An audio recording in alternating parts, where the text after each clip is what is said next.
Before the operation began, Anachuo and his two companions were filled with nervous anticipation.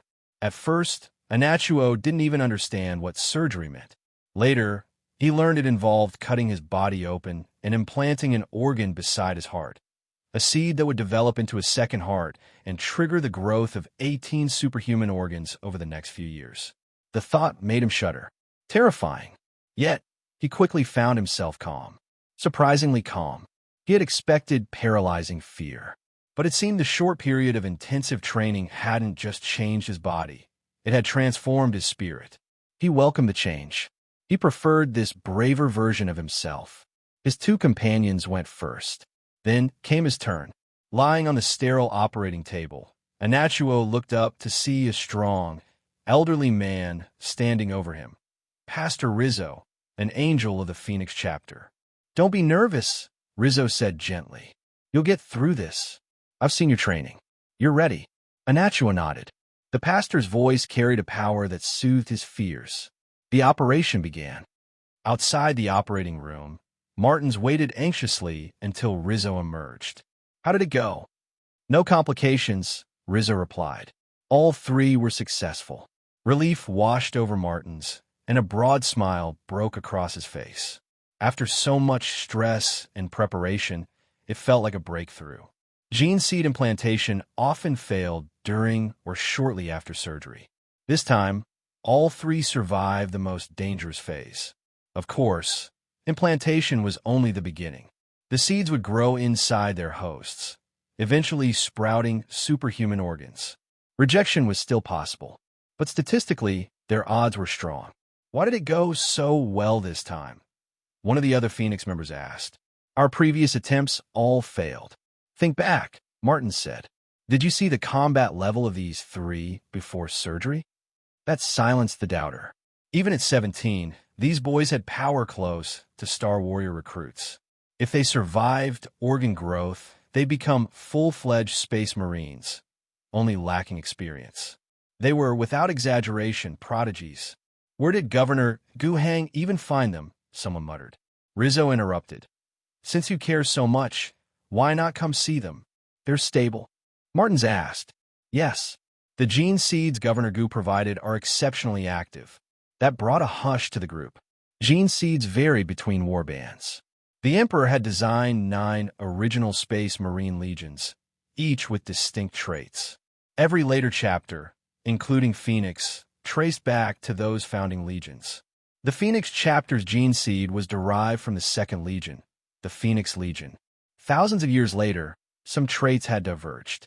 The Phoenix chapter lacked the flamboyant sword arts of the original Legion, but they were known for their endurance and desperation-born resilience. Guhang seeds matched that legacy perfectly. Martins had feared Guhang might provide seeds from other chapters or even other legions, perhaps even tainted ones. He was ready to overlook it if it meant saving the chapter. But Guhang had delivered genuine Phoenix seeds. Pure, undeniable. Martins was torn, grateful for the purity, but disturbed by the mystery of how Guhang had obtained them. He reassured himself, this must be divine providence, not something darker. Chaos could never produce something so pure. When Martins and the others finally entered the room, all doubts vanished. The 3 young warriors lay sleeping, but Martins could feel it, the bond of shared blood. He wished deeply for their growth, their strength, their future. Phoenix checkmate. Stage 3. The Phoenix chapter has pledged allegiance to you. They are now your personal army. But this is only the beginning. Build a standardized Space Marine force and restore Phoenix to glory. Gene Seed. Exchange 100 gift points per seed. Star Warrior Tech Tree. Restrict tech research to Space Marine development. Training upgrades. Veteran. 200 points. Master Chief. 300 points. Champion. 400 points. Growth acceleration. 100 points to complete organ growth in 1 month. These new functions appeared under Events in Guhang's system after Phoenix's formal oath. The tech tree controlled equipment level. The training upgrades mirrored the soldier card system, offering advanced progression at steep costs. Growth acceleration was especially tempting. instant results at a price. But Gu Hang resisted. There was no rush to create a fighting force overnight, and Martins needed a break from stress. The Phoenix Allegiance also unlocked a new soldier card category. These servants were the young candidates Phoenix had previously recruited on Star Fury. Though unlikely to become full Space Marines, they would support logistics, maintenance, and even combat roles. Gu Hang, however, had no intention of continuing this model. His vision, a lean, focused Space Marine force.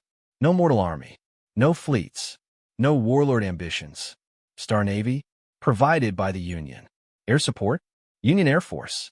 Armor, Union Army. Logistics, Union Logistics Corps. Space Marines would serve only under direct authorization from Gu Hang.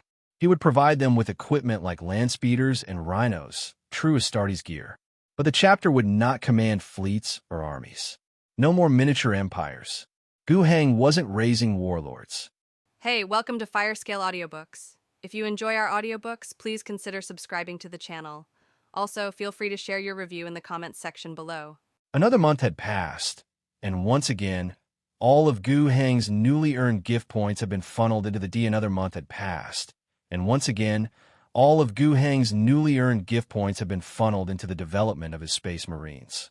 This time, from a pool of 200 screen candidates, 5 new initiates were successfully created for the Phoenix chapter. Among the veteran Phoenix Space Marines, no one spoke a word. Now there were 8 initiates in total. Once they matured, their numbers would surpass those present during their first landing. Previously, there had been murmurs of doubt, but now the same voices muttered. We should have sworn allegiance to the governor from the start. We wasted Schneider's 3 gene seeds for nothing. 6 months of hesitation. If we had joined earlier, those initiates might already be in armor, fighting beside us. Gu Hang wasn't privy to these quiet admissions. Even if he were, he wouldn't care much. What concerned him was timing the development of his Space Marines. This time, from a pool of 200 screen candidates, 5 new initiates were successfully created for the Phoenix chapter. Among the veteran Phoenix Space Marines, no one spoke a word. Now there were 8 initiates in total. Once they matured, their numbers would surpass those present during their first landing. Previously, there had been murmurs of doubt, but now the same voices muttered. We should have sworn allegiance to the governor from start. We wasted Schneider's 3 gene seeds for nothing. 6 months of hesitation. If we had joined earlier, those initiates might already be in armor, fighting beside us. Gu Hang wasn't privy to these quiet admissions. Even if he were, he wouldn't care much. What concerned him was timing.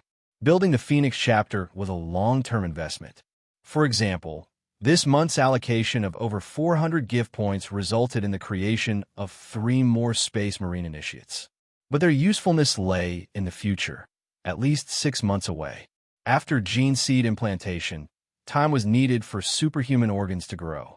In essence, over the last 2 months, Gu Hang had invested around 3,000 gift points to create 8 Space Marines who wouldn't be battle-ready for another year. It was a frustrating wait. But growth always required time. Early investment meant early returns. Delay meant delay. Fortunately, those same investments also yielded more than just Space Marines. He had also brought in over 100 elite Special Forces soldiers. Younger than average, but fierce in combat. The Special Warfare Brigade was a necessity, and these troops could be deployed immediately. Huka had just located the position of the Linghua gas field, believed to be under the control of the Natural Salvation Society. It was time to act. Previously, action was delayed due to intense fighting in the North Chingu region and the unavailability of air support. Deploying special forces to the far southern end of the continent would have left them isolated. But the battlefield had shifted. The Central Army had just crushed the last group of 50 aberrations in North Chingu. Now they advanced south, liberating settlements, and relocating civilians en masse.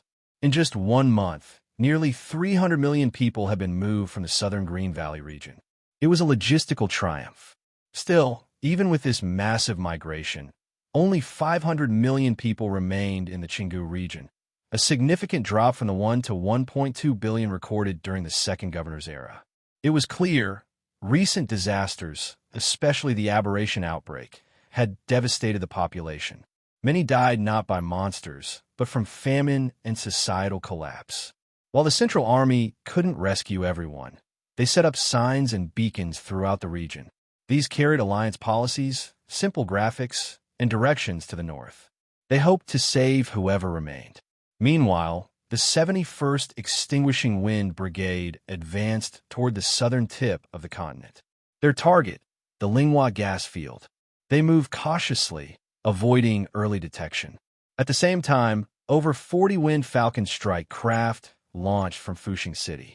Though over 4,000 kilometers from their target, they could arrive in under 4 hours. Guheng also coordinated with Brigadier General Yalisha aboard the Claw Tiger frigate in orbit. If needed, they could unleash an orbital strike, one that could vaporize the target if coordinates were accurate. But precision was key. The Falcons reached the target zone and reported a large offshore installation near the coordinates provided by Hukou. It had taken them time to find, as manual adjustments were needed. Guheng hesitated to call for orbital bombardment immediately. Yes, it would be effective, but orbital strikes were expensive and politically costly. If it failed to achieve results, it would undermine future requests. Instead, he ordered 3 Falcons to descend and investigate. The rest remained at high altitude, weapons primed. The descending team landed cautiously. On board were 45 elite commandos clad in exosuits and full tactical gear. A mix of T2 and T3 ranked operatives capable of decimating normal infantry. Their mission: sweep the structure and confirm its identity. Martins, acting as commander, observed from a higher altitude Falcon. He had arrived with 4 fellow Space Marines, but chose to remain airborne for now. So far, the structure looked like an old pre-war offshore platform. No immediate threats detected. Then chaos erupted. Biochemical monstrosities burst from every direction, ambushing the commandos before they could fully disembark. Gunfire raked the platform. Martin's face hardened. Their low-altitude scans had missed the enemy entirely. Clearly, this ambush was premeditated. Cold logic suggested abandoning the team and requesting an orbital strike. But this wasn't the past. These were not disposable auxiliaries. They were elite allies of the Alliance, potential Phoenix recruits. He couldn't throw their lives away. And the Falcons? Losing 3 would be a heavy blow to Guheng. So Martins issued the order: support fire. Falcons above rained down missiles and heavy gunfire.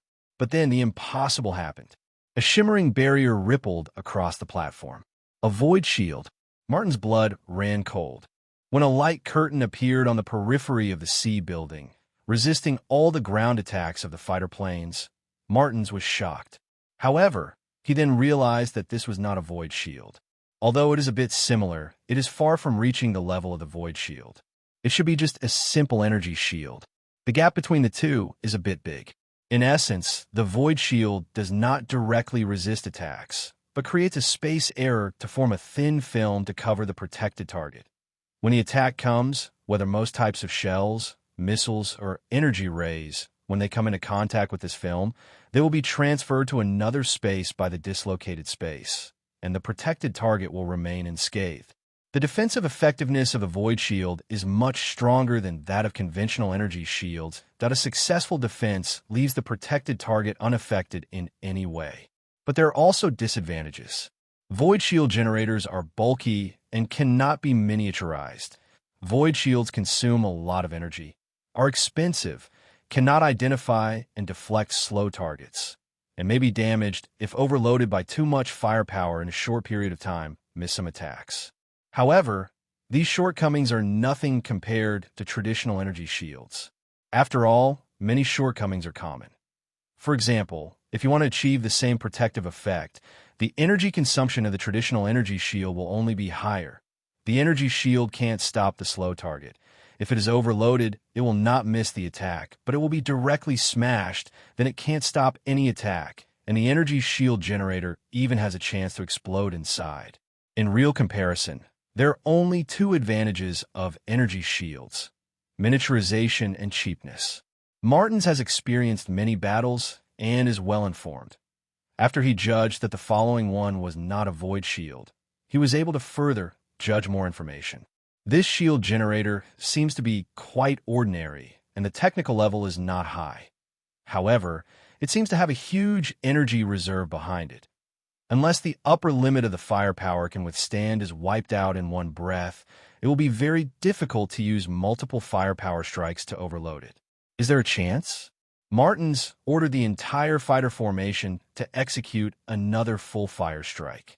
During this process, he carefully watched the reaction of the entire energy shield, and his final judgment was, no. Overloading the shield generator with firepower and directly dry exploding the shield generator, the required firepower is 2 grades behind. Even counting the frigate in the orbit of the planet, it can reach the level of the former, but it cannot meet the requirements of the latter. If it is replaced by the quintet, it will definitely be fine. If nothing else, just hit it with the wrath of the loyal heir. An L-level macro cannon can destroy this shield generator in one shot, regardless of the no amount of energy support is useless. But right now, isn't that what it's all about? Even if the 20th level weapons on the frigate can hit the ground at the same time, they cannot directly kill the current shield generator. And with the support of some kind of almost unlimited energy behind this shield generator, it will soon be able to recover before the next round of blows arrives. In other words, it is no longer realistic to destroy this offshore platform through distant fire. At least until that shield generator is knocked out, it's not realistic. That is to make a small-scale surprise attack after breaking the shield generator by force, then evacuate, and then call the distant fire to destroy this offshore platform. I'm familiar with this. Martin smiled, but then fell silent again. Familiar is indeed familiar. Space Marines have done jobs like this, but they have done too many that in his 200 years of combat experience. He has performed similar missions countless times, and he is very clear about the process and the key points. Now he is doing similar work again, which made him feel familiar and made him laugh at himself. But no amount of work or experience can conceal the enormous danger of such tasks. Its greatest danger comes from unknown information. What is in the building below? How strong the enemy is? Where is the target they want to destroy? I don't know anything about these things. In this case, you shouldn't go in. Even a team of all interstellar warriors may overturn. After all, no one knows what ghosts and monsters will be encountered next. Thinking rationally, they can choose to retreat first this time and wait until they have more information. Martins has received rich authorization, and he can decide this matter with one word. But he still didn't choose to do so, mainly from 3 considerations. First of all, he didn't want to make a failed operation when he joined the Alliance and officially assumed the command of the operation for the first time. Of course, he didn't consider this factor very much. He just had a little thought that he's still a fighter at heart, with less political considerations. Secondly, he was very suspicious.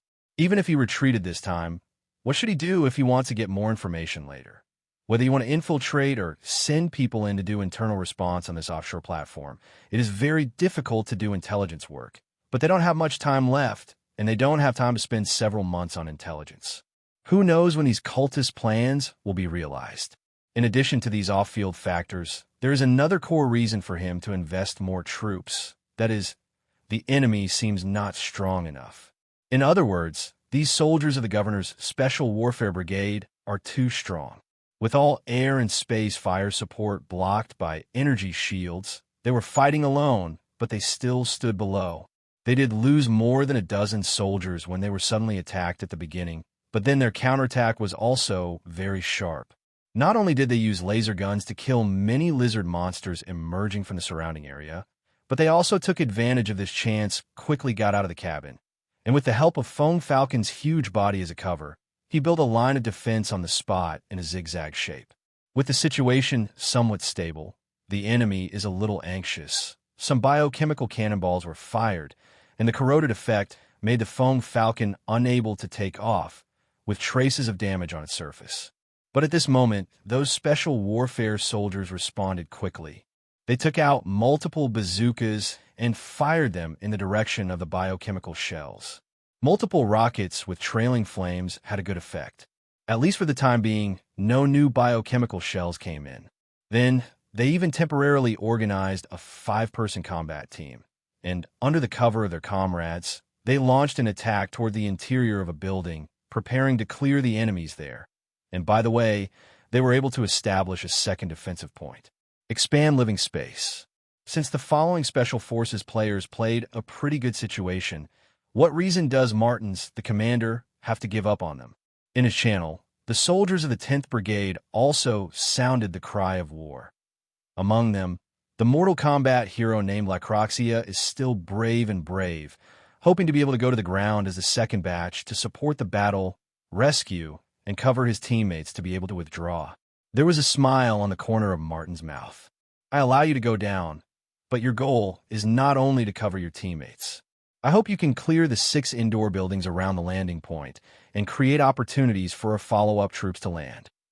Hearing this request, Lacroxia was taken aback for a moment and then responded decisively. I promise to complete the task. Immediately afterwards, 3 aircraft formation began to descend rapidly. The leading one is Lieutenant Couch, the out-and-out ace pilot of the Alliance Air Force. He and his wingmen, carrying more than 40 special warfare elites, including Lacroxia, approached the energy shield after descending to a certain height. This is the most dangerous stage. If the speed is too fast, it will not work. The energy shield is only about 80 meters above the ground, and if the speed is too fast, it will be blocked. And if the speed is too fast, the distance of 80 meters will not be enough for them to slow down and land, and they will be finished when they fall to the ground. But the enemy's anti-aircraft firepower showed its power at this time. The enemy seems to have set up anti-aircraft guns, and some biological and chemical shells are shooting into the sky. If the speed is not fast enough, the enemy's hit rate will naturally be greatly improved. Fortunately, the Wind Falcon is not a crispy aircraft, but a speed attack boat with a solid armor on the outside, and its protection is slightly better than that of an armored car. They resisted the enemy's anti-aircraft fire and successfully passed the energy shield. After entering the energy shield, they're not polite to those enemies. Outside the energy shield, they couldn't hit. Once inside, they could release firepower with confidence. As the 3 Wind Falcons descended, they released 6 mounted airborne missiles, setting off a sea of flames. Immediately afterwards, the machine guns began to show their power, strafing around, hitting the enemy's anti-aircraft firepower and misfiring it, and at the same time providing some fire cover and help to the special warfare elites who were still fighting on the ground. The enemy's firepower was suppressed to a certain extent, and the 3 Wind Falcons below could take this opportunity to take off. However, one of them seemed to have a problem and could no longer fly. However, the other 2 planes that successfully took off also shot out all the missiles they had mounted before leaving the Nunglai shield at a height of 80 meters. But at this moment, the 3 newly fallen Fong Falcons have already started unloading people. In fact, they haven't landed yet, and they're still about 10 meters above the ground. But at this height, the hatch opened, and the special elites began to jump down one by one. It's not even abseiling, just jump directly. For ordinary people, more than 10 meters is enough to fall to death. But for the special warfare elites led by Lacroxia, it is an acceptable height. Soldiers above T3 have reached or even slightly exceeded the limit of human physical fitness, let alone a set of exoskeleton, which can play a cushioning effect when landing. And Lieutenant Kiki is also a bold man with high skills.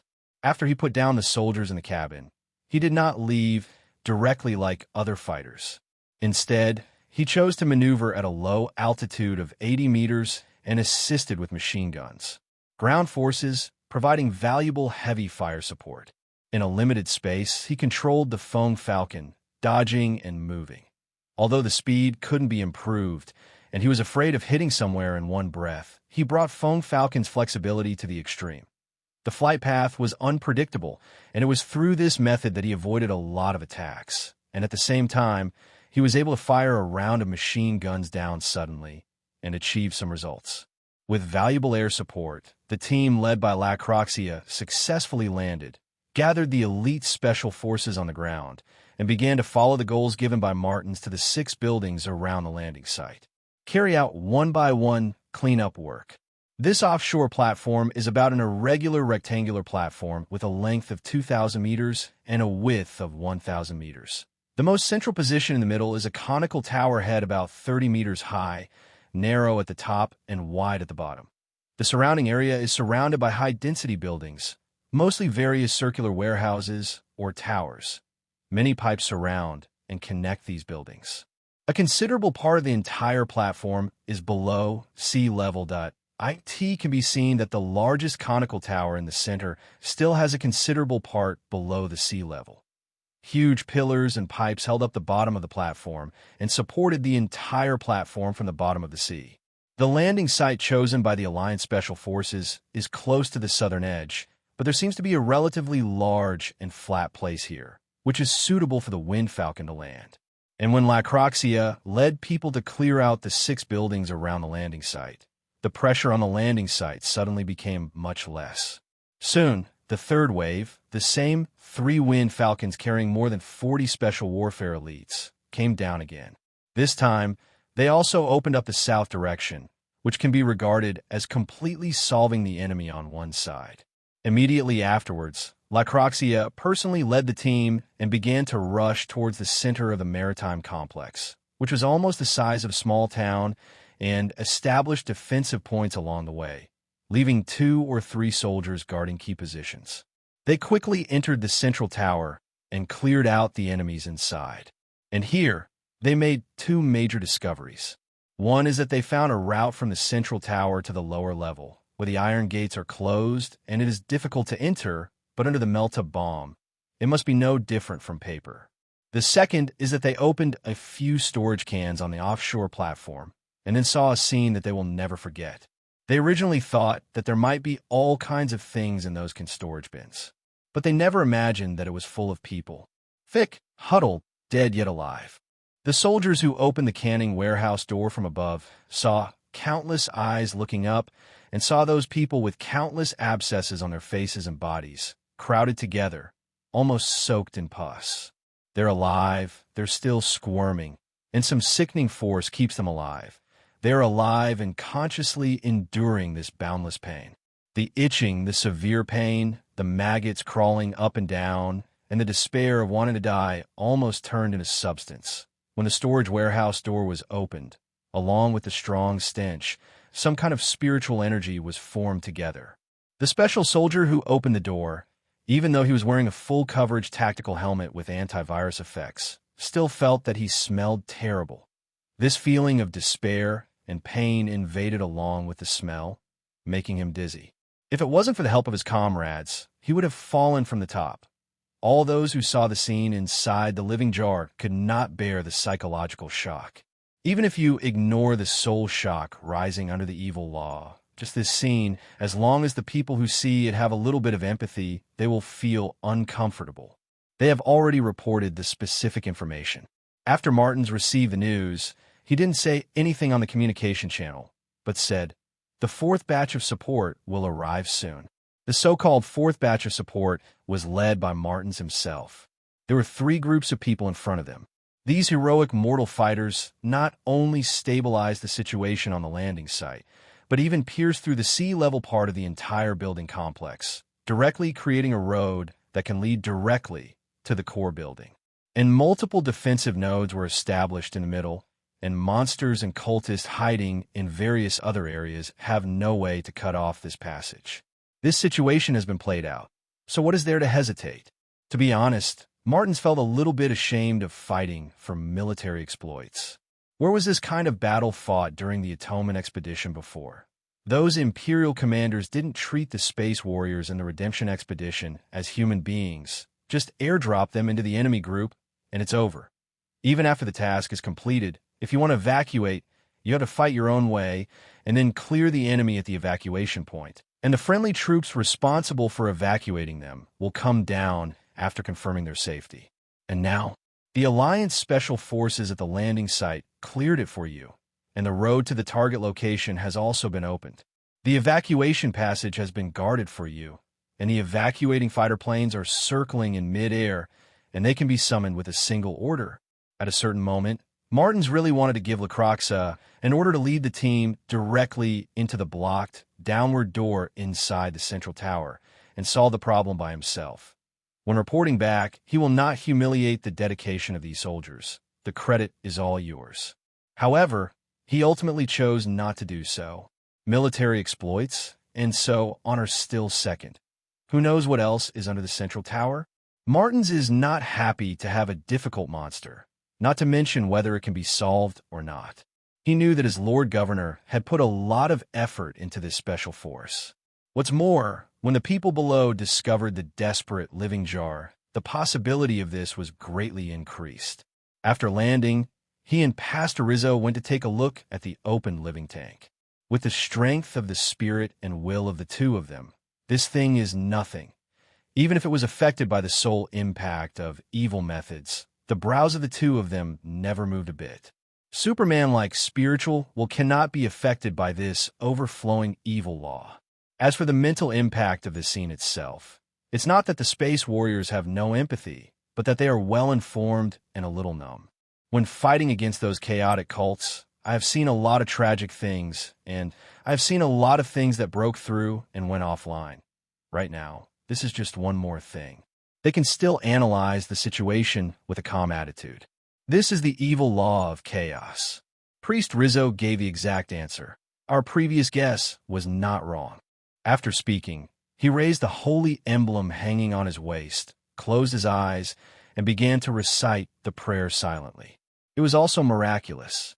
When he started to meditate, the surrounding Special Forces soldiers felt that the faint mental shock and the vague nausea that made them want to vomit dissipated a lot.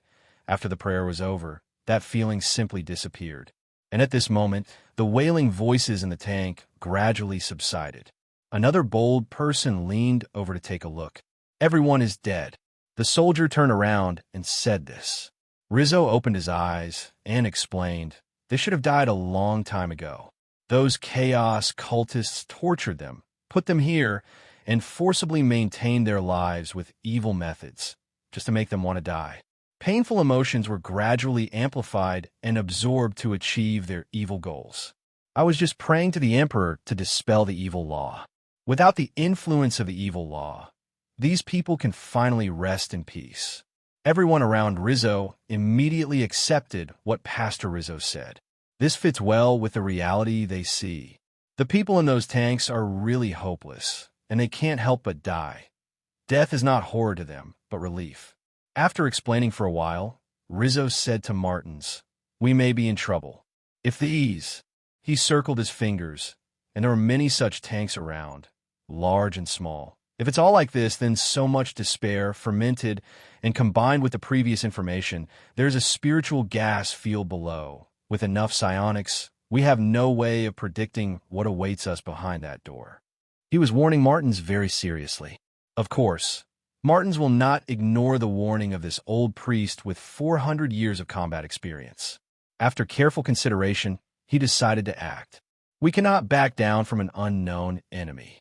I know. I'm just reminding you to be careful.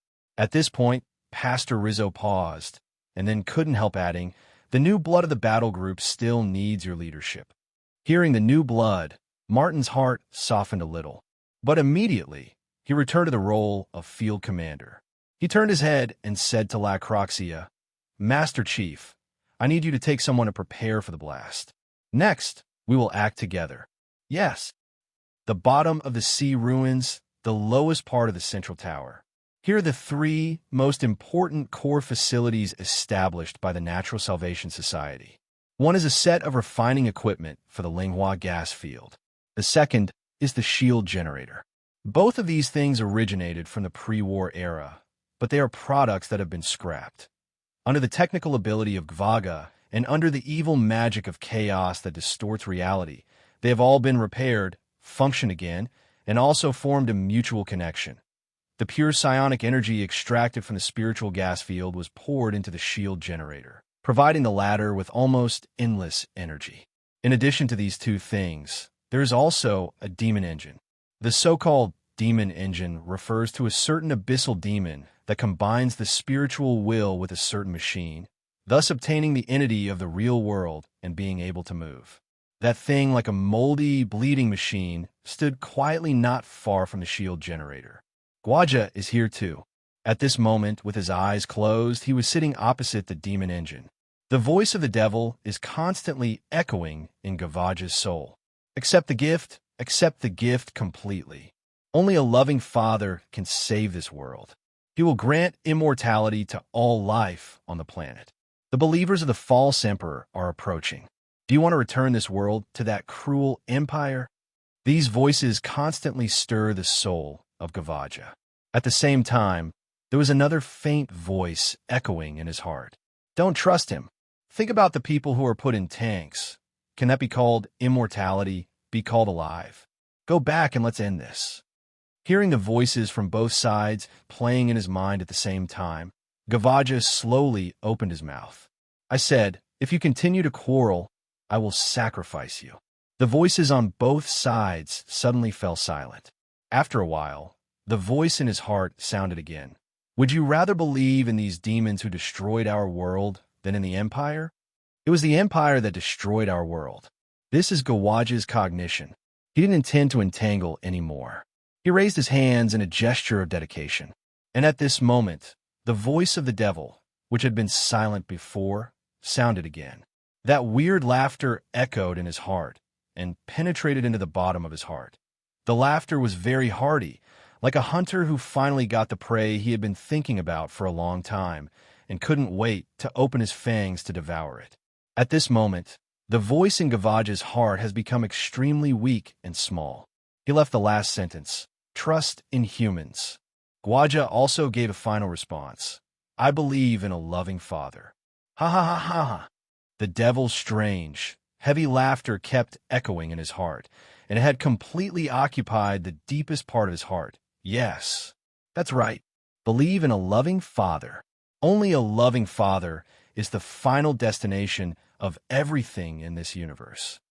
With the devil's laughter, the gospel from the kingdom of heaven that Gavaja could hear in his ears became louder and louder. His body began to undergo drastic changes, and many sarcoids grew out. These sarcomas continued to swell, then burst and ooze pus, and immediately grew bigger and grew out of it. During this process, his size continued to grow bigger and more distorted. In the end, he became a man nearly 6 meters tall, with 3 horns and 3 eyes growing on his head, which almost reached the ceiling. His body developed horizontally, turning into a yellow-green, fat man full of pus. Immediately after, his distended belly exploded with a bang, and a large amount of plasma flowed out, exposing the intestines. But he didn't feel it, and there was only a ferocious smile on that huge face. I'm Gavaja. I am the great unclean one. 2 different voices resounded through the entire space from his mouth. This is what Martins, Rizzo, and Lacroxia saw when they entered this space. A huge, foul-smelling monster stood in front of it. This 6-meter-high ceiling was already considered a large part of the spacious space.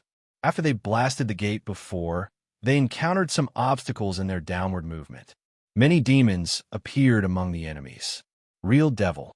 A monster called the Blast Bearer has a distorted humanoid appearance, with 3 eyes and 3 horns, as if it is a thin, shrunken version of the great unclean one.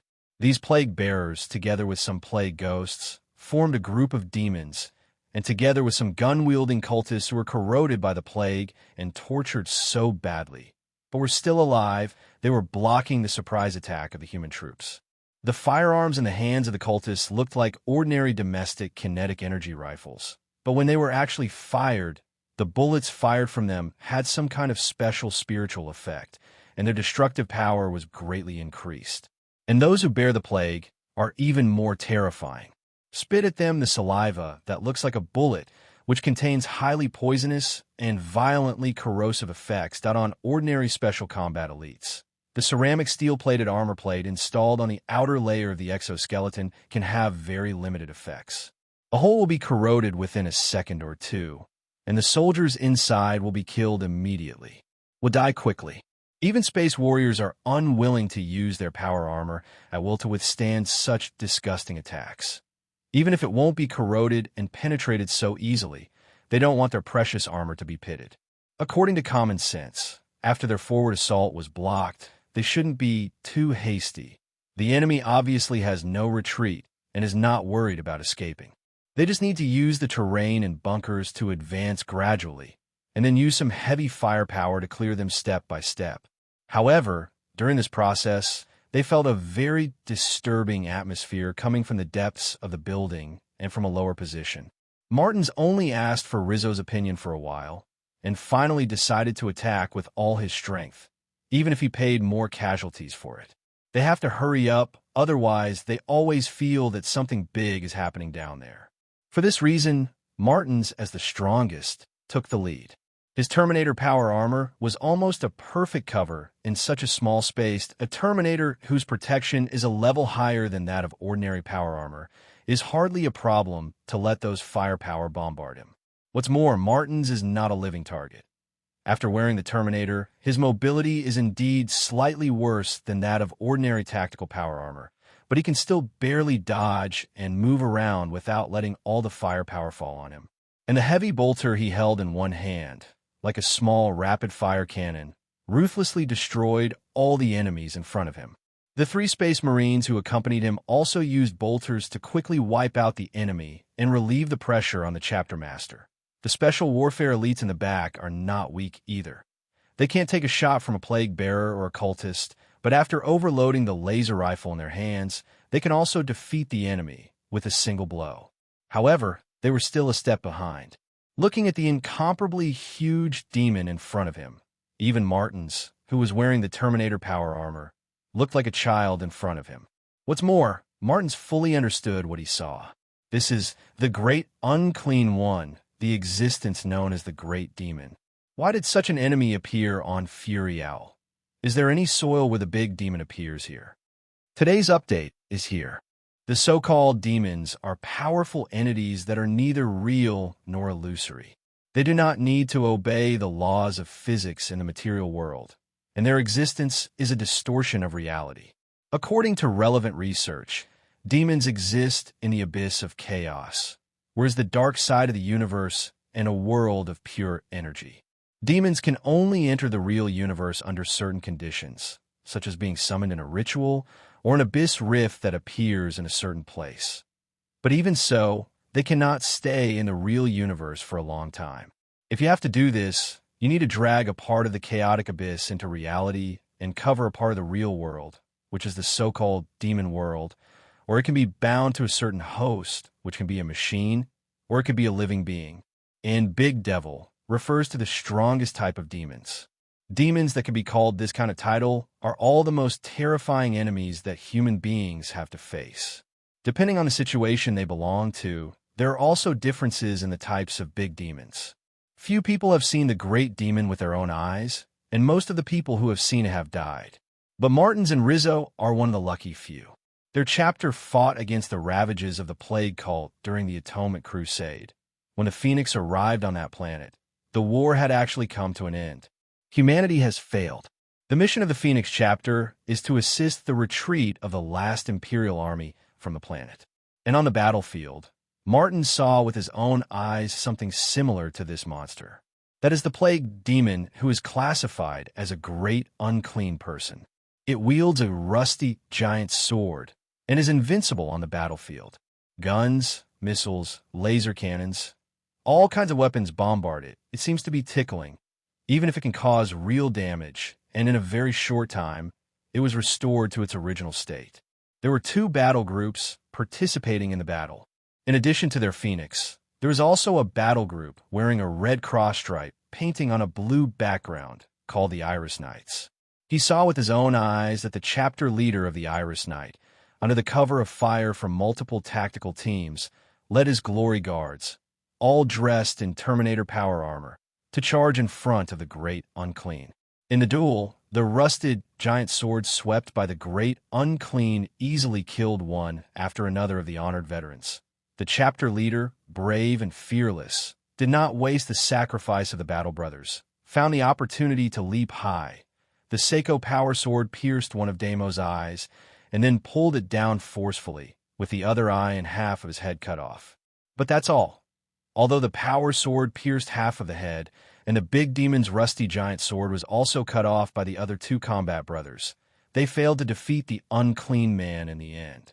The other thick arm that still existed grabbed the head of the battle group, smashed it hard on the ground, and then trampled to death with one foot. Then his huge, half-cut his head was quickly sutured, and he lowered his head, biting a Terminator veteran. The highly corrosive saliva made the armor brittle, and the sharp teeth split it into two pieces. By the way, with his remaining hand, he picked up the giant sword that fell on the ground and killed another person with a sweep.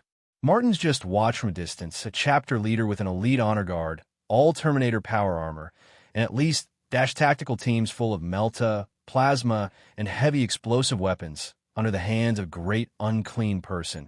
He was killed completely. It cannot be said that those Iris Knights did not fight bravely. When they hit the last person, they never flinched. But they were all killed by the unclean man and all kinds of monsters that kept swarming out from behind him. The Iris Knights are a relatively new chapter, and their combat experience is still relatively weak. But so what? In the same battle situation, wouldn't it be much better if the Phoenix was replaced to fight? Martins doesn't think so.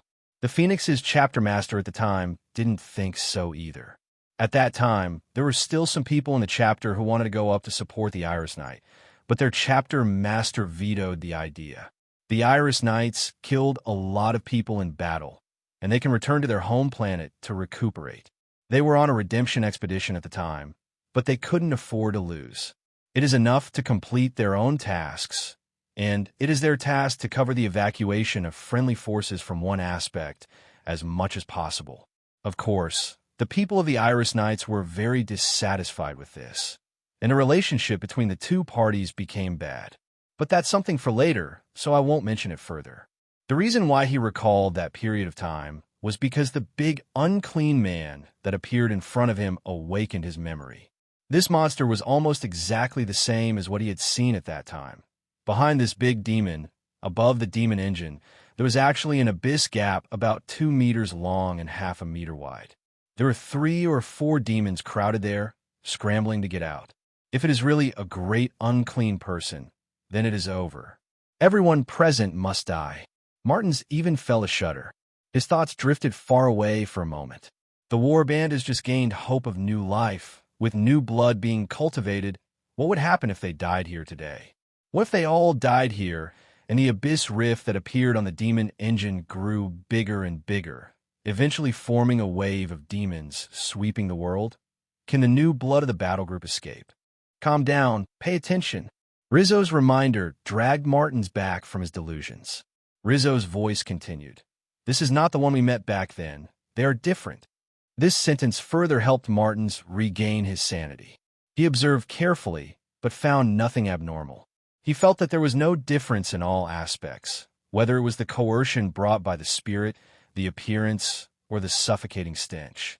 As if sensing Martin's question, Rizzo further explained the surrounding environment. Martins suddenly realized, indeed, as Rizzo said, the existence of demons requires the support of the surrounding environment. The rift leading to the chaotic abyss did indeed dissipate part of the aura of the chaotic abyss into the real world, but the rift was too small, and there was not enough time to open it. This degree of coverage of the real world should not be enough to support the appearance of the most terrifying enemy, the great unclean one. Now this could be a show, but what if this judgment is wrong? No matter what the situation, we have to go. Rizzo said, we have no room to back down. The abyss fissure is the best solution at this time. Delay will only make the problem bigger and bigger. I understand. Martins took a deep breath and quickly began to arrange combat tasks. Gavaga, in other words, the great unclean person who temporarily used the name of Gavaja, has long been aware of the human beings who have entered the same space. But he didn't care. To him, those insects are not worth mentioning. Taking advantage of this period of time, it is serious business to expand the abyss rift as much as possible. However, it is a bit slow. He shook a huge bell, or copper bell, and made a burst of sound. The evil spirit came from within him, striving to get in touch with the body in the abyss. With his efforts, the chasm of the abyss was finally slightly enlarged. At the least, those demons who were scrambling to get out are now easier to get out. But Gwaja was still not satisfied. The spiritual gas field supported here is a bit small. The previous despair ceremony was not completed to perfection, so it was forced to advance the plan, so that the energy extracted from the spiritual gas field was transformed into a desperate chaos power, still a bit slow. But on this condition, there is no way. As for whether it will be destroyed by those guys outside. The great Gavaja has come here with the help of that mortal body. Although the origin of the flesh is not strong enough, and there's not enough time for him to drag his abyss essence out of the crack, he still doesn't feel that there's anything on this planet that can threaten him get kicked out of the real world. However, when those guys really rushed out, he froze for a while. Especially the one rushing to the front, the huge red Terminator power armor, reminded him of some not-so-good things. Once, when conquering and devouring a planet, he was blinded by a group of similar guys with different paint schemes, had 2 eyes cut off, half of his head cut off, and 1 hand was cut off. Although he won in the end, it took him some time to repair those injuries. The onslaught of human courage is much more serious than the wounds of guns, and it is more difficult to recover. It took him decades to return to peak form only recently. After regaining his full strength, he continued to serve his loving father nonstop and took over the invasion of a small world. Here also happens to be a mortal who has accepted the grace of a loving father, a good bridge. At this point, he thought that everything was almost done and the whole world was about to fall into his hands. Unexpectedly, at the critical moment, among the human insects that came here, there were actually annoying interstellar warriors, and the one in Terminator power armor. He is not happy. On the one hand, it reminded him of some not-so-good memories, and, on the other hand, he was a little nervous. If it was a normal time, he would kill these 4 space warriors and the human soldiers who followed him, just doing it casually. But now, his essential strength to come here is not enough, and he will really be a little nervous. He didn't hold back, and withdrew his expansion of the Abyss Rift, but raised a bronze bell in his hand, and shook it suddenly at the humans who rushed forward. In his body, a large number of monsters suddenly emerged from the many abscesses and broken wounds. Plague flies as big as puppies flew out, and together with the plague bearers and plague spirits that had just run out of the abyss, they charged towards the humans. All of a sudden, the red laser beam exploded. The human soldiers following closely behind the space fighters aimed their firepower at these monsters with very superb shooting skills. Gwaja the Great Unclean had to admit that apart from those space fighters, the other human soldiers were not weak. Many of his little ones were shot this round. He felt angry. He roared, and the rusty giant sword in his hand slashed at the space warrior rushing forward. The sword of the Great Unclean Man seemed to have no skill. It was just a hard slash. But Martins, who was the first to bear the brunt, felt that he had nowhere to hide. He could only roar angrily, raise the power sword in his hand, and attack upwards. According to his previous memory, no matter who tried to resist the giant sword of the Great Unclean One, he would be killed with a single blow. He has no way to think about what will happen to himself, so he can only do his best. The rusty greatsword fell, but amidst the clang sound, Martins actually held it back. Although he felt that he was enduring the heaviest slash he had ever encountered in his life. After all, he relied on his firm will and the strong support provided by the Justice Terminator's power armor to bear it. One knife. Gwaja hated it. Before, he was still praising the owner of his body for making the right choice, combining with him, being swallowed by him, and letting him come into this world. Now he is cursing the weakness of this body, so that the power of the body he descended and transformed was at most only 1% of his heyday. But what else could be done? As he increased his strength, he violently shook the bronze bell with his other hand. The dark green, psionic energy visible to the naked eye gathered together with the swing of the pendulum, as if gathering some kind of terrifying power. But at this moment, Gavaja felt his strength suddenly weakened by 3 points, and he couldn't even hold down Martins. Taking advantage of the sudden drop in pressure, the battle group leader pushed the giant sword away, then raised his other hand, and the heavy bomber fiercely blasted towards the fat intestines protruding from the uncle's stomach. Thick slurry, stinking blood, and the huge body of the demon who was hit took a few steps back. He found sadly that even his damage resistance was much lower. You can't fight like this. He looked back at the pastor next to Martin's. He held the holy emblem of the false emperor on his chest and recited disgusting scriptures. This is the culprit that weakened his strength. It is dispelling the influence of the abyss so that Gwaja can get less power support from the abyss fisher. But this priest is obviously not as difficult to deal with as the guy wearing the Terminator power armor. Gwaja pointed the bronze bell at him viciously and directly blasted the power that had not yet been accumulated but was terrifying enough. On the surface of the copper bell, that rich green light suddenly shot out. A green ball of light surrounded by mosquitoes and flies dragged its long tail and flew towards Pastor Rizzo. The flying speed of the ball of light was not considered fast, so Priest Rizzo tried to dodge. However, that thing had the effect of tracking, and it also drew a track in the midair, followed Rizzo and passed. La Croja, who was behind, paid attention to this situation. He raised his hand and fired the charged laser gun at the fell light ball with a strange trajectory. Accurate hits are useless. The red energy-storing laser was swallowed by the light ball, and the evil energy in it was not affected much. With no way to dodge, Rizzo could only raise the scepter in his hand and face the evil energy. On the scepter, the gravity field was turned on, and the holy emblem held in the other hand released a violent golden light. Immediately afterwards, he rammed it up with a hammer. That sphere of evil light was shattered by just one blow. But at the same time, the holy emblem in Rizzo's hand also shattered. Gwaja let out a simple and honest laugh. Although this didn't kill the annoying priest, it was very important to smash the holy emblem. This priest is a bit strange, and the holy emblem with the power of a false emperor in his hand is even more strange that IT was able to continuously dispel the influence of the chaotic abyss and weaken his strength. Now, the holy emblem is broken, so it can't be dispelled. He immediately felt that his strength was rising and recovering. However, he just laughed twice and immediately couldn't laugh again. It was true that the holy emblem was broken, but a crack suddenly appeared on the copper bell he was holding in his left hand, and then broke into 3 pieces. His bronze bell was a gift from his loving father himself. Although what is here is also not the body of this fatherly artifact, it is just a projection of the source of power. But if it was broken immediately, he would be useless now. Without the help of this artifact, Gwaja's call to the power of the chaotic abyss will also be weakened.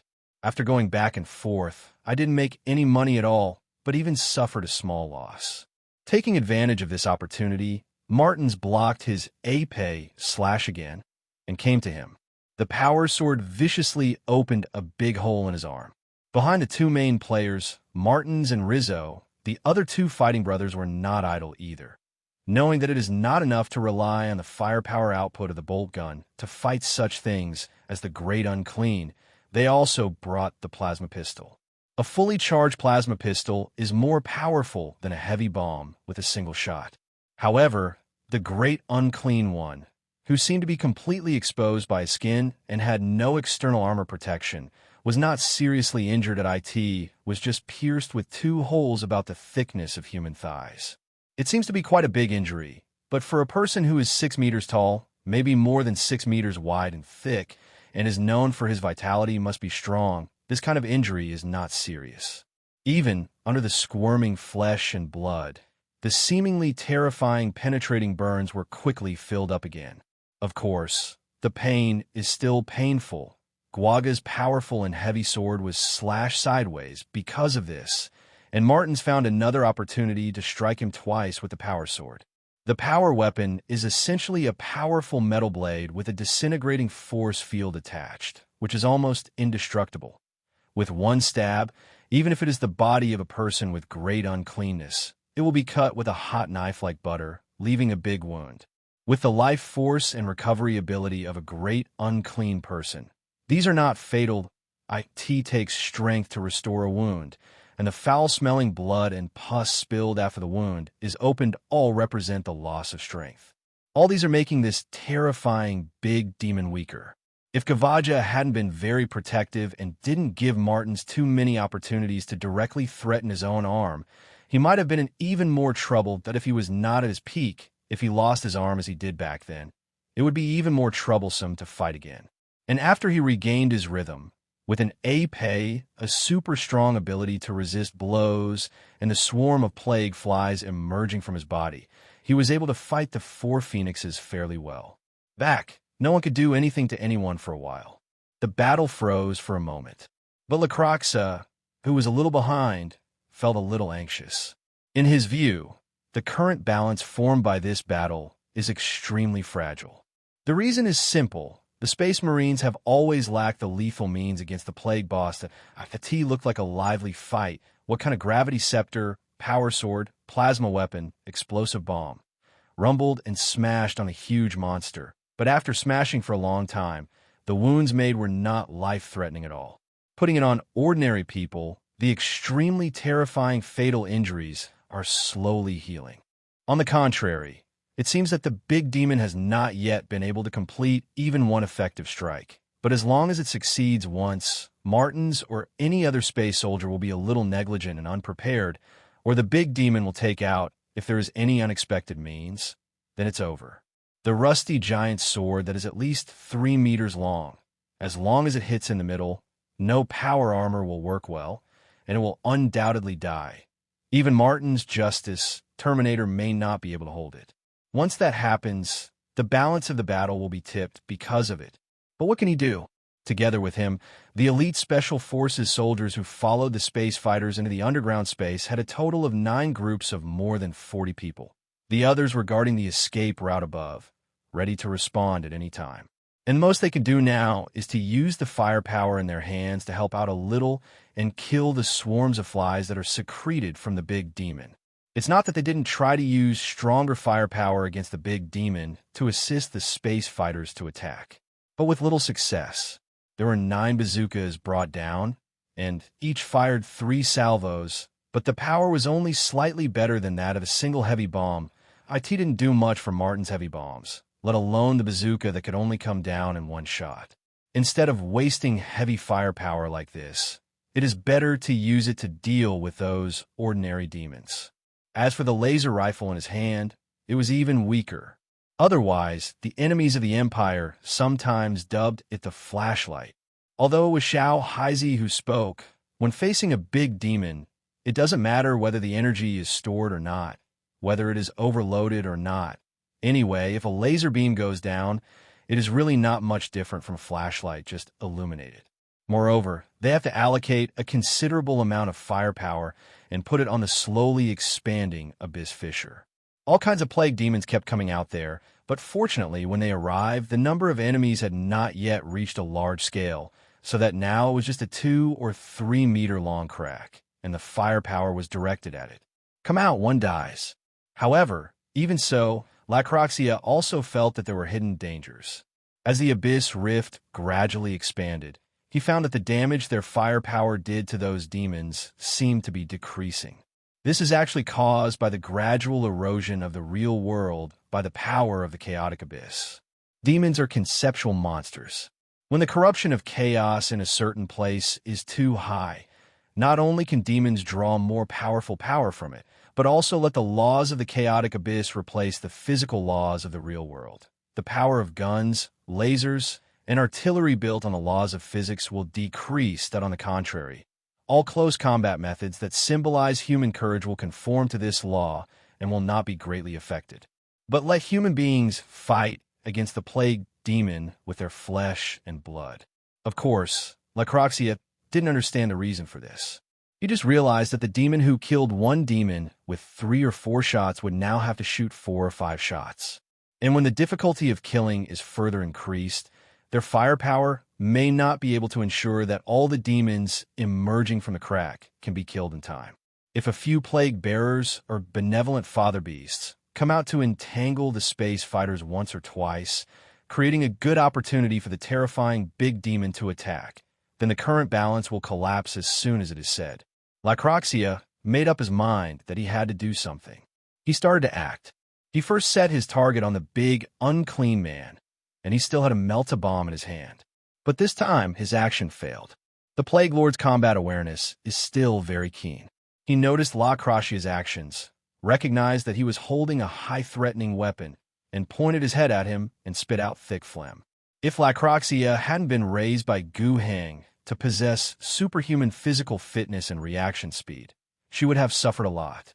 He dodged sharply and watched as a large pit was corroded on the ground, and a plague spirit was crawling out of it. He raised the bolt gun in his hand. His physical fitness is enough to support the use of the bolt gun, making up for the problem of the instantaneous lack of firepower of a laser weapon. After blowing it up under the shout of Martins, he gave up the original plan.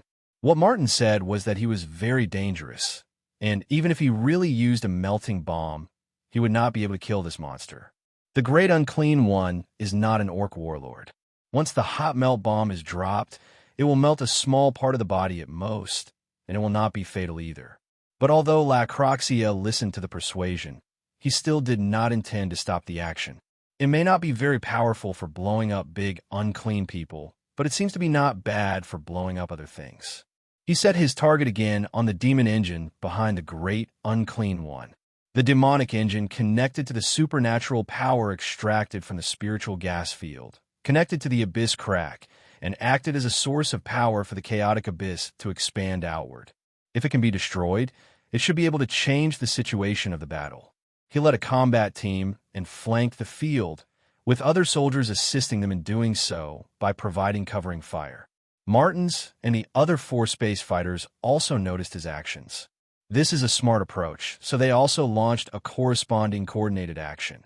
Martins and Rizzo started to attack more violently and even somewhat riskily, mainly to attract the attention of Gavaga, so that the terrifying monster could not divert its attention to the side and was circling behind the big demon on the action team. The Great Unclean One will not be distracted so easily, but he has no other way. Again, it needs to be emphasized that he is not at his peak strength, and even has 1% of his strength at his peak. Otherwise, he would have killed everyone at the scene long ago. After being involved, it was even difficult for him to turn his huge body around in this narrow terrain. If he really wanted to do that, Martins frantically stabbed him dozens of times with his power sword in a short period of time, and he would have killed him. All he could do was release more swarms of plague flies to harass the action team while dealing with the space fighters. And from time to time, he turned his head and spit at that team. His actions are effective. In a short time, at least 3 elite special forces died tragically. One was surrounded by many huge flies that were too late to be eliminated by firepower. The sharp mouth parts pierced the exoskeleton armor, injected the venom into it, and soon became ill and died. Spitting out his saliva, his whole body was dissolved into a puddle of rotten water. After paying a considerable price, the combat team, led by Lacroxia, finally succeeded in getting close to their mission target. Next, just place the melt-a-bomb on it. Shoo! There was a loud bang. It was a heavy object approaching. At the last moment, the big, unclean man ignored the onslaught of the space fighters, turned half sideways, and swept them with a terrifying sweep with his rusty giant sword. At the critical moment, Lacroxia tried his best to dodge, and he escaped, but the other 2 were not so lucky, nor did they have his level of skill, and were stabbed twice. Of course, the Great Unclean One only had this opportunity to strike, and he was about to turn back to deal with the onslaught of Martins and others. But this sword is also a clear warning. When threatened, he will not hesitate to launch a lure. Immediately afterwards, many flies flew out and came towards Lacroxia, and they must be forced away from the demon engine.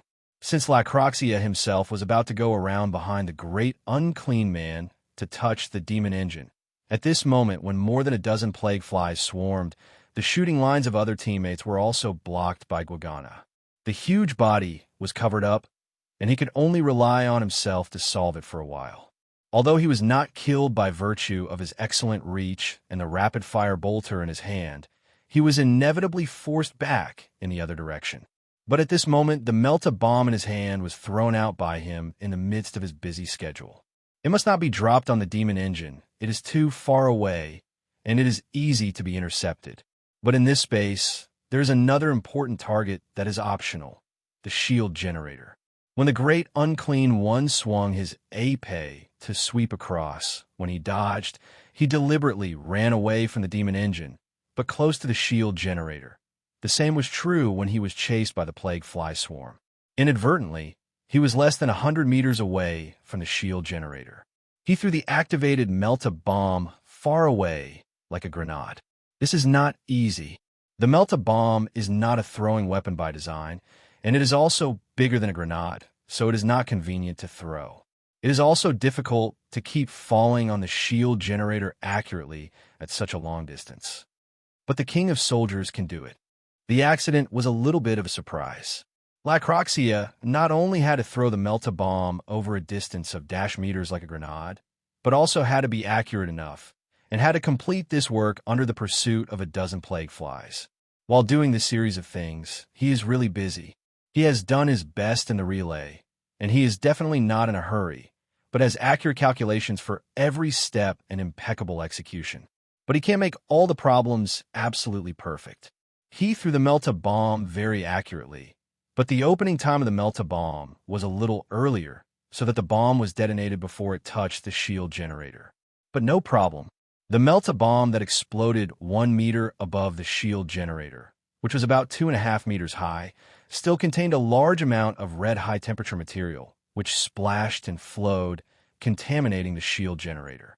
This triggered a further reaction. The shell of the shield generator was dissolved, and the energy inside was also out of control. After a burst of stabbing blue arcs flickered, there was a bang, and the shield generator exploded.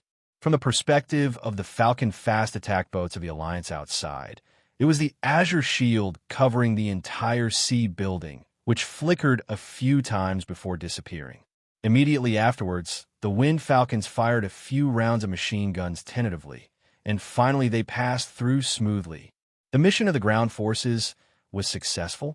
They immediately passed the relevant news to the commander below. Martins, who was battling the archdemon, and Lacroxa, who was fighting the swarm of plague flies that surrounded him with bolters and tactical knives, heard the news. They were all extremely excited. They didn't forget that the original mission of their trip was to destroy this shield generator. Now, they have completed the task. As for the unexpected Big Demon and Abyss Fisher, it seems there is another way to solve it. Anyway, it seems that this big, unclean man can't be killed unless he kills the demon engine behind him. But with him, the demon engine can't handle it either. Then don't do it. Withdraw, withdraw. Martins, as the supreme commander, ordered decisively. A group of people are waiting, fighting, and retreating. With Martins as the rearguard, he resisted the pursuit of the Great Unclean, a group of special combat elites, plus 2 Phoenix veterans, fired while retreating, killing demons, attacking the Great Unclean, and providing some cover for Martins. Previously, the Great Unclean One had nothing to do with them, and now, in the chasing state, he has nothing to do. This space is huge, with a floor height of 6 meters, a large area of empty space, and a few equipment and building structures, all of which were destroyed in the previous battle. However, despite this, for a fat guy who is 6 meters tall, with a width and thickness of more than 6 meters, this place is still too narrow, and it is not convenient for Gavaja to display his figure. The greatly impure ones who are severely restricted will gradually be unable to catch up. All he could do was roar in impotent rage. So frustrating. I am a majestic demon. When have I been teased like this? Even in the most tragic time of the year, when half of the head, 1 arm, and countless injuries were cut off, that was the wear and tear caused in the upright battle. At the same time, the enemies who dealt with him were strong and many, but in the end they were all killed by him. Although he recuperated for some years, at least the battle was fought heartily. But today it's all aggrieved.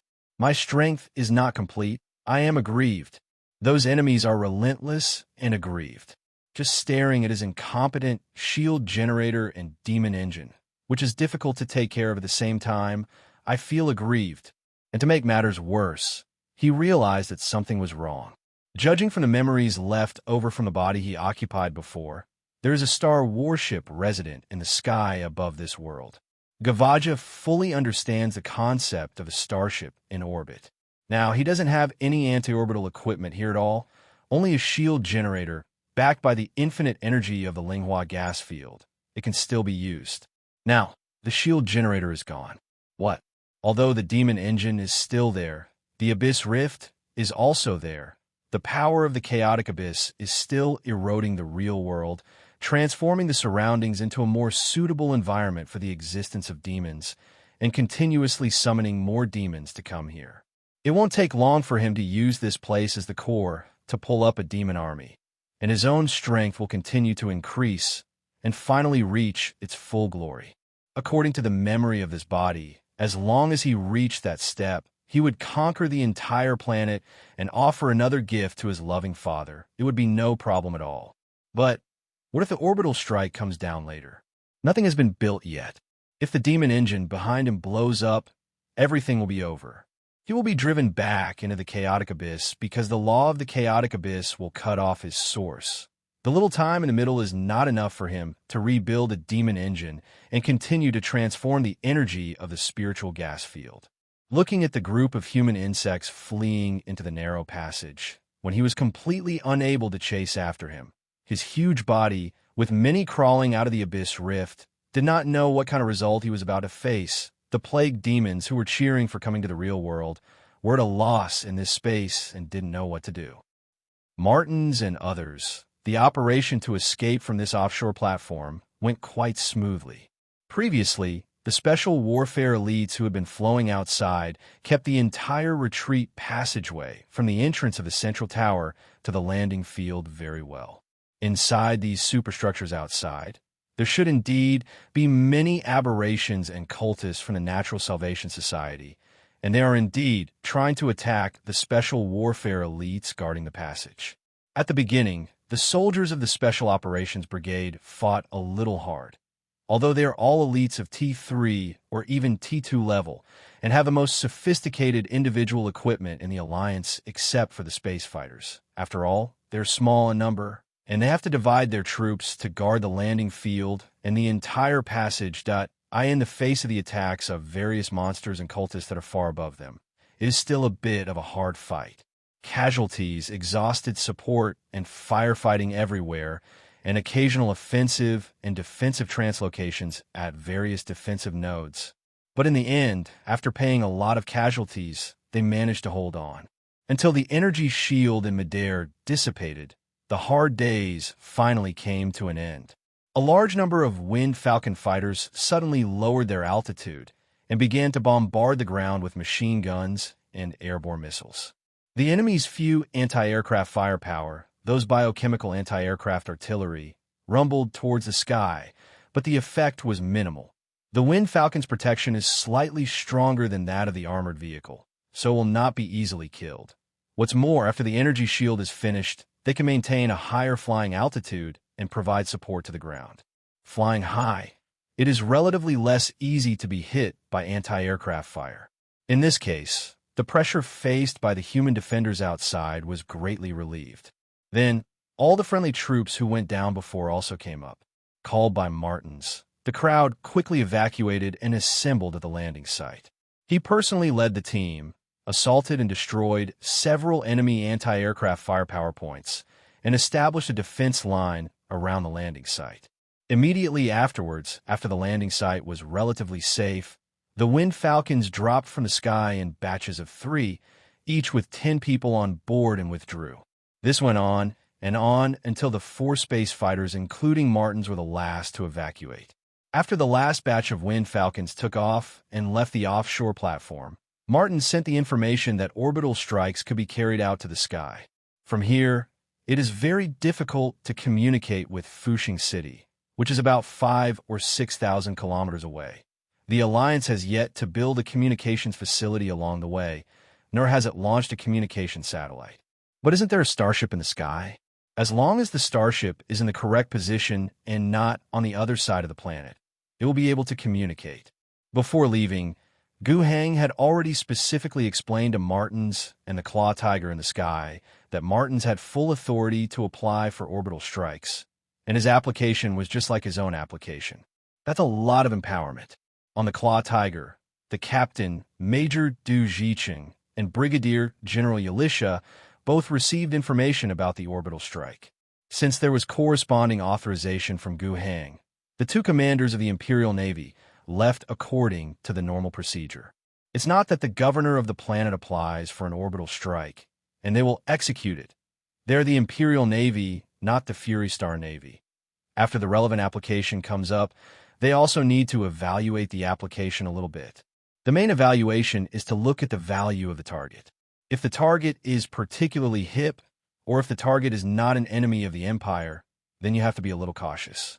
Today, they're also evaluating after receiving the strike application from the Martins chapter commander. It is not enough to evaluate the value of the target. A big, unclean person and an abyss rift that is about to open are all enough. What they want to evaluate is instead, is this true? Major Du was dumbfounded when he saw the text message on the application report, which clearly wrote these things. He is not young anymore. He was also a top student who graduated from the Naval Academy back then. He's been on duty on the starship for many years. 1 year, with the rank of major, he reached the position of captain. But in his 30 years of military career, he mainly fought pirates, and the biggest scene he experienced was only when he was not a captain. He followed the main force of the Tianma fleet to fight a wave of greenskins. And at that time, he was an administrator of the engine system, and he just listened to the instructions to do things when he was in war. He didn't even go into the bridge command room, and he didn't see much at all. Hearing the big demon's name now, he really felt dazed. Major Du turned his head to look at Yalisha. Miss Commodore, has the life in the orbit of Fury Star always been this exciting? Yes. Yalisha could only smile wryly. A few months ago, it was fine to carry out an orbital attack on the growing greenskin tribes on the ground, but then was inexplicably fooled by Gu Hang and pulled them into a one-to-many interstellar naval battle, which was already exciting enough. She thought it would be over, but the devil. To be honest, Gu Hang has brought a new meaning to himself. She didn't expect to face such an opponent, and at the same time, she also realized how important this was. Let's not mention why there's so many things on Fu Xiaoxing, but this is not particularly strange. The proliferation of greenskins was caused by the research in the pre-war era, and the samples leaked from the destruction of the world. The Devil's Gap is also normal, and the Angry Owl Star was originally a planet that was destroyed and rebuilt because of the wave of demons. But what she cares more about is that it seems to be a symbol of merit. The appearance of a big demon means that a huge disaster is coming. And the current New Xiaoxing is not the place that was rich and had enough financial resources to support a huge planetary defense force back then. Once the devil becomes the weather, under the leadership of a great unclean man, it will cause a devastating blow to the entire planet. Yalisha admitted that Gu Hang had his own way. In just half a year, he had built a wasteland world into its current appearance. The army in his hands is also very good. Not even worse than some Star Realm Army regiments. But despite this, quantity is always an issue. With an army of only a few 100,000, it is impossible to withstand a raging wave of demons, and it is impossible to support the arrival of the Empire. And if the demons really succeeded in occupying the entire planet, transforming it into a demon world, and completely dragging it into the abyss of chaos, then things would be a big deal. That is no longer a question of whether or not the Star Fury can be kept, but that this wave of demons is likely to spread to other galaxies. After the entire world has been corrupted, the number of demons will be extremely large. They also have the ability to drag out an entire chaotic fleet from the chaotic abyss, and the entire star region may face the flames of war by then. Of course, Gu Hang is finished, but she, Yalisha, will inevitably have stains on her body. The family is still taking advantage of the dividend from the last war to build a reputation for her and create a new star in the military, so nothing can go wrong now. But on the other hand, killing a big demon here and preventing the formation of an abyss rift is also a great achievement. Although, taking a starship to engage in orbital strikes on the ground is not entirely due to the Navy, and it is not as solid as the merits brought by a hardy naval battle. But in general, it's definitely better than just sitting around doing nothing in planetary orbit. With this in mind, Yalisha decisively ordered, Hit! Hit hard! In the next 10 minutes, at least 5 rounds of full-scale fire will be fired on the ground. We must stop the demon's forces and fight on the Fury Owl again. Look up! Yes! Major Du had no opinion at all. The terrible sky, fire fell into the sea. The order of Brigadier General Yalisha was resolutely carried out by all the officers and men on the Claw Tiger. 10 minutes, 5 rounds of firepower. What is this concept? It is roughly equivalent to a full-scale bombardment of the quintet, except for the 2 high-standard firepower of Air's Wrath and Hot Hammer. 100 rounds of Scalpel shipborne missiles are equivalent to half of the launch volume of the last round of the quintet. The bombardment of 100 rounds of Defender kinetic energy cannons is actually worse than the Scalpel missiles, but barely can be counted as the same. Although the overall firepower is much worse, the key point is that the places where the quintet was going to hit were much larger than now. At that time, there was an entire urban agglomeration with a large number of buildings left over from the pre-war era, which objectively served as shelter for those greenskins, and the cost-effectiveness of firepower was quite low. But here, the space is small. It is 2 kilometers long and 1 kilometer wide, and it can support a place the size of a village to death. After the firepower falls, the strength per unit of space is quite large. Martin sat on the Wind Falcon, watching silently. Can't actually see anything. When the first round of blows fell, the sky was filled with smoke, dust, and fire, and the sea platform, especially the central tower, had been densely covered. With the experience and vision of the chapter leader, he can completely judge that the current strike force is actually far beyond the need. It stands to reason that he can now be a real man and never look back at the explosion. But actually not. To deal with this complex of buildings, the current firepower is enough. But no one can guarantee whether it will be able to cause fatal damage to the demonic engine and the great unclean person hidden deep in the bottom of the building. This is the most bottomless of Martins. He had seen the strength of the great demon before, although what I encountered today was much weaker than the world that was destroyed by the plague demon back then. Otherwise, I would have been killed with a single blow. But even so, he was still worried. The main reason is that the siege of past memories is too terrifying. A big demon who can be bombarded with hardtop naval guns. If you really want to kill it, even with the cooperation of several battle group champions, it will be very difficult. The only one who can win in a one-on-one fight is probably only the legendary Emperor's God's Chosen. But the Emperor's God's Chosen, there is only one top fighter with such a name and strength in the entire Phoenix's thousands of years of history. The war groups with a slightly younger history may not have had such fighters since their establishment until now. Therefore, he refused to leave for a long time. He worked hard to eat a lot of nutrient cream and synthetic starch to supplement the necessary energy needed by the body, the evolved superhuman organ of the Star Warrior. Iron's stomach quickly digests food and turns it into energy. Although I can't guarantee it. But who knows? Will there be a desperate battle to be fought later? He has to try to keep himself in good shape. Martins has decided that after the orbital firepower strike, he will go to the field to investigate the effect of the firepower strike. He hopes the effect is good. 20 minutes pass quickly. After the rumbling explosions, the gunpowder smoke dissipated, and Foam Falcon brought them back to the sky above this sea area. That offshore platform is no longer what it was at the beginning. Almost all of those pipelines, tanks, and marine structures were destroyed under the terrifying firepower. The living dead in the tank are all physically liberated. Those aberrant monsters and cultists who had survived before would definitely not be able to survive such a blow. But these are not what the people on the Wind Falcon are concerned about. Martins looked at the building in the center of the offshore platform, which had been completely blown down. The backflowing seawater has already filled it up. You can't see anything just by looking at it this way. He gave the order to let the Wind Falcon descend. For the next thing, The special warfare elites of the 10th Brigade can't help much, so there's no need to let them go down. With only his 3 battle brothers, Martins left Fong Falcon and jumped to the unrecognizable sea platform. The main structures here have all been destroyed by the orbital attack and are slowly sinking. More and more water was poured in. Judging from the current progress, it would take at most 3 to 10 minutes for the supporting structure below to completely lose its effectiveness, and the entire offshore platform would completely sink to the bottom of the sea.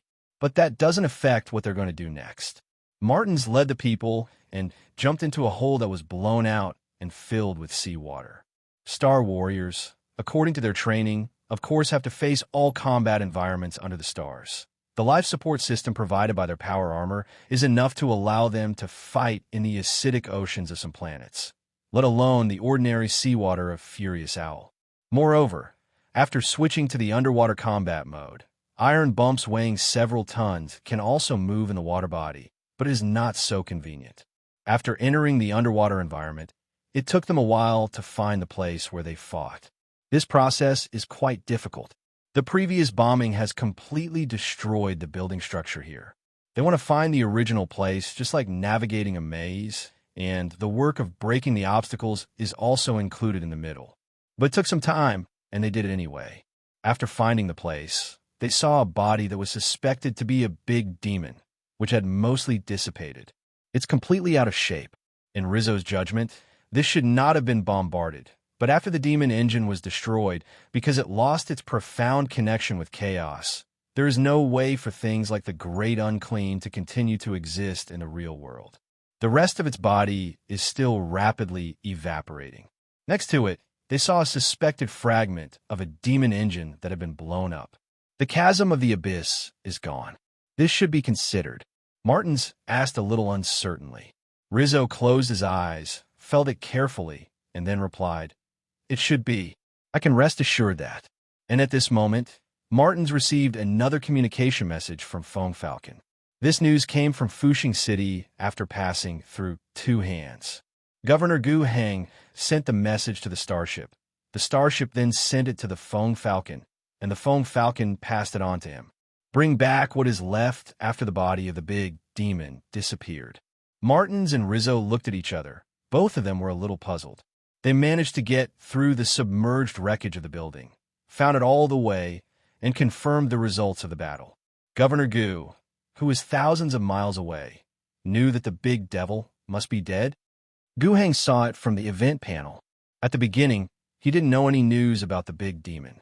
After all, Martins and others broke into the lower level of the central tower, and after encountering a strong enemy, they didn't have time to spread the news.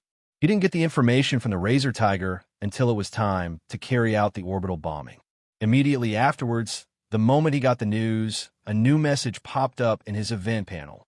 Great Unclean One, Gwaja. Gwaja is not the real name of the Great Unclean One, but it is the name he uses now. He is about to tear the curtain between the abyss and reality and bring his army to descend on the Fury Owl Star. This is a catastrophe. What should you do? The moment he saw the news, he was really taken aback. I'll be good, as it's so exciting. How can the Angry Owl Star? Are you qualified to be targeted by a big demon? What's wrong with this planet? Why can all kinds of ghosts and snakes run into it? To be honest, if Gu Heng didn't have the system in hand, he would have died countless times when he came to this place. Even if he has the skills to solve the problems that many previous governors failed to solve, he needed the Alliance and needed all the survivors.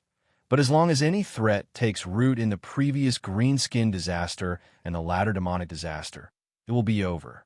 In other words, even if he has a system, whether it is a green skin natural disaster or a demon natural disaster, it cannot be perfectly solved by the undeveloped Angry Owl Star. Gu Heng, who was at the back, was even thinking about whether he should take a flight and go to the south in person. After all, he was a level 5 psyker, and he was worthy of Martin's existence in a one-on-one match, so he could be of some use to him. Anyway, if he really wants to get the worst result, he will die. Either he died in the bloody battle between Fury Owl Star and the endless demons, or he died in the subsequent judgment of the Empire. Such a big problem on the planet may even spread to other star regions, and he, the governor, cannot escape. anyway, to nip things in the bud. But luckily, things didn't get to that point. After he was in fear for about an hour, a new message appeared on the event panel. Great unclean person, Gwaja solved. The great unclean one, Gwaja, has been re-banished back to the abyss of chaos. This time, it will take a while to heal its injuries. Reward: 7,777 gift. Optional gift. After the great unclean Gwaja was expelled, the source of chaos that he had no time to escape condensed on its rusty, giant sword. For 777 boons, you can convert it into a Hallows weapon usable by humans. Seeing this news, Guhang felt a little nervous. The rewards given by these gift points are huge, but this number, why is it weird? Moreover, the chaotic essence left by a plague demon, this thing is used as a holy weapon. As a weapon? Think he didn't die fast enough, huh?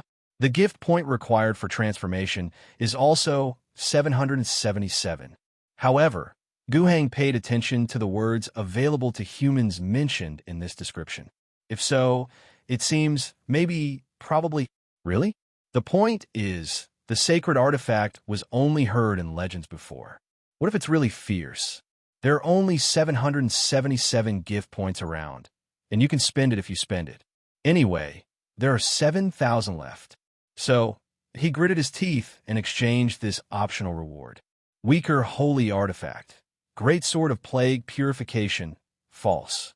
The origin of chaos that contains a small part of a great unclean person can be used by humans after being purified. The person who holds it has the effect of +2 physique and +2 spirituality, and this bonus will expire after exceeding 22 points. The person who holds it is immune to plague and disease effects. The big sword has a similar gravity field. The big sword has the characteristic of must hit that can be activated once a day. After being purified, the weak holy artifact still has a very low probability of becoming a bridge to communicate with the abyss, so that the owner will occasionally hear whispers from its original owner. Those who are not strong-willed cannot use it. Looking at this thing, Guhang felt a little toothache. This thing is very strong, especially for someone who is already very strong. The spiritual and physical attributes are double +2. According to the system's algorithm, it means that the holder will more than double the physical fitness on the basis of his own original. The same is true for spirituality. Taking it, Guhang is equivalent to a direct promotion to a level. With it, the level of a company champion like Martin's can reach the level of hard power of a serious space fighter company commander. However, Guhang was a little entangled and hesitant about the message that would be affected by the abyss written on the back of this weak sacred artifact. He doesn't want to use it himself. On the one hand, he is not a warrior. He can't use the strengthening of physical attributes and the latter two characteristics. And in the future, there may not be many opportunities for him to fight in person and go to the battlefield. The equipment effects he can display are mainly those 2 points of spirituality. On the other hand, Guhang didn't want to try it himself. Whether the abyssal corrosion could affect him or not, that he doesn't think he is a person with an unstable mind. But there is no need to gamble, and he will not gamble with a 1 in 10,000 chance. The most suitable person to use this weak sacred artifact is Martin's. But Guhang was quite worried about his level of willpower. The Star Warrior is still a chapter leader who has gone through the redemption expedition and now takes on the responsibility of rebuilding the chapter. He also has the level of a company champion. Logically speaking, he is definitely a strong-willed person. But after he came to New Xiaoxing, he was PUA'd by Guhang, making people afraid to be completely at ease. Even the probability of Abyss Whisper itself is very low. The probability of Martin's being corrupted is also very low. But no matter how low it is, as long as it is not 0, Guhang will not be willing to bet. It's a good thing to have one more piece of good equipment, but it's not good if something goes wrong because of it. Martin should use his Seiko power sword. More than 700 gifts were wasted. White flowers are white flowers, so as not to sink this sword in the sea. What if something happens to a sword with the essence of a great demon? Being purified by the system for a wave, then putting it away and keeping a close eye on it is better than letting it go outside. Gu Heng could only comfort himself in this way. Overall, the harvest this time is great. A huge bounty reward. This is the biggest reward that Gu Heng has ever received beyond expectations. He immediately felt rich. Although it doesn't seem to be useful, it is at least a weak sacred weapon with fewer hidden dangers. And the biggest gain is to eliminate a crisis that might destroy the world. Written request for leave. The business trip is over, just landed, and came back. I don't have time to finish writing today. Please take a leave of absence. Starting tomorrow, it will be updated at -frowny face -noon. Jason Morgan became the governor of the province, a C1 level rank. This can almost be regarded as stepping into the top ranks of the League official system. After all, no matter how high it is, it will only be at the level of the Central Minister of the Alliance. No matter how high it is, it will be at the level of Asana. Moreover, his position is even more important. After the establishment of Baikinga Province, it is the most populous and largest province within the control of the entire alliance. The combined total population of the three central provinces is only 600 million, and 100 million of them migrated from the Baikinga area. The population under Morgan's rule is a full 800 million.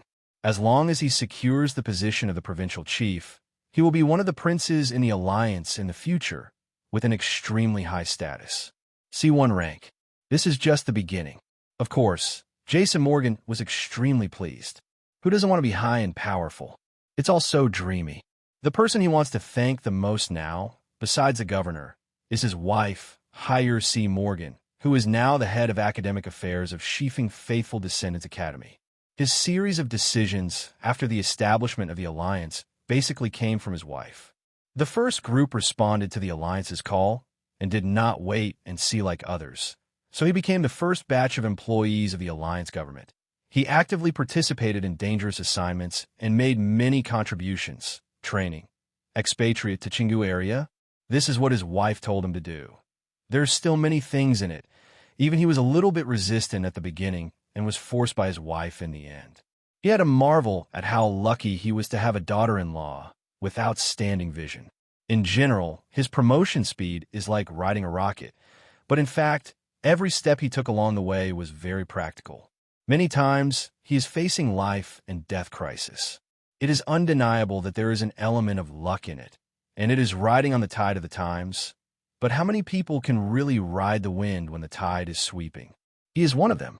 He made many choices right, and in many critical moments, he had his own shining points. All I can say is he hit it off. But at the same time, he can also realize a more important point. All kinds of things in the past have won his current status for him. But this is just the beginning.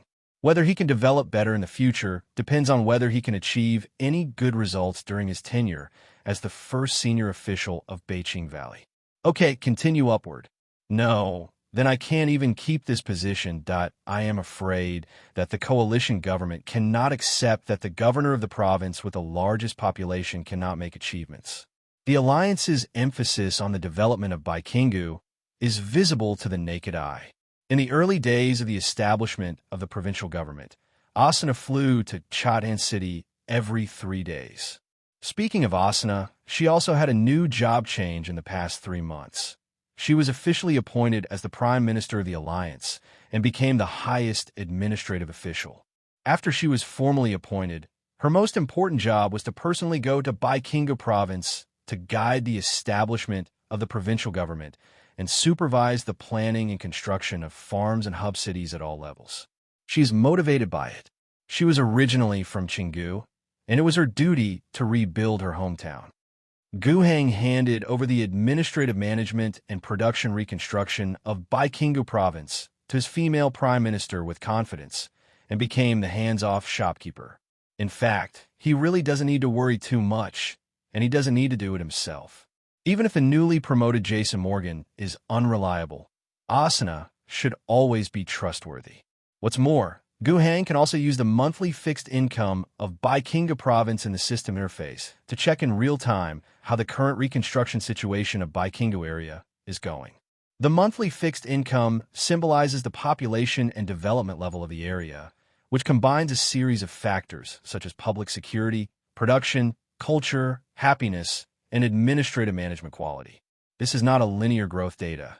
But in general, as long as a region develops better, the gift points there will be higher. Currently, under the Alliance's rule, the place that provides the highest monthly gift points is Weisheng City. With a population of about 1605 million, it provides Guhang with 773 monthly gifts.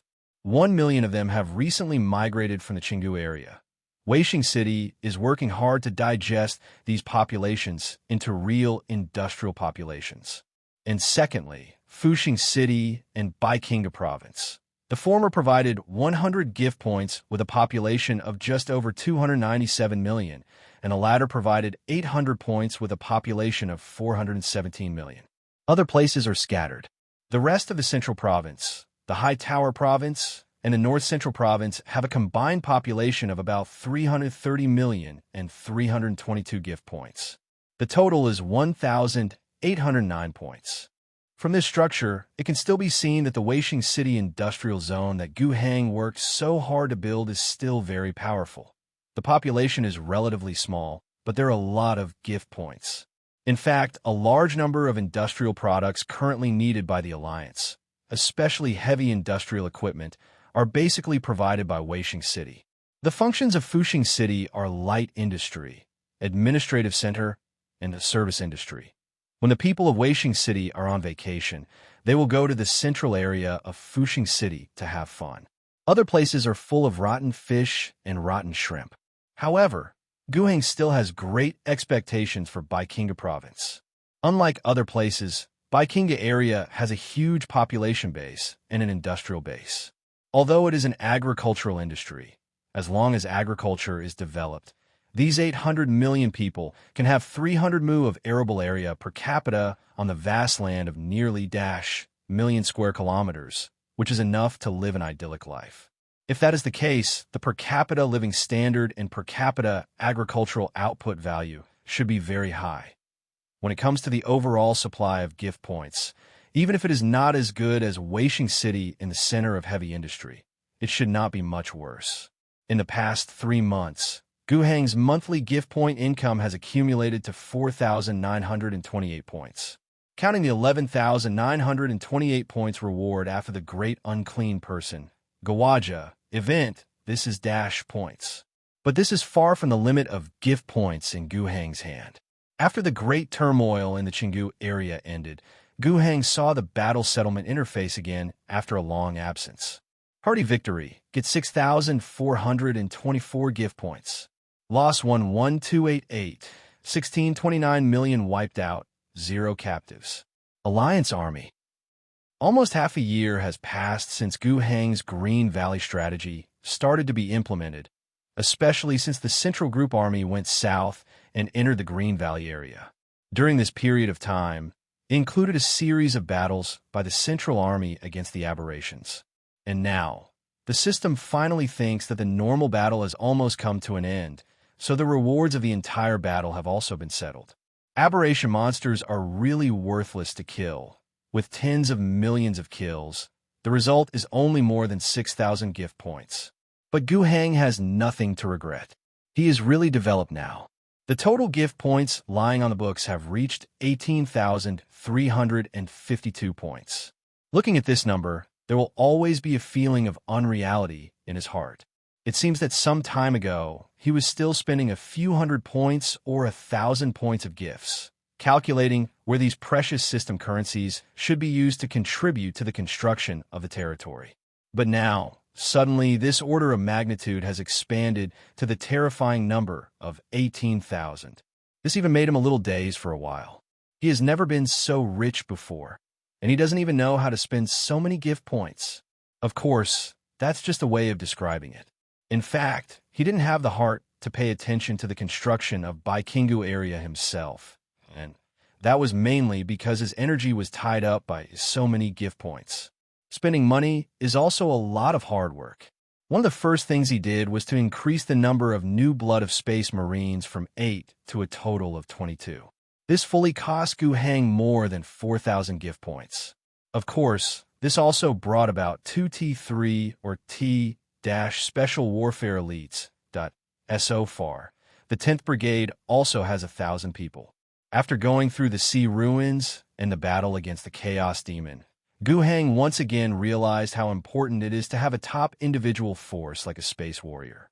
As for the cultivation of interstellar warriors, even with the blessing of the system, it takes a relatively long period. Even if it is more expensive, Gu Heng has to prepare them first. Ideally, in another half a year or so, the number of Phoenix battle groups will be able to return to the size of 26 people. That's still a rarity for a chapter, but at least 4 serious tactical squads. The reason why the number was set to 26, not more, was because Gu Heng only had 22 sets of power armor in his hand. This also included the old armor left by the previous Phoenix. Then Gu Heng will train more new blood of the battle group, and after they grow up, they will not have power armor to wear. Of course, if Gu Heng is really rich, he can actually cultivate more new blood. These recruits, if they don't have armor for the time being, they won't have armor, and they just need to buy it later. Or when Gu Heng has the power armor manufacturing technology here, this problem should also be solved to a certain extent. But for the time being, there is not much need. After all, no matter how many gift points are left, there are still many places for Gu Heng to spend. The first thing to do first is to expand the army. Not counting the militia regiments that have not been completely disbanded in the Qinggu area, the Alliance has a total of 25 division and brigade units with a total strength of 17. Gu Heng felt that the number of troops was not enough. He calculated that based on the tax currency of the empire, the total value of these 25 divisions should have reached about 280 million tax currency. That is to say, after another year, when the imperial tax officer came, these troops would be transferred to a star militia legion in situ, then Gu Heng's first issue of imperial tax would be resolved. But it is impossible for Gu Heng to stop military development like this. 2 aspects. First of all, there's still a lot of troubles on Fu Xiaoxing. The eastern provinces have not yet settled down, nor has the northern land. The western desert is still in a state of independence, and the westernmost Blackbird heavy industry group is even more of a big deal. The number of troops is not too small. Moreover, Gu Heng also needs to be worried. If his troops are transferred to the Astral Army on the spot, and one day in the future they are actually transferred away by the Imperial Military Affairs Department, he has no armed forces to use on the planet. So how? According to the Alliance's current total population of more than 30 million, Gu Heng plans to expand the number of regular troops to a scale of dash. He had already discussed it with Colonel Thaddeus, the head of the military and political department. The Alliance's army will gradually expand to 13 more division brigade units in the next 6 months, and to solve a problem that has always existed before. Of the 25 army divisions currently in the Alliance, there are 4.1 is the Mechanized Synthetic Brigade, the other is the Motorized Infantry Division, the third is the Garrison Division, and the fourth is the Special Brigade. Except for the most special 10th Special Warfare Brigade, which is only one of the remaining 24 divisions, there are only 2 Mechanized Synthetic Brigades. There are only 4 Motorized Infantry Divisions. There are also 17 divisions, all of which are garrison divisions.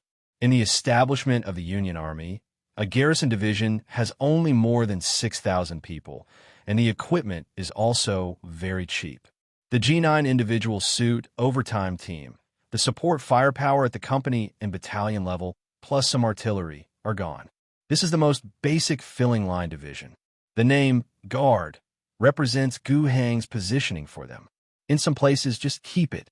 The main force, in fact, do not count on them.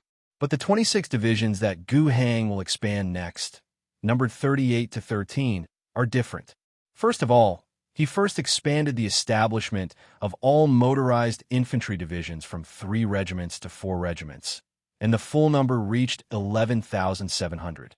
Then, he created 9 new motorized infantry divisions and 4 mechanical brigades.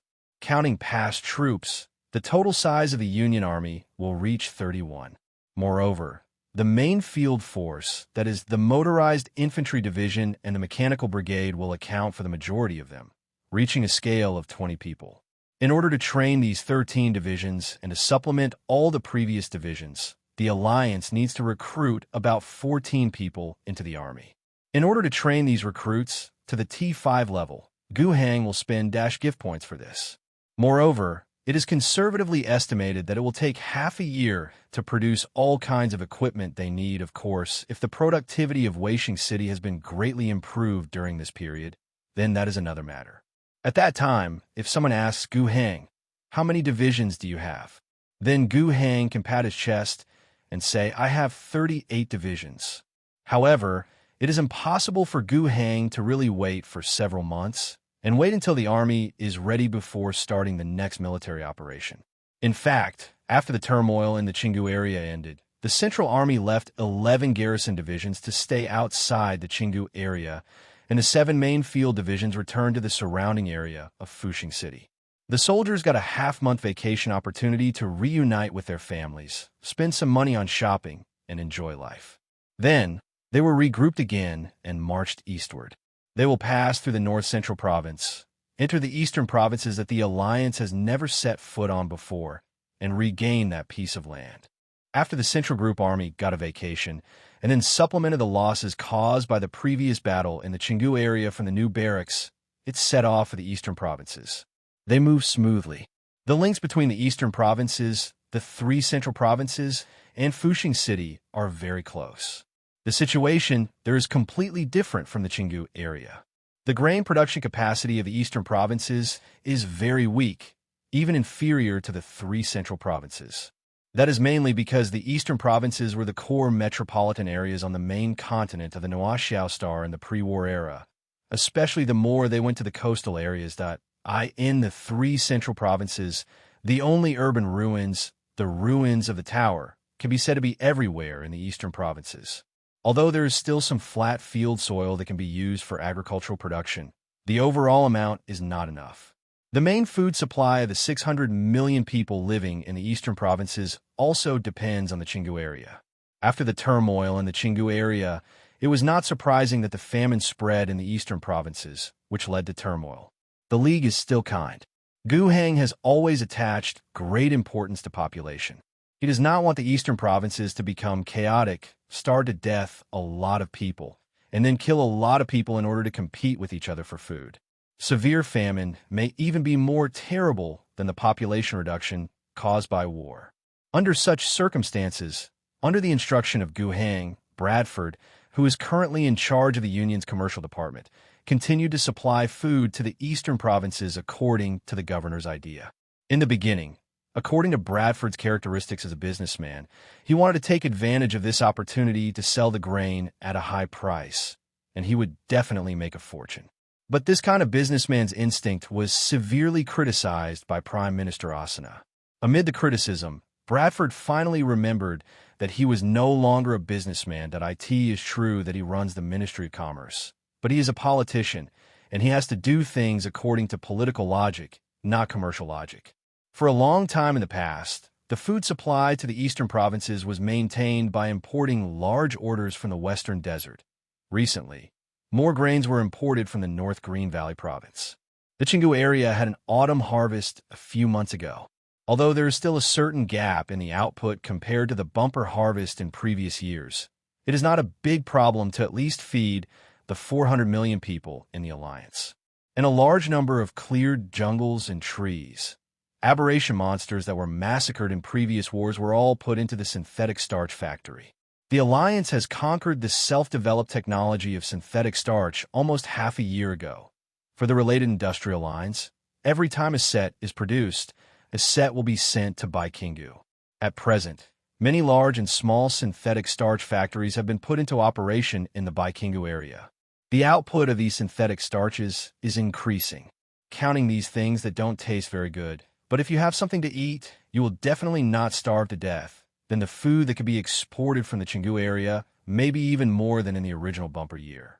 That's enough. All kinds of food exported from the alliance to the eastern provinces in large quantities are mainly exchanged for various industrial raw materials and commerce. Industrial raw materials are the most important basic output and traditional output of the eastern provinces. To put it bluntly, it is similar to the production mechanism in the ruins of the tower, relying on picking up garbage. Exporting food at a low price and exchanging it for industrial raw materials is a basic business. It does not make money, or it makes normal money. But since I said that this matter has political considerations, it is essentially a political business. The political goal of this matter, apart from maintaining the millions of people in the eastern provinces from uncontrollable large-scale famine and war, is not to earn excess profits from business, but also to earn back from other aspects. Through increased trade operations, the alliance has established a very deep influence in many settlements in the eastern provinces. Only the alliance can provide a sufficient food supply. This forced many settlements to sell raw materials to the alliance at normal prices. Of course, in a strict sense, this is not forced. After all, the price of grain is not high, and the price of raw materials is not low.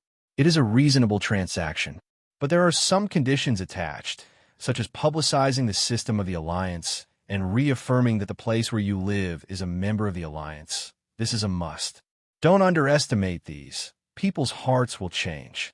In the settlement where I live, I don't have enough food to wear. I have to pick up garbage every day. I have to face the mutated beasts in the wasteland, and I have to worry about looters. As long as I go to the alliance, I become a citizen of the alliance and have a fixed rank, at least food and clothing today. As for work, can it be harder than picking up trash? Not to mention, in the propaganda of the alliance, all ranks have basic medical insurance, vacation. Comparing them, you will know what is good and what is bad. And in conjunction with the second promotion, their own settlement is also a member of the alliance. Then don't the bottom or even the middle-level residents think, why are we all in alliances and we don't live well? Then if one day the alliance comes and says that the entire settlement will be brought under the direct management of the alliance. So, how strong is the resistance of the entire settlement? Don't talk about resistance. I'm afraid it's not the leading party everywhere. In addition to the minimum requirements to let go of the alliance's merchants to promote the alliance, there is some other deeper cooperation. For example, they began to gradually accept the guidance of some expatriate officials from various ministries and commissions of the Union. The name is to help these settlements to build their homes and bring the advanced experience of the alliance.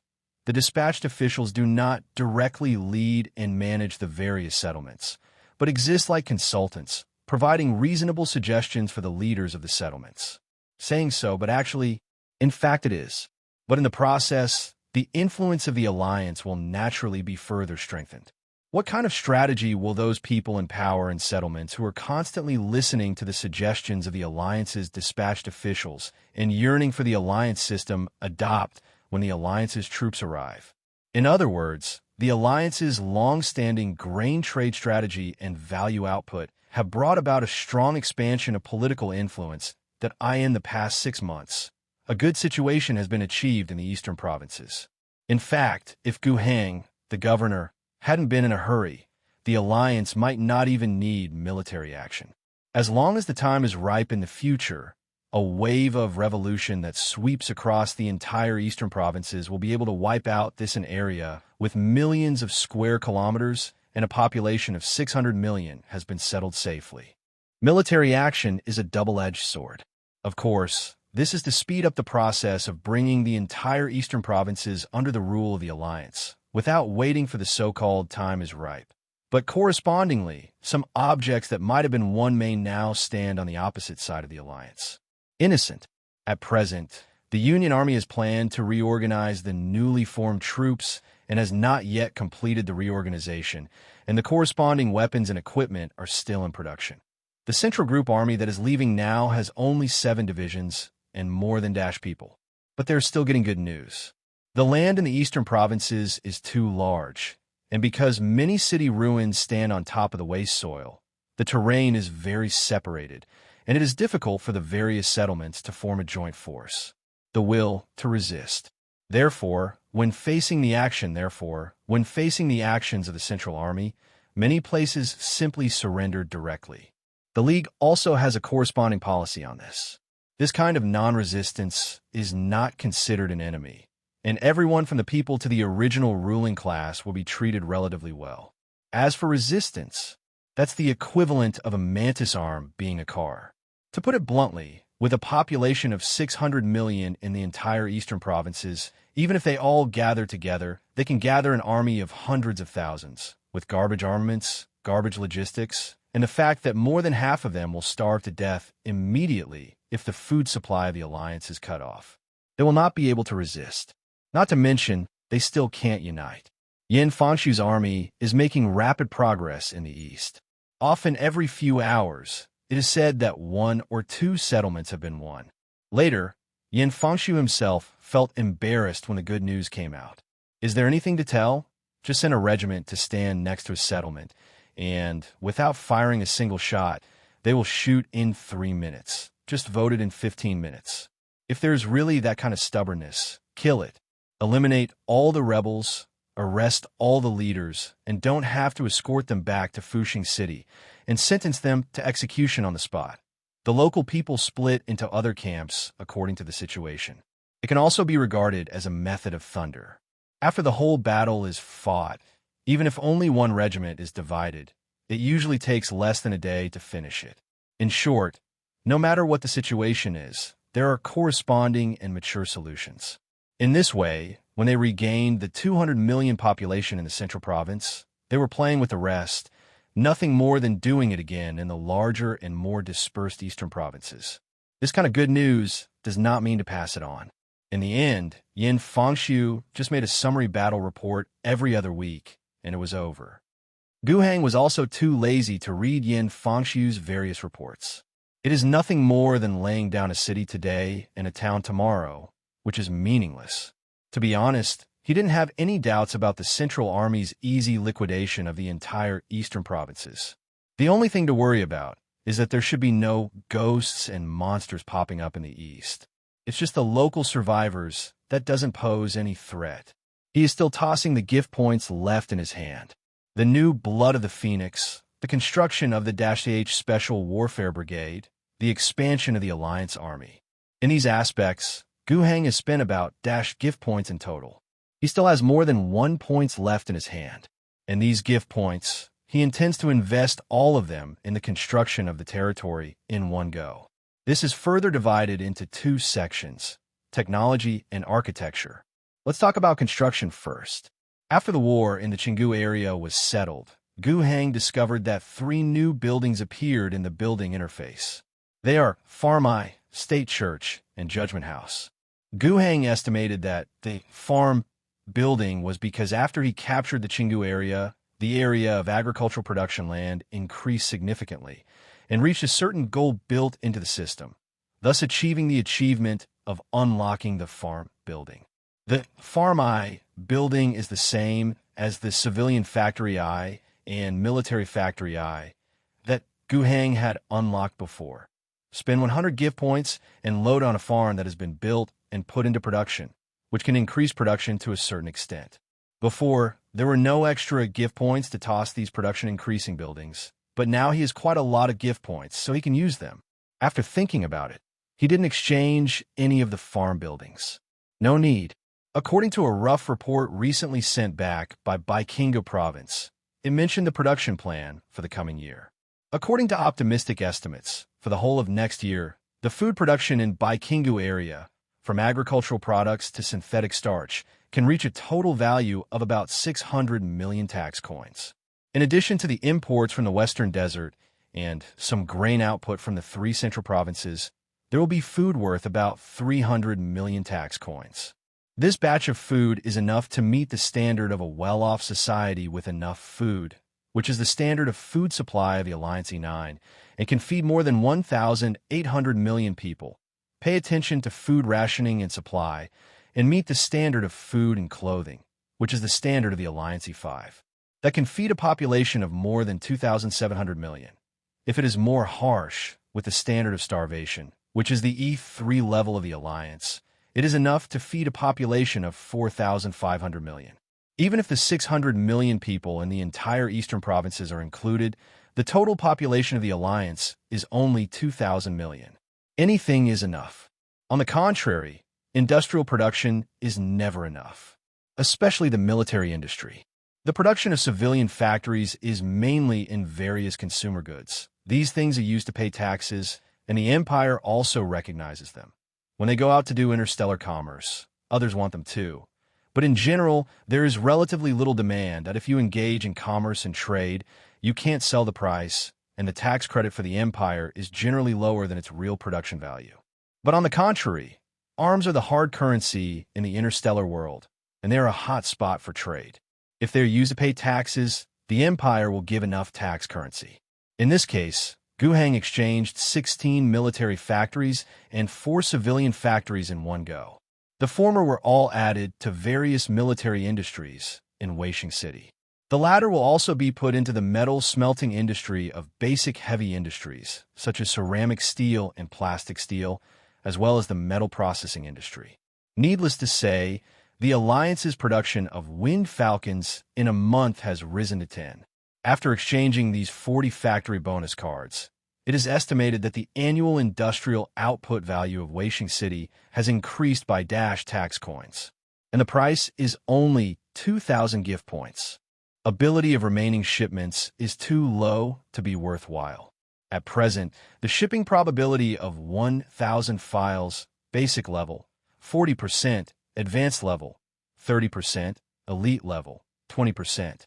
There is still a 10% chance. If you are unlucky, it will be empty. As for Guheng's first 3 shots, his luck was not good. Empty is not empty, but it is not violent. 1 advanced level, 2 basic level. The advanced technology is Lion Tank. With this reward, Guheng burst into laughter. This is the armored force that the Astral Army has been equipped with for a long time. It is a serious tank, and it is not a concept at all with the Challenger imported by the old Alliance Army. Although the Lion Tank can only be regarded as a light tank in the armor sequence of the Star Army. But light tanks are also tanks with heavy armor and powerful firepower. The armor of the Challenger tank can be pierced by the Space Marine's bolter, but the bolter is just scratching the itch for the Lion Tank. Even if it is something of the level of heavy bombers and plasma guns, it is impossible to threaten the tank from the frontal armor. The 155mm howitzer currently equipped by the Alliance can also scratch the itch when fighting the Lion. In terms of offense, it has a 125 caliber kinetic energy main gun, which uses railgun technology and can also be replaced with a plasma cannon. It is equipped with 2 coaxial machine guns with heavy explosive shells. It has active smoke screen defense and special ceramic steel armor defense. Such a king of land warfare is not comparable to the Rambler armored vehicle. The reason why the Astral Army is called the Hammer of the Empire is because of its strong armor capability. Without these heavy tanks, how can the Astral Army, with human flesh and blood, contend against the ghosts and monsters in the universe? And now, the Union Army finally has serious tanks. Moreover, Guheng did some calculations. The Lion Tank Alliance has the ability to directly pull the production line for production. Basic pottery steel, whetstone engines, these production capabilities are available .as for the main gun on it. According to the technical blueprint of the Lion Tank, the Alliance is also capable of replicating it and pulling it out of the production line alone. This can even optimize the Alliance's own artillery technology. It is unrealistic to replace the plasma cannon because the Alliance cannot produce it now unless the plasma cannon is selected as an accessory when the black box is used to directly produce the accessories of the Lion Tank. But the output is too impressive. But there is no need for it. Railguns and heavy bolters are already powerful enough weapons. And those 2 basic level technologies are 2 production type technologies, namely superconducting grid and basic engineering machine. Both of these are infrastructure technologies. The former, as the name suggests, is a type of technology for building power grids. Compared with the traditional grid construction technology currently used by the Alliance, the main outstanding ones are low loss, strong load, and convenient wireless charging. The latter is a kind of engineering machinery. By configuring different supporting equipment, it can be used as an excavator, a paving machine, a variety of construction machinery. And these can be used for other things, but Guheng can see that most of them are used for some basic projects, such as laying roads, railways, tracks, and so on. These 2 infrastructure technologies are very important. As the size of the land controlled by the Alliance grows, the population grows, and some infrastructure construction becomes insufficient. The most intuitive point is that the Alliance's current power grid will cover Fuxing, Shuangqing, and Zhengtown. For example, the other settlements in the three central provinces have not had time to connect to electricity, let alone the farther Baikinga province. There is no power grid construction technology, but construction takes time, and a large part of the Alliance's current energy is placed on other areas that need to be developed. The matter of the power grid was shelved. After all, apart from Shuangqing, other small and medium-sized settlements, even if they are preserved as much as possible, their productivity is very weak, and the value of quickly connecting them to electricity is actually not that high. The same is true for the road network and railway network. But this is obviously not a long-term thing. Guheng didn't really intend to follow the model of some hive worlds, just build a super metropolis in the whole world. Of course, a super city has its own meaning. A denser population and denser industries will exert a greater cluster effect. However, the agricultural production areas in the North Green Valley area and the raw material industry in the eastern provinces that recycle the ruins of pre-war cities are all indispensable. Now, if you want to transport, you have to rely on iron bull trucks to drive back on dirt roads, and gravel roads. Although it is much more reliable than the bull carts that rely on animal power in previous years, it is still not fast enough. At least for an industrial system, it is not enough. What's more, Guheng doesn't really only care about the development of the two cities. He calculated it based on the production capacity of the entire alliance. Regardless of the fact that this year's taxes are no problem, future taxes can also be offset by filling troops into the Starfield army that will be established. But purely based on actual productivity, the alliance, the annual GDP is only 1,000 to million tax coins. Guheng, on the other hand, has to bear the tax of 5,000 million people on the planet and 500 million tax coins per year. If there is no army training ability given by the system to cheat, and there is no functioning Star Militia Legion to serve as extra help, his life will be extremely miserable. With an annual output value of 1,500 million tax coins, if -million is used to pay taxes, then the people under his rule will not be much better than the people who do not have a living. Of course, there are still some other objective factors. There are only 400 million people under him. The planet has not yet been unified, and there's still a lot of human resources that have not been included in his hands. But at the same time, there's another problem. The development level of the various regions of the Alliance is too different. The heavy industrial zone in Weixing City can reach a per capita annual output value of 1.6 tax coins. In Fuxing City, only 1.02 is left. These two are still positive, reaching the amount when the imperial standard tax amount was formulated. That is, the total value of each person's annual production, which is regarded as a tax currency. But in other places, you can't get to one at all. Everywhere in the Alliance, there is still a lot of room for improvement in production efficiency. To be rich, build roads first.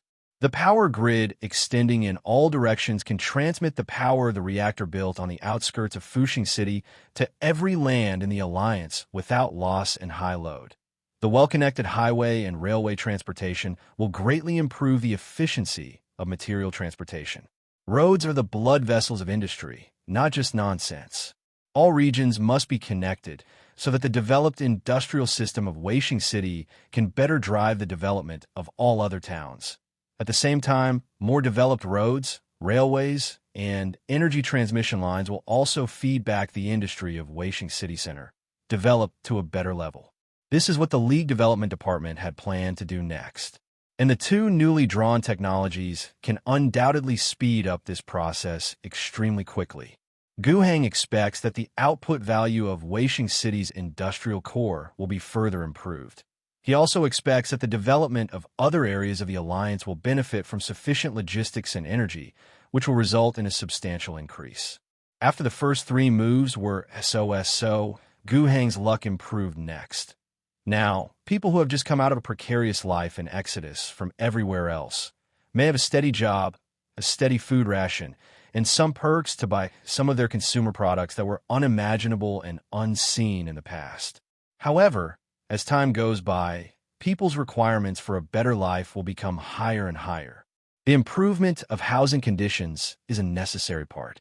In fact, there are a large number of residential areas planned in Weishing City at present.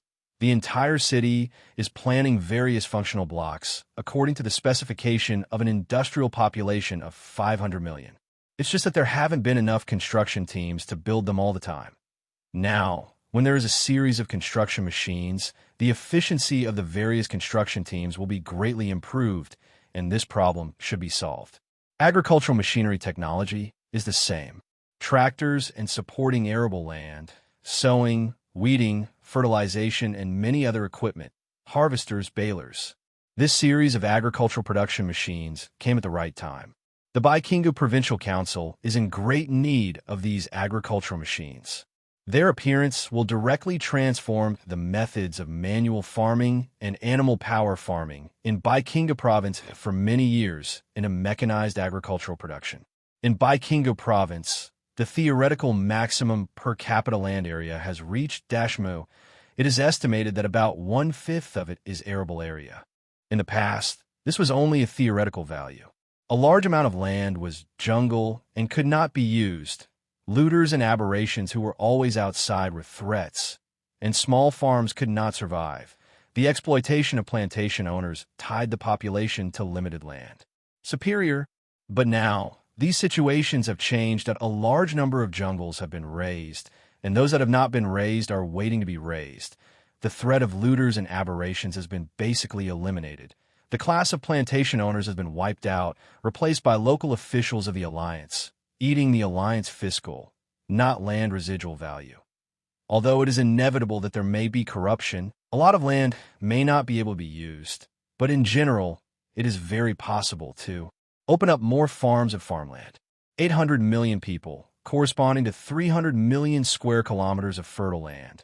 That is a land with a large population and few people. Relying on normal artificial planting, it will definitely not be able to grow. This must be mechanized and large-scale planting.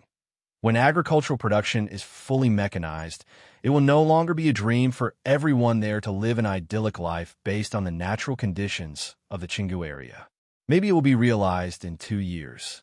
A family of 4 to 5 members can have 2 or 3 laborers, contract 1,000 acres of land, become a full-time farmer, carry out fully mechanized production, and then plant high-yield seeds imported from the cousin's merchant ship before. The annual grain output may reach 50 tax coins.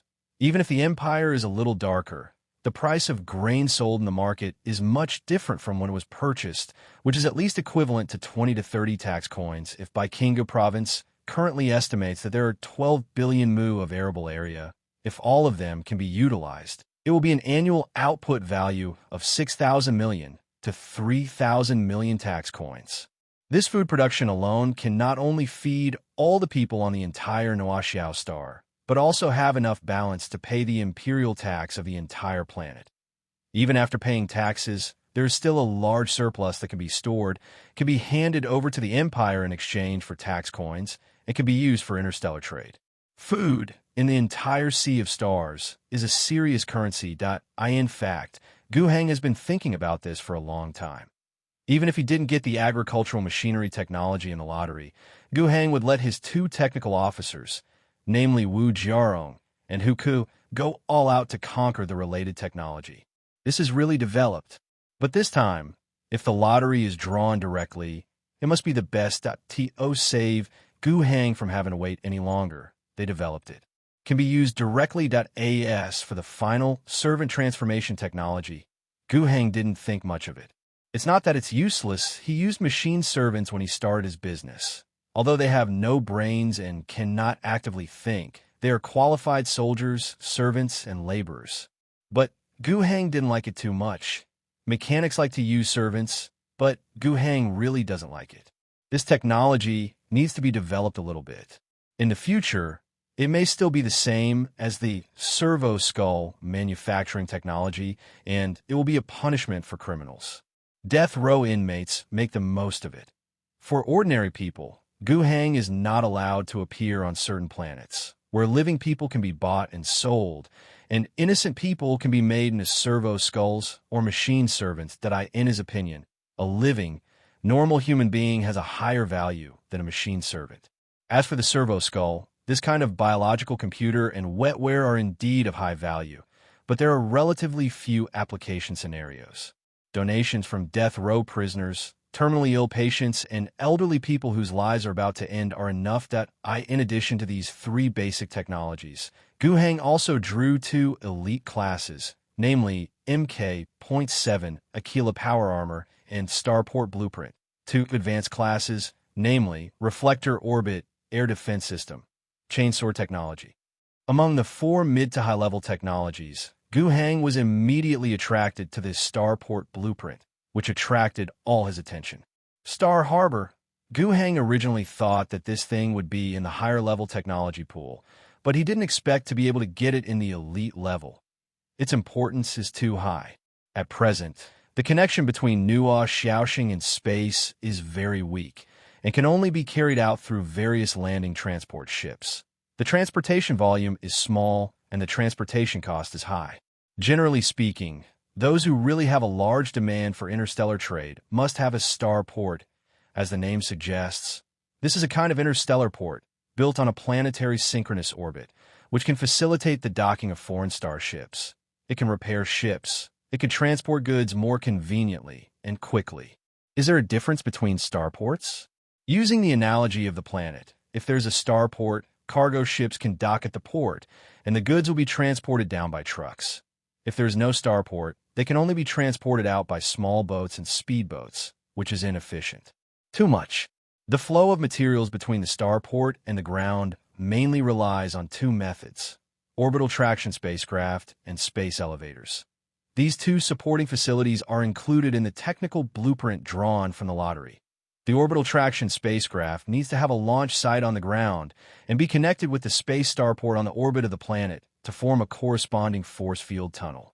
The traction spacecraft itself has a certain power and can fly up and down in the force field tunnel with a high speed and a large load capacity. The space elevator is another solution to build one or more physical passages from the ground to the space starport. The elevator has kinetic energy and moves up and down on a physical track. The main difference between these two solutions lies in whether the upper and lower passages are physical passages or pure energy force field tunnels. However, the solutions to the problem of the connection between the two starports and the planet's ground do not conflict. It is possible to build a space elevator at the corresponding point between the synchronous orbit starport and the ground. The one-time construction cost will be higher, but the transportation cost is low. However, force field tunnels and traction spacecraft do not need to be built on the corresponding locations of synchronous orbits. They can be left open when not in use, and the loss is relatively low. The spacecraft can be boarded. After all, this thing is more expensive than a space elevator. With Xingong, Fu Xiaoxing now has the qualifications to participate in interstellar trade. Unlike when he was doing business with the beautiful girl before, he could only buy some high-value but small-scale things. The transport spaceship was getting better and better. The deal between the beautiful girl caravan and Blackbird Heavy Industries lasted for 3 months. That's because the beautiful girl came to support New Xiaoxing, and there were some other factors behind the deal with Blackbird Heavy Industries, which made it hard to stand up to the 3-month loading and unloading time that, if you were a normal businessman, people would see that you don't even have a starport, and you rely on transport planes to transport your goods. You can pull it down. Unless it is a small piece of high-value commodity that someone will do business for you. Don't even think about the transaction of bulk commodities. With Starport, there is an entry ticket to participate in normal interstellar trade. And not only that, Starport is also the basis for a series of space technologies. Starships are not easy to build on the surface of a planet. Not bad at all, but bad. After the completion of the starship, it is like a town. It is necessary to lift such a behemoth from the surface environment into the universe, not to mention the energy consumed. This process alone is a huge damage to the surface environment. Generally speaking, the main construction of starships will be carried out in the interstellar dock at best. There are some key components that will be built on the surface and then sent to the interstellar dock. And the interstellar shipyard, of course, is also to be built in the starport. In addition, the starport is also a very important part of the orbital defense of the planet. Thanks to the fact that the starport does not require mobility, it does not need to fly around in space like a starship, and does not require a power system. It can be equipped with extremely thick armor and powerful firepower of course. At that level, it should not be called starport, but star fortress. Moreover, if enough anti-orbital firepower is built on the surface, combined with the starfort, then when the entire planet encounters a space fleet, it will not be purely passive. On the contrary, as long as the enemy dares to approach and the fleet is not strong enough, the anti-orbital firepower on the planet, combined with the strong combat power of Starfort, will make any space fleet trying to attack by force experience what despair is. No matter from the perspective of commerce, future Starfleet construction, planetary defense. The construction of starports is the foundation of the foundation. This is a must. The only problem is that, after careful inspection, Guhang found that the construction cost of this starport is very high. Its black box is the largest among the many technical black boxes that Guhang has obtained so far. However, in fact, this black box can only produce some important parts required by various starports. The final assembly and basic construction work still needs to be done by regular hands. In fact, not only Shingon, but also the Falcon Speed attack boat and the Lion tank that was just drawn are similar. The black box is not that big, and it can't be clicked to pull out a huge war machine. IT will manufacture many parts according to the program, which still needs to be assembled. For Wind Falcon and Lion Tank, the problem is not too big. The total number of parts generated by the black box is not much, and the difficulty of assembling is also very low, and it can be done quickly. But starport is another story. Building a starport is tantamount to building a city in space and orbiting a planet. Building a starport is tantamount to building a city in space and orbiting a planet. Even with the help of the black box, it can only be said that the construction difficulty has been greatly reduced, but the construction time will not be saved too much. What's more, track construction requires sufficient construction technology. The workers' single-person equipment, construction technology, knowledge of site selection. These are all challenges. But fortunately, these things also have a complete set of solutions in the Starport Technology Blueprint. It's a matter of implementation. Looking at these materials, Guhang calculated for a long time and finally came to a result. Even if it is to build a relatively simple and lowest-level starport, remove weapon defense, remove energy shields, remove hardened armor, remove starship manufacturing capabilities, and only retain the commercial attributes and the ability to dock ships, the cost of such a starport may also need hundreds of millions of tax dollars. It is equivalent to the 20-year imperial tax of Star Fury. And if you want to pile up various functions on it, the cost will be astronomical. According to the current situation of Fu Xiaoxing, it will definitely not be produced in a short time. But this does not mean that Guhang intends to delay this matter. IT is precisely because of the high cost and the long construction period that this matter should be done earlier. After all, Guhang's appointment as the governor is not a one-time deal. He will serve as the governor for a lifetime if there is no accident, and there is no such thing as a term of office or a term of office. This kind of work must be done in contemporary affairs. First, start the corresponding site selection and the ground project of the starport.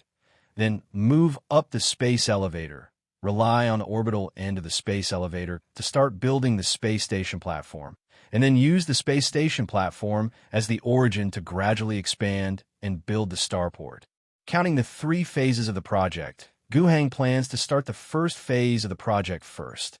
Apart from the Starport Technology Blueprint, there is nothing to say about the other 3 technologies. Mk.7, a kilotype power armor. This should be the most common power armor model among all space fighters in the entire Empire at present. It is cheap, durable, and popular. The model of power armor is not the bigger and newer, the better. For example, the legendary 2nd generation Expedition type and 3rd generation Steel type were all built during the Emperor's lifetime, and their performance was more powerful. Unfortunately, many of the ancient and powerful technologies have been lost in some ancient battle groups. Some Expedition type and Steel type battle armors are preserved, but they have become some kind of sacred objects that symbolize history. Wearing them is a kind of glory, and only honorable fighters in the battle group are worthy of having them. Guhang doesn't need to worry about it so much. Popularize it. save trouble. If you really want to give him a set of manufacturing technology for expedition-type and steel-type power armor, he will still be a little numb. Several members of the Phoenix battle group were also wearing Skyhawks before Chainsword. There is no need to talk about it. It's just an extra weapon configuration for the Space Warrior. At best, it can be lightweight and power weakened, like weakening the bolt gun and providing it to the elite of the Special Warfare Brigade. After they put on the exoskeleton armor, they're also enough to use the beggar's version of the chainsaw sword and the bolt gun. As for the final Reflector Orbital Air Defense System, as the name suggests, this is an active orbital defense system, the most important of which is, of course, the Reflector Laser Cannon. This is even an energy weapon that can be installed on a starship, and the Talon Tiger is equipped with 10. In addition to the Reflector Laser Cannon itself, there is also a complete set of air defense systems, including a series of functions such as fire control, radar, identification, and precise interception. Its main goal is to be able to carry out air defense operations, to attack units such as aircraft and speed attack boats, one at a time. It can also be used to intercept firepower falling from orbit, such as scalpel missiles, kinetic energy guns, etc. If you want to clean Fuxing City or Weixing City, the reflectors can intercept them in the air. Of course, it is not impossible to lay it flat and use it as a normal laser cannon. It's just a bit overkill. The so-called flattening of the anti-aircraft artillery, military court, this is of course a joke, but it also shows that this kind of shipborne artillery, even if it is only an S-type specification, is powerful enough to break the ground. Wu Jiarong was numb when she saw the huge pile of black boxes in front of her. In the past, whenever the governor took out a new black box, she was genuinely happy. Although she is far from capable of cracking these black boxes, she can always gain something by studying them and the high precision and perfect creations they produce, and then improve her mechanical knowledge. This is an extremely important gain. Her level of knowledge, which was already stagnant, has improved by leaps and bounds in this year. Originally, she was only a technical specialist in the certification of the Mechanician, and she has accumulated so many years at most and has the level of a formal mechanic. But now, she feels that she is more advanced than those common mechanical priests in Mechanic Church.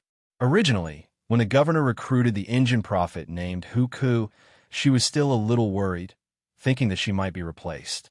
But then, she quickly changed her mind. The fellow was clearly more trusted by the governor than himself.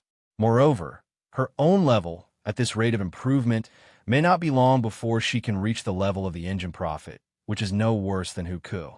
These are all thanks to the black boxes of many different types and products.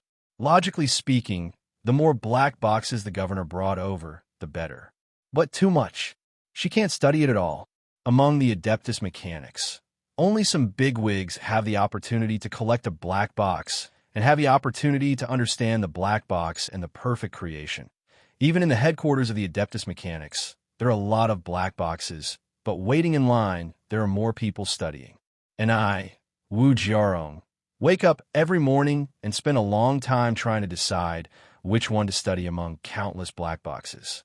This is really troublesome. However, she didn't delay her business. After roughly listening to Gu Hang's introduction and then actually checking and testing it, she gave her own evaluation. The power grid, 2 types of engineering machines, and agricultural machines can all be put into large-scale production soon. However, related work has to be contacted with the development department and production department to maximize their effects. The chainsaw sword, the reflector interception system, and the lion tank are all a little difficult, but we should also have the ability to mass-produce them now. The most difficult point of the lion tank is the anti-gravity engine, but we already have some reserves. However, we can't mass-produce the Skyhawk-type power armor. We can only rely on black box production. We lack the technology of superpowered engines, so we can't provide energy for the power armor. As for the Shingon technical blueprint, I need more time to understand it. Gu Hang stroked his chin and nodded. The power armor can also be built with a black box first. What is the output of this thing with a black box? 1 per month. So little. Gu Hang was still a little dissatisfied. Wu Jiarong was stunned.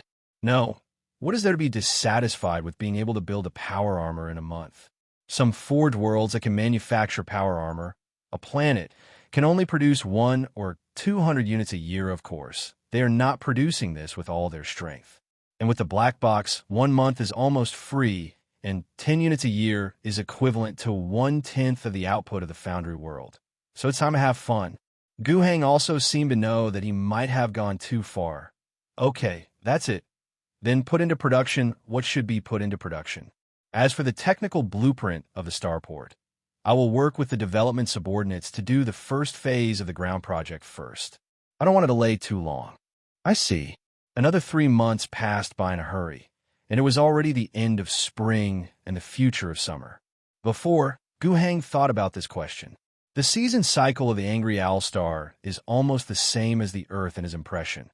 But this is the strange place instead. Isn't it an alien? What time of day, seasonal changes, etc., can it be so similar? Later, he got a very likely answer from his memory. This is what the human pioneers did back then. It was the age when the emperors had not yet become emperors, known as the Golden Age of mankind.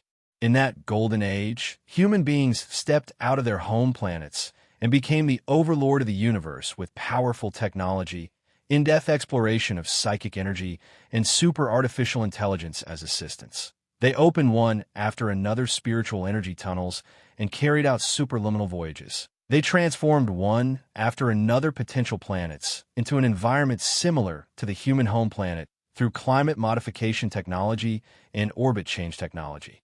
And all of this suddenly at a certain moment ended due to some kind of huge disaster. The human civilization in the Golden Age collapsed in a short period of time.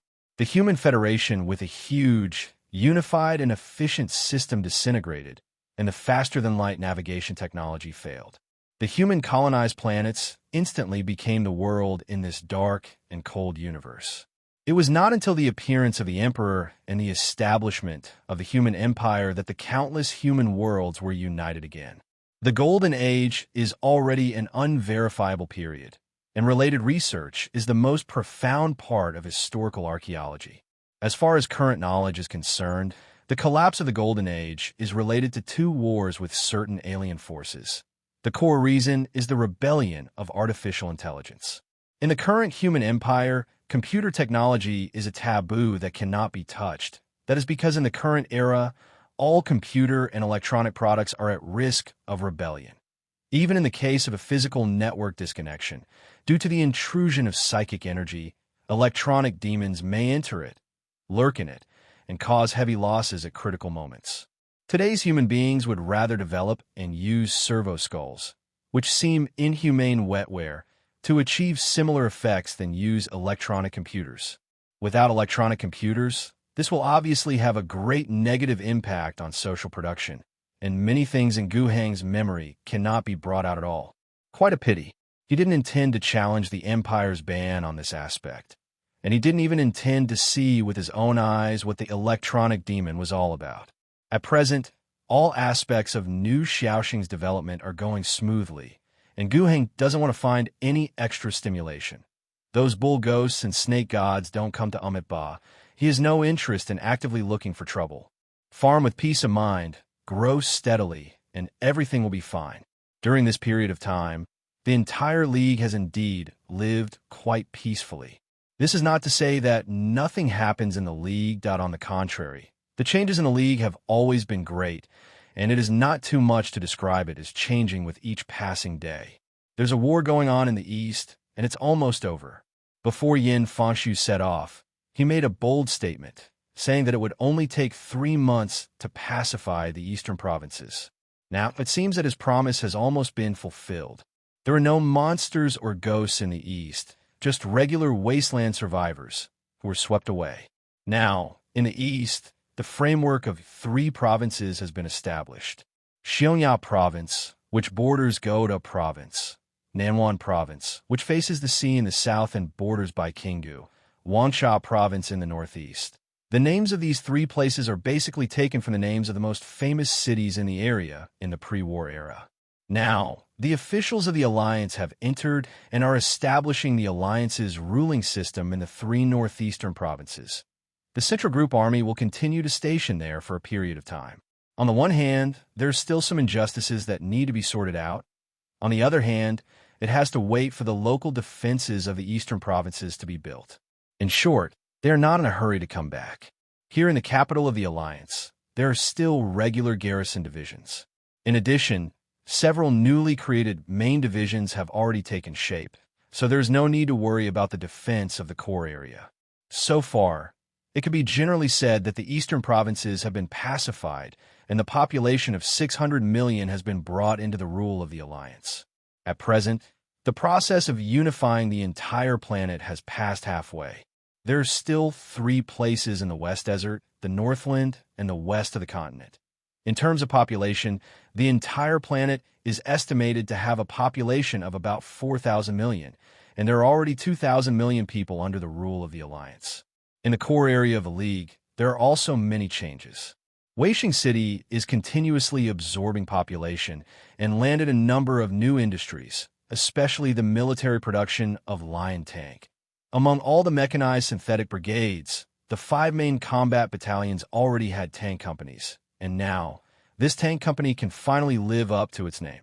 Each tank company is composed of 3 lions, which are really top-notch fighters for attacking cities. When necessary, the entire brigade of 18 lions can be used together, which is an even more terrifying armor group. Don't think of the lion as an ordinary little tank. There are 9 people in a lion car crew, and each of them needs to perform their duties to be able to drive the tank well. Named a light tank, it's actually twice the size of a Challenger tank, and it looks like a steel fortress moving. It is said that its upgraded version, the real Astral Army main battle tank, Lion Tank, requires 21 people in a team, which is much bigger than the Lion, and its firepower is even more exaggerated. Although the Lion Tank is fierce, its production is also very difficult. The black box can only produce 4 units a month. The tank factory currently under construction can only produce 4 units a month. It takes 2 months to replenish the tanks needed for a synthetic brigade. The 3 central provinces are doing infrastructure construction everywhere. With the help of superconducting grids, foundation engineering machines, and construction engineering machines, the overall construction speed has skyrocketed. The spring plowing in Baikinga province has almost ended. According to Jason Morgan's report, it seems to be very successful so far, and the newly produced agricultural machinery has helped the LOT to IT is estimated that by the end of the year, not only can the estimated production plan be achieved, but it may also be significantly exceeded. Although there are so many changes, these are all promoted by Gu Hang and the Alliance government. These changes are all expected, what he wants to see, and there are no special surprises. Moreover, the monthly gift point income of various places is also gradually increasing with the promotion of the production plan. The income of the last month has reached 2,104 points. In the last 3 months, the income added up to a total of 5,988 points. This figure made him feel a little unreal. In the past, when I was poor, I gave tens of hundreds of gift points every month, and I got rich by fighting. Now, the monthly fixed income alone is already so high. The gift of more than 8,000 points in my hand before, after doing a lot of things, plus 10 consecutive draws of 1,000 technology prize pools, I spent more than 500 points. As a result, until now, there are more than 6,000 in total. Gu Hang spent 500 yuan to find 10 new blood of space fighters and recruited more than elite soldiers into the Special Warfare Brigade. He thought about the remaining gift points and got out the 2 new buildings that he had unlocked before, State Church and Judgment House. These 2 buildings are new things that appeared in his building list after the Great Unclean Person Guaja event ended. However, Gu Hang didn't set their priority too high. When planning to use the previous gift points, he didn't allocate them to these 2 things. And now, Gu Hang has gift points in his hand, so he can consider them. The main reason is that it is not easy to draw technology cards anymore. On the one hand, the point technology card was drawn a bit too hard last time. Without the Air Force, it is considered a relatively good result. It is not cost-effective to draw it now, and it will hurt too much after a few vacuums. Even if you don't have time, if you win the lottery, the Alliance is unable to absorb more high-level technology now. Anyway, saving gift points in his hands won't lay eggs, so Gu Heng simply spent them. Let's see how much these two new buildings can help. Church of the National Church. After you have built a church that believes in the state religion of the empire and put it into operation, you can redeem this option and give it to the designated church. Improve the faith firmness of the people in the area covered by the church. Reduce various types of corruption, and slightly increase the probability of activatable religious talents that a new type of army can be trained. The chaplain. Exchange value 1,500 gifts. Judgment House. After you have built an organization dedicated to cleaning up evil with the purpose of the state religion of the empire, you can designate the headquarters building of the organization as a trial house.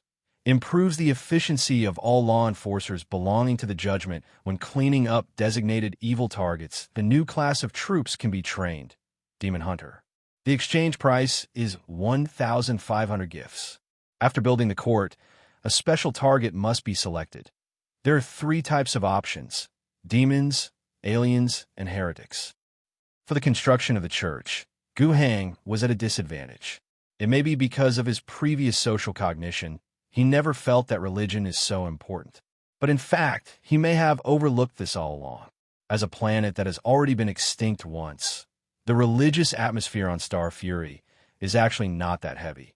But in general, almost everyone has heard of the state religion, remembers some teachings, and even some customs have developed from religious traditions left over from the past. Nuaxiao Star people also like to use the phrase "the Emperor is above" to express surprise, anger, and joy when encountering some things. Just like people in Gu Heng's previous life said, "My God." However, Gu Heng still has doubts about whether to strengthen religious construction. As for the new army chaplain, he looked at it and didn't pay much attention to it.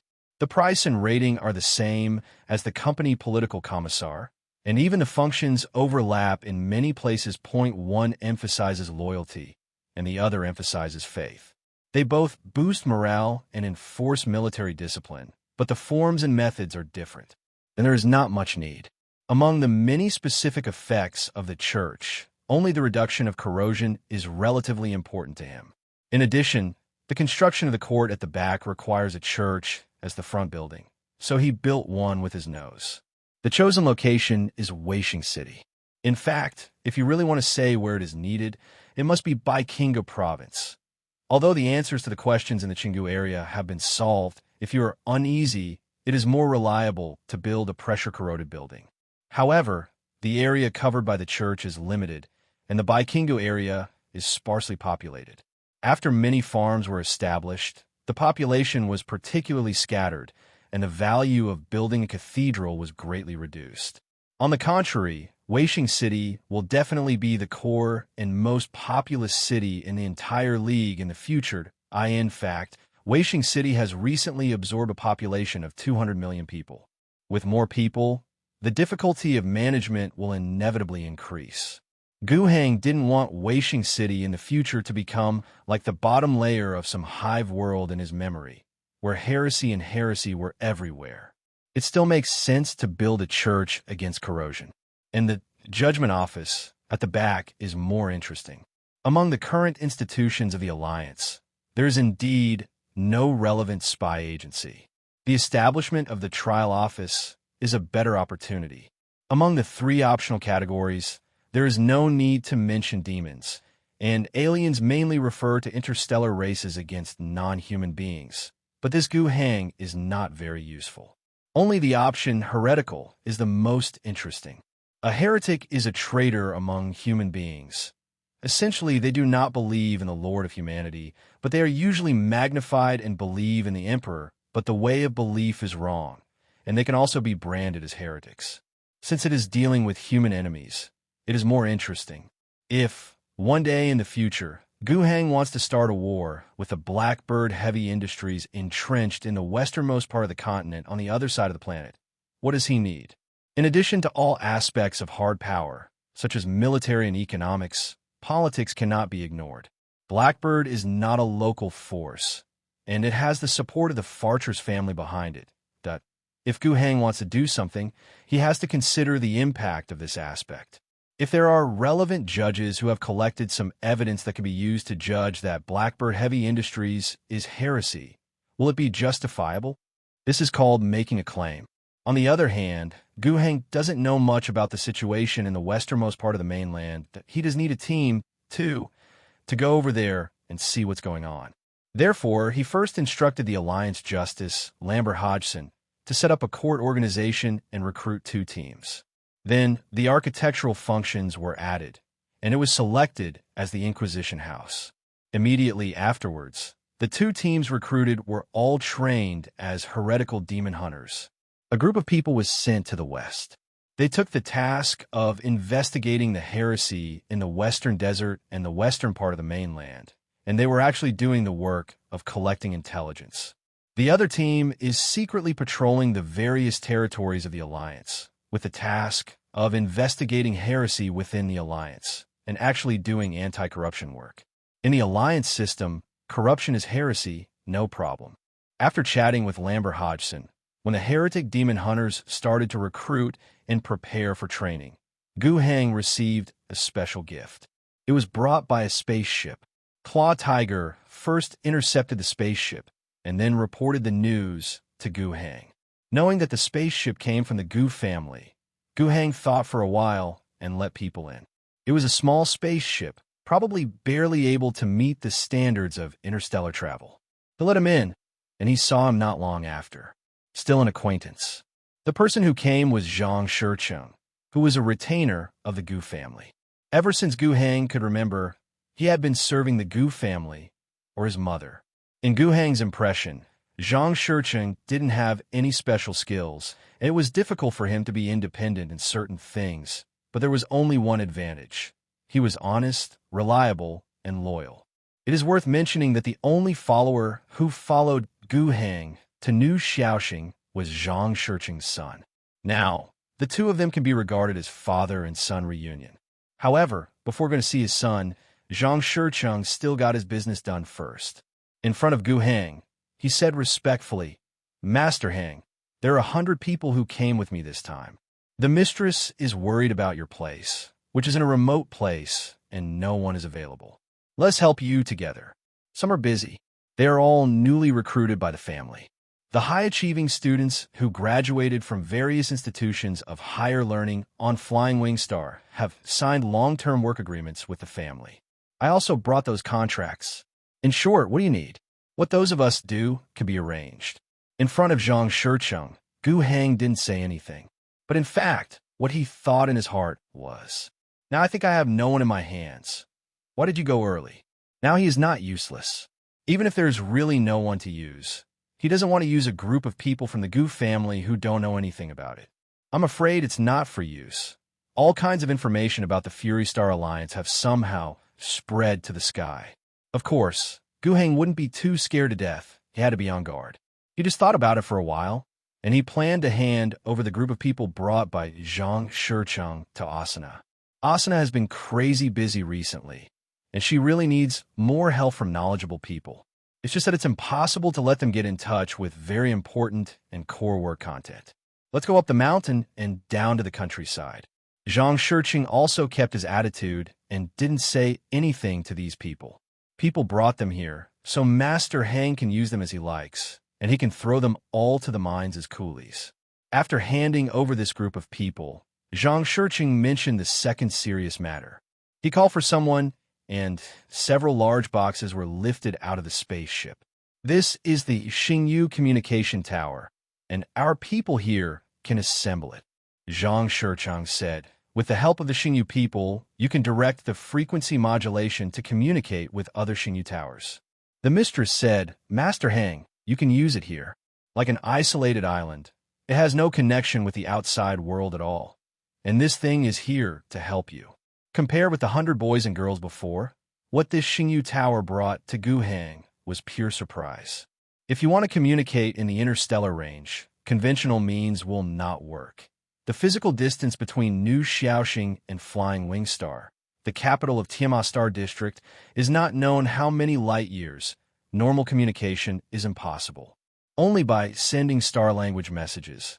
Also, through the astral tunnel, can the communication across the star field become feasible.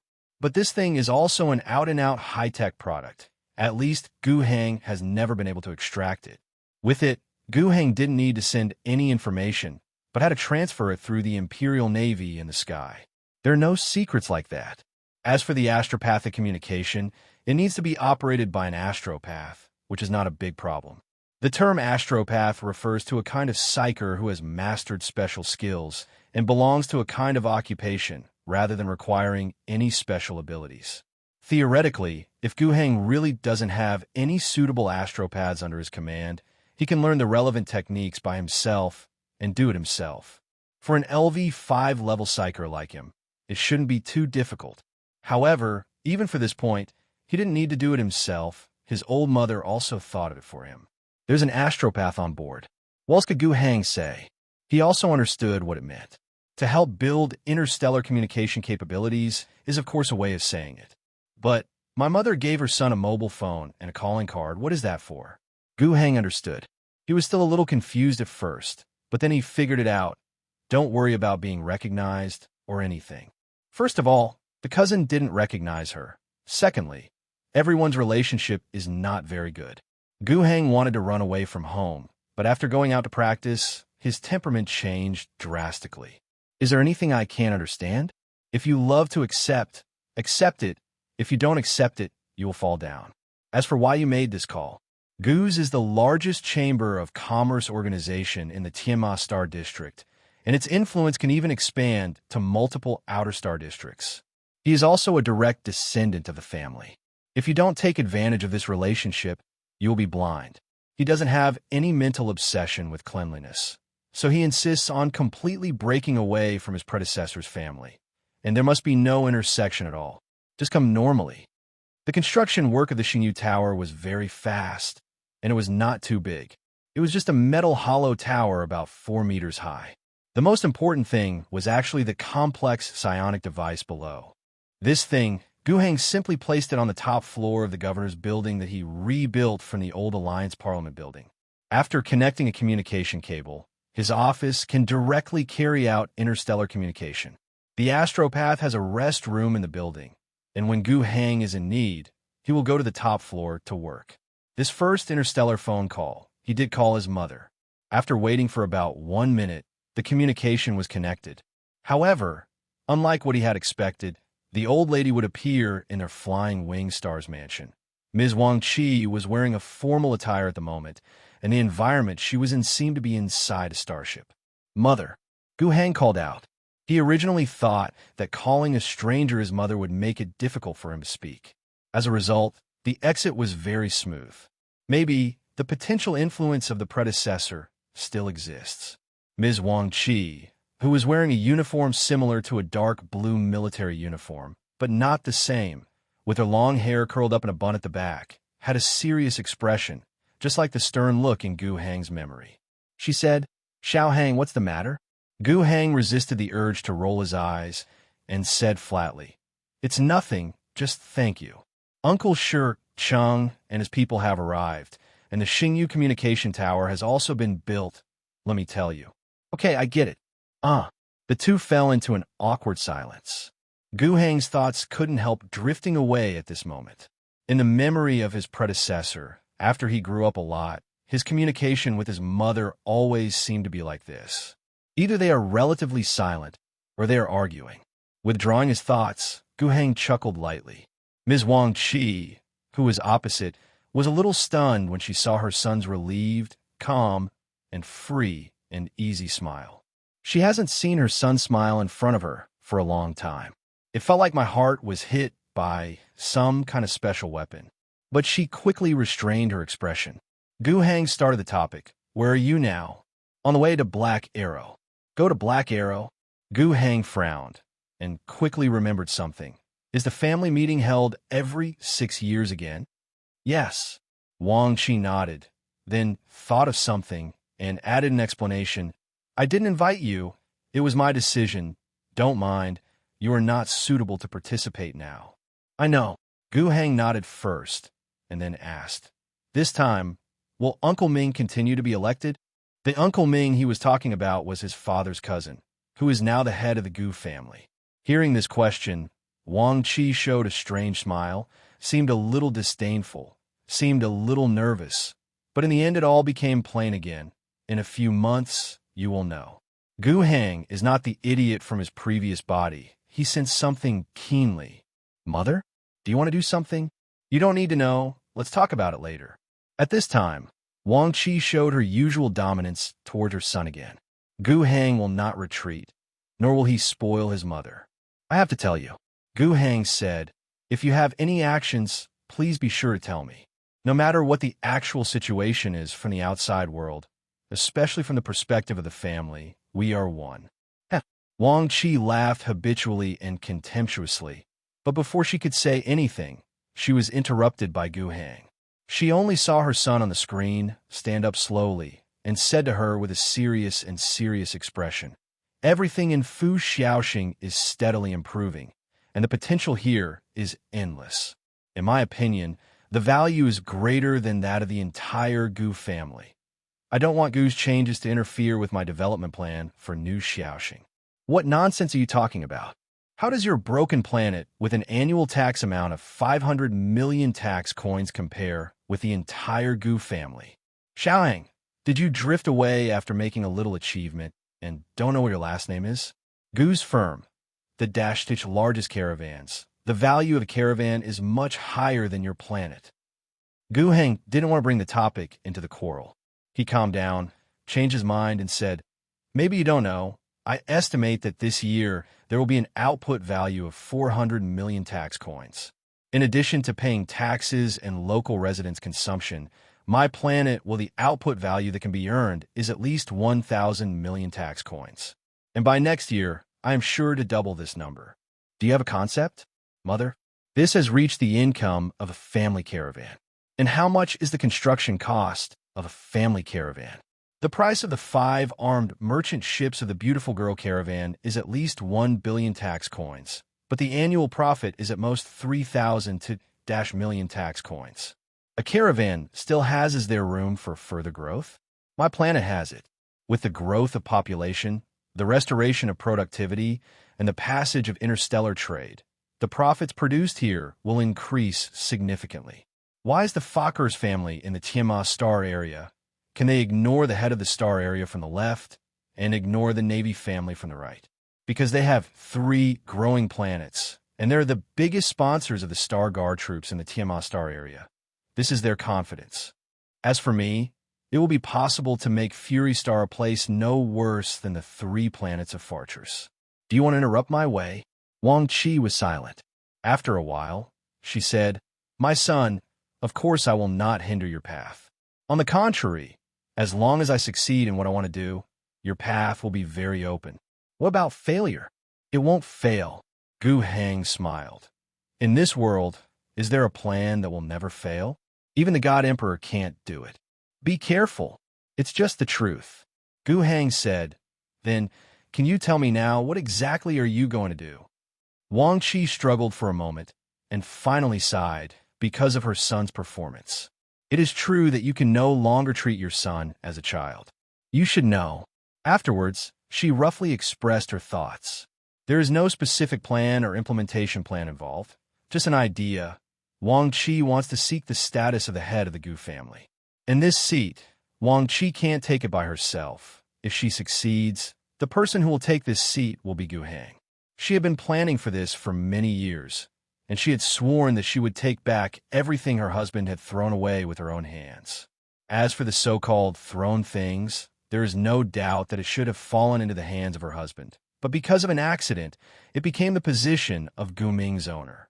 Although the Gu family has the meaning of a franchise system, the words of the head of the family cannot be regarded as promises. Especially in these years, after Gu Hang's grandfather passed away, his cousin Gu Ming took power, and the situation of separation became even more serious. Ji Yuming's prestige in the family is far less profound than that of the old patriarch. And after Wang Qi took over the business, relying on her superb wrists, she now directly controls 4 of the 14 caravans of the Gu family. The other 4 are her allies, more than half of them. She can also exert some influence on the remaining 6 caravans. The family meeting held every 6 years will elect a new head of the family. Now that she has such a situation, of course she can fight for the position of patriarch. Her original plan was for Gu Hang to be the patriarch. But Gu Hang in the past was a little waste in her heart. She originally wanted to take care of herself and listen to the government behind the curtain for a few years. Wait until Gu Hang grows up and then hand over all the business to him. Of course, it's also possible that Gu Hang can't grow up, and that doesn't matter. She will ask Gu Hang to have more cubs, then practice a new account, raise her grandson, and then find a real successor. The fact that Gu Hang became the planetary governor before she got married and had children caused a big problem in her plan. Those allies began to question whether the plan would work. In this sense, Gu Hang's predecessor actually didn't have to worry too much about his own safety. His mother couldn't let him die. But Wang Qi planned in the past that she would pay the money to fill in the pits for the first installment of the imperial tax, and then find a way to get Gu Hang out of the position of planetary governor, and then get her plan back on track. However, unexpectedly, Gu Hang has secured his position as the planetary governor in the past year, and it seems that he will have no problem paying the imperial tax. Moreover, Fu Xiaoxing seems to be thriving. This was a pleasant surprise. The fact that Gu Hang came to anger Xiaoxing really made her mother very passive. Originally, he wanted to seek the position of patriarch, but it turned out that the scheduled patriarch himself disappeared. But his performance in New Xiaoxing made things turn around. Gu Hang's outstanding performance in Star Fury not only saved Wang Qi millions of money needed to fill the pit of the imperial tax, but more importantly, Gu Hang got his own property through this. Does the Gu family not want to have their own planet? That is certainly not the case, but it is too difficult to get a planet of your own, especially a world with positive assets. But they don't want a wasteland world like New Xiaoxing. The construction cost that needs to be invested in the early stage is too high, and the cycle of cost recovery is quite long, and there may be a lot of risks in the middle. For example, Gu Hang has encountered the green skin disaster and the evil cold invasion in the past year and a half. Any of these two risk points, if encountered by the normal people who redeveloped the Angry Owl Star, would be the catastrophe of extinction made the high investment go to waste. Moreover, the biggest problem with seeking an unreliable planetary governor is that you cannot easily admit your losses and leave the game if other investments fail. You will lose if you lose. But if you fail to invest in a planet, the Imperial Taxation Department will not care so much about you. The imperial tax that you should pay should not be less than a dime, and you'll have to pay it all the time in the future. It is precisely because of this that Gu Hang's performance over the past year has been surprising. Although New Xiaoxing is too closed and the news flow is not smooth, so not many people know about it, and the high society of Flying Wing Star still regards Gu Hang's going to be the planetary governor as a joke. However, in the eyes of some caring people, they can see clearly. The members of the Gu family, of course, belong to this kind of caring people. Because of Gu Hang's nonsense behavior, Wang Qi's allies began to strongly question her plan. Those with the most serious attitude seem to be a little bit out of Wang Qi's control. Even if Wang Qi has some remedial measures for this, they will also worry about whether they can realize the growth of everyone's interests by holding such a patriarch. But Gu Hang's performance made their worries, anger, and vacillations calmed down a lot. The prodigal kid who used to be considered a little waste and dragged his wife down has now transformed himself into a planetary governor. Moreover, he really did not rely on the support of his family at all to make his career flourish on that waste planet. Not only do we no longer need external subsidies, but we can pay taxes on our own and also have a fairly good output value. Right now, this output value may have reached the planet of a family caravan by next year. Who dares to underestimate it? Industry and commerce. These are two different things. What's more, this is the current comparison. As the potential of a planet gets better and better in the future, with a larger population and a more complete industrial structure, there is still a great possibility of improvement. And can this potential be realized? At least judging from Gu Hang's performance in the past year and a half, is quite possible. To be honest, many people couldn't believe it was true, and even thought it was a rumor fabricated by Wang Qi in order to maintain the support of her old brothers. How else is it possible? How can Star New Xiaoxing, who has caused the head of Petters to worry for a long time and let the Star District government bear the burden for so many years, be so easy to settle? turn waste into treasure in a year and a half. Could it be that the guy who used to have the title of trash is actually the emperor's god's choice, with the blessing of the emperor? However, as more and more information is disclosed, even if you don't believe it, you have to believe it. It was precisely because of this that before Wang Qi had time to activate some of her additional arrangements, her situation began to improve again. She shouldn't need any special adventures anymore, as long as she moves forward slowly according to the past plan. She is not afraid that the current patriarch will know what she thinks. This thing can't be hidden, and it's above board. All you have to do is play chess with horses and cannons. Whoever wins will be announced at the next family meeting. Just watch the votes of the 14 family caravans. However, an accident happened. The current head of the family, Gu Ming, held the Gu family meeting in advance. The meeting place is Black Arrow Star. Among the 9 planets in the Tiamat star area, apart from the wasteland world of the New Xiao star, the most hip-moving star is the Black Arrow Star. It was a feudal world, and the overall level of science and technology, except for a small number of dignitaries who can enjoy some technological conveniences of the interstellar age, in most places on the planet, the production relationship may not be much better than that of the Middle Ages. It's not that there is no technology, but the production relations in the whole society are not right. The serfs who drive advanced agricultural machines offer sacrifices to the Night Master. The Night Lords are sealed by the Lords everywhere, and they drive the Night Mecha to fight for the Lords. The Lords were entrusted to the king and helped the kings collect taxes. The supreme governing body of the planet is the Alliance of Kings. The planetary governors have always been held by the world's largest kings in rotation. They will be responsible for ensuring that each kingdom can pay taxes in full.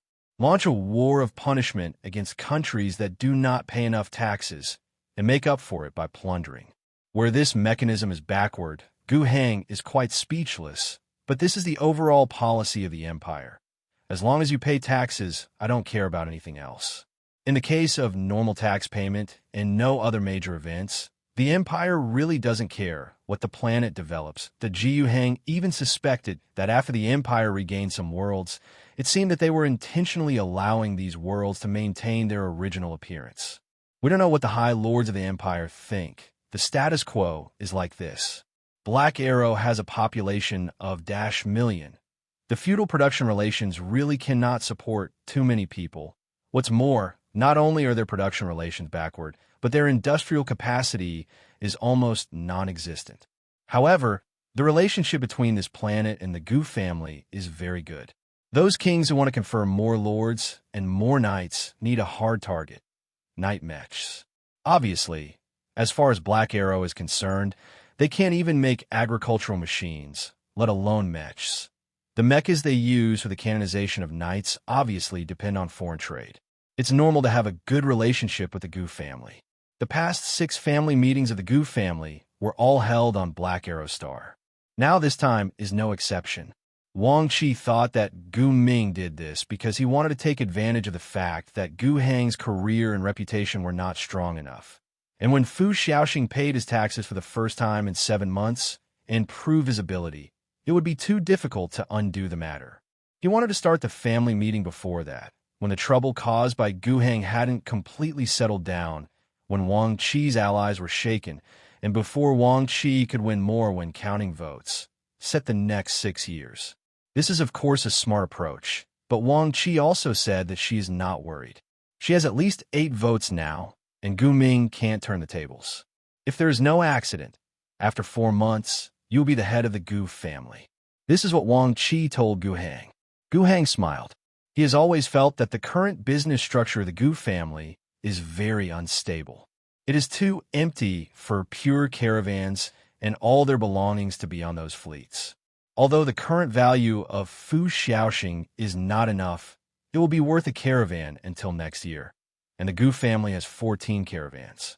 But if he was asked to exchange his inheritance for the patriarch of the Gu family, he would not do it. After further development, a real planet, countless population, huge army, real industrial and agricultural output value. Isn't this more real than a merchant? Of course, his going to be the head of the family does not prevent him from continuing to be the governor of Fu Xiaoxing. If that's the case, it's not bad at all. The Gu family is nothing else. They really have a lot of money that it can be seen that even the head of the Star region has to win over. If he can really mobilize the power of the entire family, then the future construction of Fu Xiaoxing will skyrocket. Even if, when the time comes, the actual decision-maker of the Gu family will not be him, but his mother, but it will not be a big problem. But people, when planning things, you can't just be optimistic about the direction. Are you so sure? He asked. Yes. Wang Qi showed confidence. Then what if? Uncle Ming flipped the table. Wang Qi was stunned for a moment. Turn the table? What do you mean? Gu Hang made his words even more blatant. Did you arrange the security situation of the family meeting? No, Wang Qi said. Do you think he will kill someone at that time? Why not? Impossible. This kind of thing has never happened in the family. Wang Qi's first reaction was to refute. The Gu family tradition has been maintained for so many years, and there has never been an internal massacre. We have always been based on unity. She was interrupted by Gu Hang before she could finish her sentence. There is a first time for everything, and conventions are meant to be broken. Don't you need to consider extreme situations? Wang Qi was silent for a moment. I actually thought that he would jump over the wall in a hurry. I brought enough guards. Moreover, the current planetary governor of Black Arrow, King Muir, has a good relationship with me and is my supporter. Don't put your own safety on others. Is that King Muir reliable? Even if he is reliable, did he arrange the safety of the venue by himself? These made Wang Qi question again. Gu Hang paused for a moment, then continued. As for the guards around you, I probably know who they are. They were the ones who came to arrest me and lock me up when I was doing some nonsense before. It's not that I look down on them, but they really can't. Do you have a better candidate? Of course there is. To be honest, their level is the average level of my soldiers. I can always find a team that far exceeds your escort team and is better than them. Xiao Hang, you are really promising. Wang Qi didn't know whether she believed it or not, so she couldn't tell whether it was irony or admiration. Maybe there are. Gu Hang didn't bother. He continued. What's more, what you need is not only a guard, but an army. After hanging up the communication, Ms. Wang Qi sat on the spot, dazed for a long time, until there was a knock on the door of the office on the starship. Come in. Aunt. It was Wang Jiarong who came. After the beautiful girl caravan returns, all the ships need to be repaired before they can go on the road again. She went back to her aunt and helped out as a secretary. That's what she used to do, but she was only released in the last year or two to lead a caravan that was completely controlled by Wang Qi. She asked cautiously, Your call with your cousin, is it over? It's good. It's been a long time since you and your cousin talked at once for so long. It's all about business. What exactly is it? Wang Jiarong seemed very curious. Wang Qi showed a smile. Your cousin, I'm worried that your aunt will be tricked. Wang Jiarong was overjoyed. It seemed that the conversation was really good. Then I will be worried. After all, you are his mother. Speaking of this, Wang Qi sighed. He has changed so much. His voice and appearance are all his, but his demeanor is completely different. Isn't that a good thing? Cousin can become better. Isn't it your long-cherished wish, Aunt? Yeah, that's great, Wang Qi said with a smile. However, we have to change the route. We have to go to the new Shout Galaxy first. Go for what? Bring an army. It is practical to send an army to Mom to escort her to Black Arrow, so as to protect her safety on Black Arrow. Apart from being the mother of his body, there are at least two important reasons for Gu Hang. It is very important that the position of head of the Gu family falls into his hands. The patriarch of the richest merchant family in the Tiamat Star region, 14 fleets capable of interstellar voyages, ranging from armed merchant ships to transport merchant ships, are all huge wealth. Even if the wealth doesn't belong to him all at once, or even to his mother who controls the power. After all, those caravans are all franchisees, but the power to mobilize this power and this wealth in name is already huge enough. This is of great significance to the development of New Xiaoxing, and it is a major thrust for New Xiaoxing to move towards the interstellar society. And the second reason is actually based on the first point. He has to find a stage to show his strength. Keeping a low profile and making a name for yourself are not completely in conflict. There are some things in Gu Hang's hands that need to be hidden and made a fortune. But Nu Xiaoxing's strength is getting stronger, richer, and has enough potential. Such information should be widely publicized. The more people know, the better. This brings attention, and attention is money, and money is the source of power for development. All in all, no matter in terms of personal emotions or practical benefits, this mother still needs to be wanted. You can't do without a mother. After discussing with his mother, Gu Hang finally decided to send a team of about 3 people to accompany him to Black Arrow Star. The reason for this number is mainly due to the loading capacity and delivery capacity. They will stay in the starship as sailors and crew members. It's not that it can't hold more people. In fact, there are 9 starships that Wang Qi took on the action this time, 4 of which are big belly transport ships. This thing can be said to be famous in the interstellar trade. IT wasn't fast, it didn't have heavy armor, it wasn't even designed to interface with weapons, and it didn't have the potential to be converted into an armed merchant ship. But it has 2 advantages that make it the overlord in the interstellar trade. 1, it is big, and it can be installed. 2, it's cheap. The maximum population that the giant belly can carry can reach 2,000 million people. Although there would be no quality of life to speak of, and people are treated as cargo, but it can indeed hold so many people. However, in addition to the loading capacity, the delivery capacity must also be considered. Gu Hang really gave Wang Qi the entire Dash Army, and with the delivery ability of the caravan she led, it would take a long time to send people to the ground. 3 people is the limit. The troops selected by Gu Hang were the 34th Motorized Infantry Division and the 37th and 38th Mechanical Brigades. There are 3 division-level units with a total of more than 10 people. Gu Hang sent several hundred special warfare elites from the 3th Brigade, plus some civilian officers, making a total of Dash people. Gu Hang hoped that they wouldn't be able to use it, just go to an armed parade. It would be best to hold a military parade at the Black Arrow Star and show the appearance of the Nu Xiaoxing.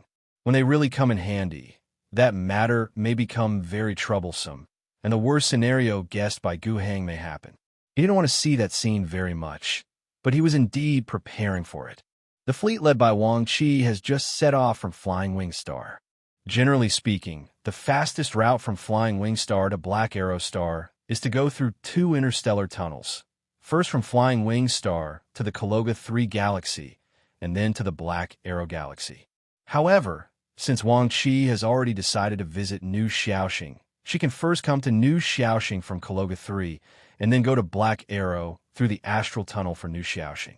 There are a total of 3 astral tunnels in the Nuaxiao Galaxy, 2 of which lead to Cologa 3 and Black Arrow respectively, and one goes out of the Tiamat Star area to the Orange Chrysanthemum Star in the next door Amber Star area up.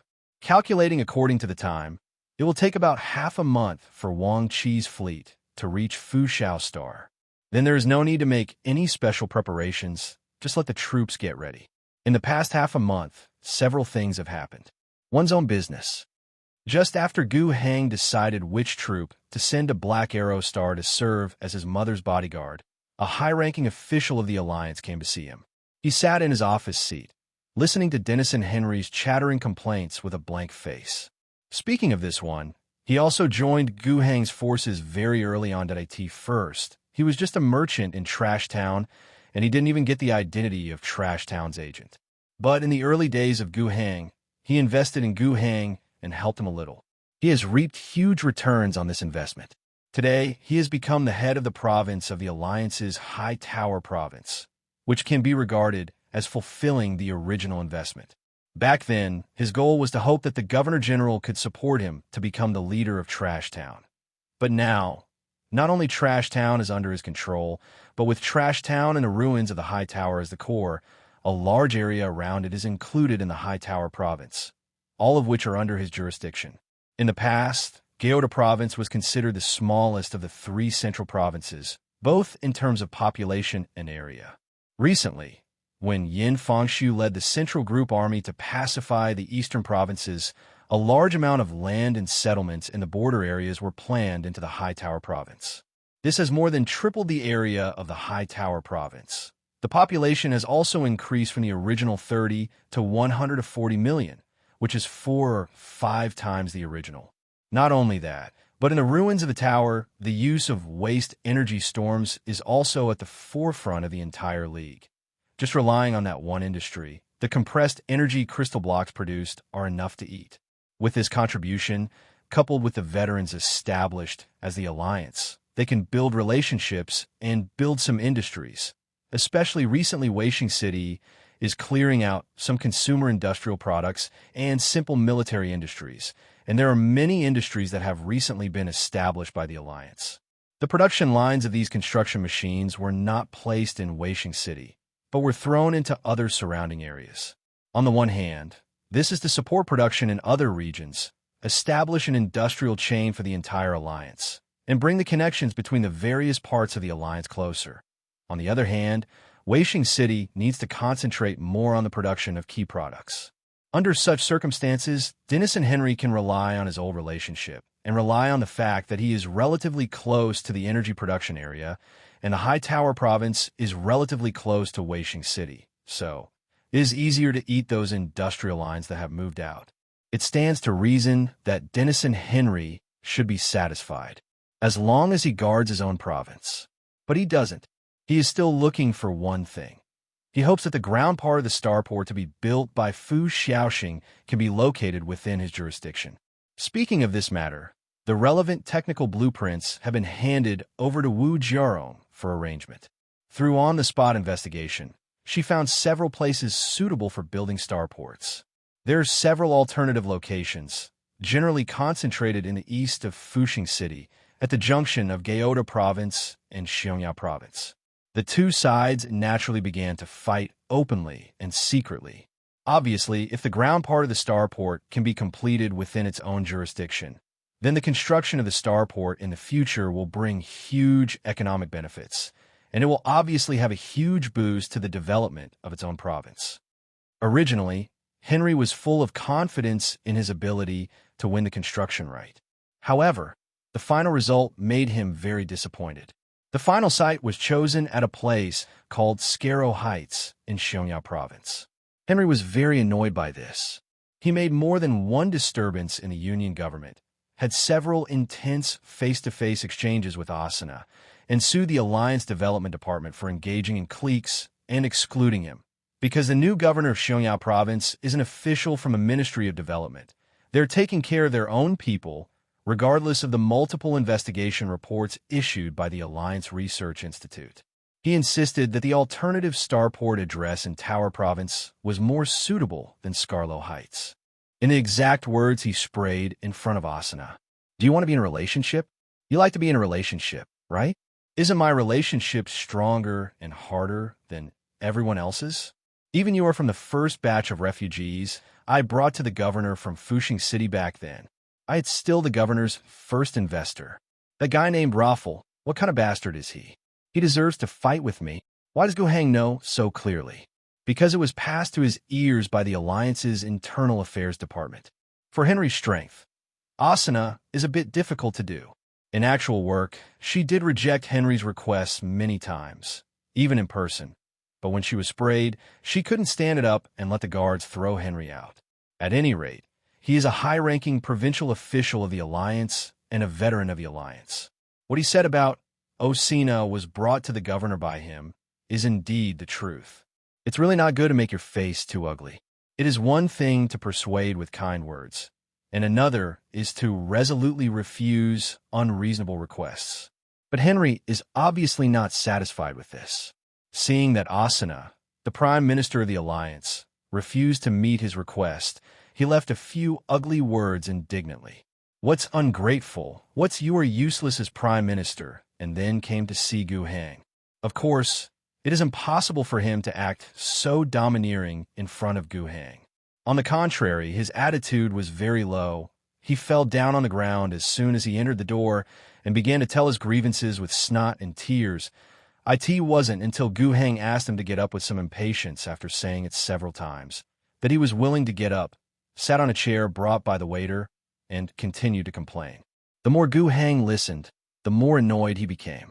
He finally couldn't bear it anymore, raised a document in his hand, and slammed it on Dennis and Henry's face. "Look carefully for yourself." Gu Heng stared at this man. "Are you going to continue to play tricks on me in front of me?" The crying and complaining stopped abruptly. Henry didn't expect that Gu Heng would be so angry, and he was stunned for a moment. He glanced at the white paper that flew up and fell to the ground. He was familiar with the content on it and had seen it many times. It says that the site selection of the High Tower province is indeed slightly better than the Scarrow Heights in terms of environment. This is also the basis for his many troubles. Gu Heng looked at him with no intention of repenting at all and was extremely disappointed. He said, "You have delayed my starport construction plan for more than a week just for this selfish benefit? Do you think I have plenty of time?" Yes, the location of the High Tower province does have slightly better natural conditions, but not much better, and the substitution is very high. But in other places, Scarrow Heights simply crushes you. The Alliance's major infrastructure project started 3 months ago. Look at what you have done in these 3 months. The construction of roads and railways has opened up a road from Garbage Town to Weishing City. The route to Fuxing City and other projects are dragging on, especially the project to the east. It has been delayed until now and has not even started. Do you think that I don't know your little thoughts at all? You think that the land cut out from Yin Fengshu's eastern expedition is not enough, and the expansion of the High Tower province is not enough. You think that the High Tower province and the industries of the provinces are very similar. They are all key resource production areas. There is not much room for cooperation, but the competition is fierce. Will the railway and road network of Gyeoda province be connected with Xiongya province in parallel to let people make money for nothing? I definitely don't think so. Henry plopped down on his knees again. Gu Heng was even more disgusted. When did the Alliance have such kneeling etiquette? Henry stood up again in embarrassment. I don't care if you think so or not, and I don't want to argue with you about this issue. Gu Heng continued. I only look at the facts in front of me. The Ministry of Development has formulated a multi-phase infrastructure plan, and you can't understand what is the meaning behind the plan? It's because you have blind eyes because you are indifferent to the overall development of the Alliance, which is your dereliction of duty. And what you did wrong is that you don't understand and don't want to implement it. 4 months were given for the first phase of the project, and now 3 months have passed, and the project goal of your High Tower province has only been realized a little more than half. Every other province has completed the plan better than you could. Even the Wangsha province, which has the shortest establishment time, has advanced the project to more than half. The Xiongya province has completed the first phase of the construction project, and has also built a number of road networks in the Scarrow Highlands. It will facilitate the logistics work after the establishment of the starport in the future. Raffles' plan, from the material transportation and personnel support needed for the construction of the starport, to the planning of the transportation hub city that the ground part of the starport relies on, all have plans and are already in the process of being implemented. Why does the development department, do you want to give up that place and choose your High Tower province? Just because you haven't finished building the railway yet? At that time, the engineering team of Shingon Construction will drive the Iron Bull truck to transport tens of millions of construction materials from the mud road.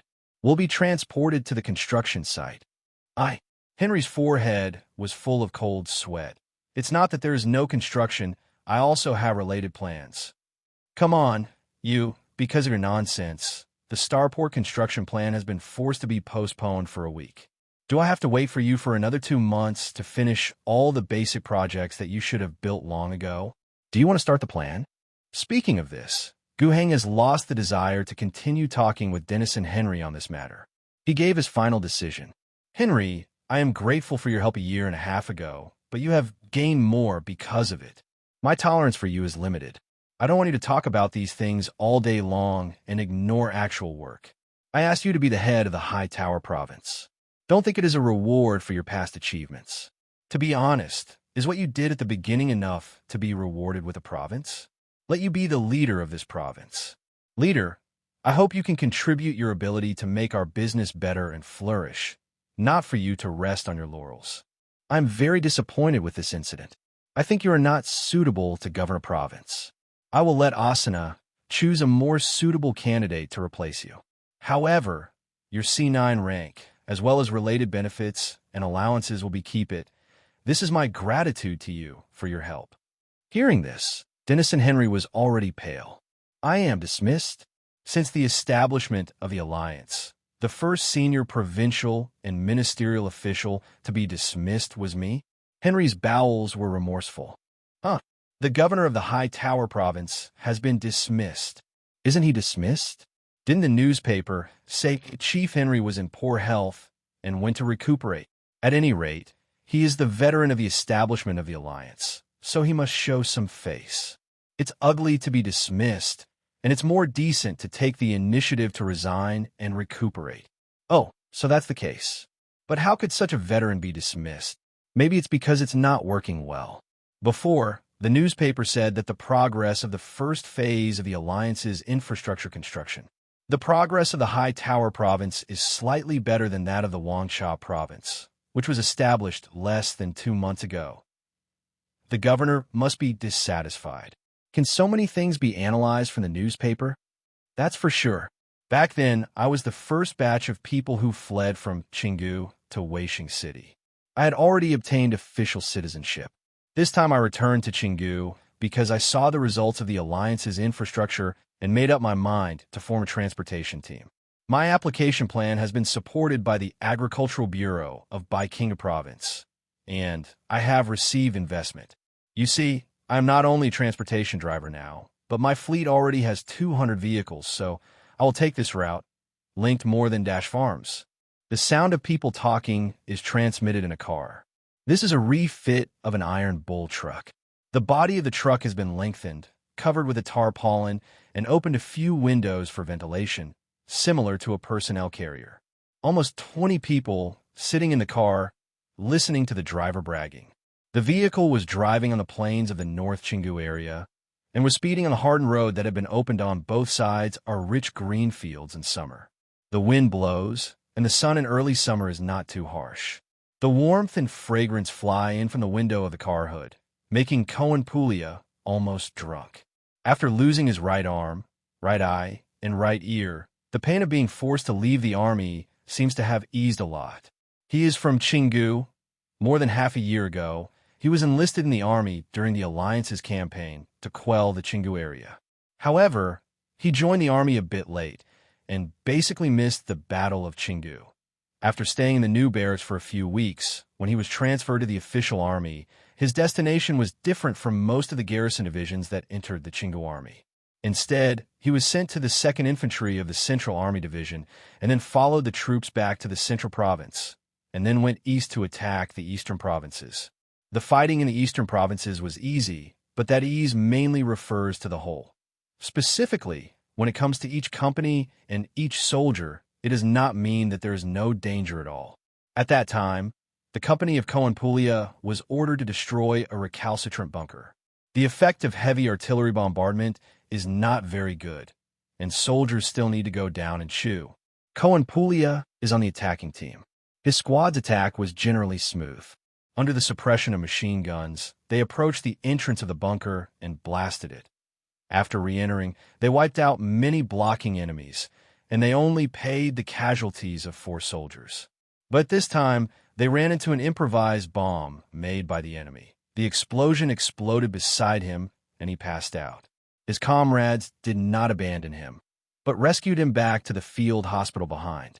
An amputation saved his life, but he lost his right hand from the elbow down. His right eye was permanently blind, and his right ear was blown off. With such a serious injury, he certainly has no way to return to the army. The army promoted him by 1 rank and retired him with the rank of upper private. Strictly speaking, Cohen Pulia's military career of only 3 months ended in this way, with a disability. He was depressed and hopeless. He was originally from a serf family, but after joining the army, he experienced an unimaginable life. Although he has to face battles and dangers, he likes those comrades from different places, the rude but caring shouts of the squad leader, the brotherhood of comrades fighting side by side, and the truths that the company instructors babbled in stories. He doesn't want to be discharged, but there was no way. His current physical condition made it impossible for him to stay in the Army any longer. However, the Alliance's generous treatment of retired soldiers and disabled soldiers gave him hope and light. The first is the promotion of the rank of first class corporal. The promotion of this military rank is very important, and the discharge fee of a senior soldier is one level higher. Moreover, when he becomes a citizen on the spot, he can directly obtain the rank of E9. This is equivalent to a guarantee for the future. Moreover, he was not discharged normally, but disabled. This will allow him to have an extra generous pension in addition to the ordinary pension when he retires. Also, he has a third-class combat medal. Having said that, it should also be mentioned that the Ministry of Military and Political Affairs has designed a new 3-level combat medal, which is located under the Revival Medal and the Extinguished Wind Medal. And these medals not only represent honors, but also represent an additional allowance, which is valid for life. Adding all these things up, pensions and retirement benefits, Cohen Puglia can have a lot of money after retirement, which can be used to improve his life, and it can be used for a long time. The citizenship level of E9 means that he only needs to follow the League according to the arrangement of the Retirement Security Bureau of the Ministry of Military and Political Affairs. By doing some simple work, one can obtain a well-off standard of living, which includes food rations, housing subsidies, medical security levels, and education for future generations. The combination of the E9 level allowance and the battle medal allowance can allow him to obtain a good quality of life improvement on top of the basic life. Cohen Puglia finally decided, with his own money, with his citizenship rank and medal allowance, to return to his hometown. After completing the formalities, he boarded the train back home. The railway tracks that had just been opened to traffic had just been repaired, and they drove him all the way from Sheonyang City back to Chadhan City. Here, he first went through his discharge procedures and transferred his identity relationship to Baikinga Province. The comrades in the Veteran Security Bureau will continue to pay attention to the situation of all veterans in the province to ensure that they can hold what they should get. Immediately afterwards, he went to the Provincial Civil Affairs Bureau and inquired about his family members. His family was assigned to a place called Wire Farm, and his identity was an agricultural worker. After finding out where Wire Farm is, he was instructed by the staff to go to the outskirts of the city and find a van. This caravan, modified by Tainyo, can carry more than 20 people at a time. Along the newly built road network, they connected Chadhan City to countless transportation towns, and from these hub towns, they connected to almost all registered farms. He waited in Chadhan City for 2 days and got into the car when the driver gathered 20 people. It was another 2 days' journey, and he was almost there. The driver is still bragging. The passengers are still chattering, but he can already see the appearance of his hometown from distance. We're here at Microheat Farm. I remember there was a veteran in our car who was going here. Yes, he responded. Okay, then you're ready to get off the car. The combat exploits like you are the people we admire the most. Without you, how can the Alliance be in such a good situation now? Hope to see you in the future. Okay, hope to see you again. After reaching the gate of the farm, he got out of the car with only his left hand dragging his luggage. During this process, the enthusiastic passengers offered a helping hand to help him take the things down. After thanking everyone, he bid farewell to everyone and entered the farm. This is his hometown. He is originally from Baikingu. At least since his grandfather's generation, he has been working as a farm laborer in Wire Farm. The planters provided food and drink, but nothing else. In the past, he didn't think it was a big deal, and even felt that the farmer was very kind. At least from his grandfather to his parents, he didn't starve to death. But now he sees it differently. After listening to many truths and stories told by the instructor, he realized that the past life of his family should not have been. If it is that kind of hometown, then he has no nostalgia for it. But the League has changed all that. So he's back. He looked at the scene in front of him, both familiar and strange. Many of the walls originally built to defend against the aberrants and looters have been demolished, leaving only a symbolic gate with the name Slightly Heat Farm hanging on it. Instead, tall, wooden watchtowers were erected with men on duty. The function of this observation deck is probably to check the surrounding conditions in advance. Of course, the watchman on duty saw him. He seemed to say something, and soon someone rushed over. "Brother Keene, it's really you. You're back." With a warm smile, the visitor quickly approached, but after approaching, he saw his hands, eyes, and ears, but his color changed again. "Momo, hello. This is left over from the war. Brother Keene, you have suffered. Does Uncle and Aunt know that you are back? I wrote them a letter, so I should know, right? But it's possible that they lost it. Anyway, they're all back, and we'll know later. Then come with me. I'll take you home." Momo helped him get many things without any explanation, and then led him to his home. Along the way, Momo told him a lot about the great changes in his hometown during the few months he was away. A lot of people are gone, at least 80% of them. It is said that there is still a lot of land to be developed in the province, and the planting industry here in the originally lukewarm farm, after having big machines, does not need so many people. His parents were also supposed to be evicted, but they said they would stay here until Cohen returned. According to the policy, there is no migration after discussion. Now, they no longer live in the collective dormitory of serfs on the farm, but have their own small house. In the plan to eradicate the jungle, there's a large amount of wood raw materials that have nowhere to be used, and they're all taken to the synthetic starch factory, of course. There are a lot of leftovers to open timber processing factories, which can be used to build houses or export timber. In fact, using wood in this way is more economical and reasonable than directly crushing it into synthetic starch. Now, only the poor quality wood that cannot be consumed by processing plants and paper mills will be thrown into the synthetic starch factory. His parents built a new wooden house not far from the farm and live with his sister and brother. Their family has 1,000 mu of farmland subcontracted to households, which was an unimaginable amount in the past. Firstly, it is impossible to plant so many fields, and secondly, it is impossible to distribute so many fields to a family. But now it does. Agricultural machinery has changed the production mode, and the efficiency has become extremely high that it is no longer necessary to drag the old cattle over and over again to plow the land. The tractor can carry the plow and harrow, and it is enough to walk once. The same is true for sowing seeds. You don't need to crank the machine, just go to the field to work hard, and it is enough for the tractor to drag the pesticide machine a few times. In the future, when harvesting, facilities such as combine harvesters and farm stations will be able to solve major problems. Puli's parents and their 13-year-old brother helped out. Although it was a little hard work, it was enough to take care of the 1,000 acres of land.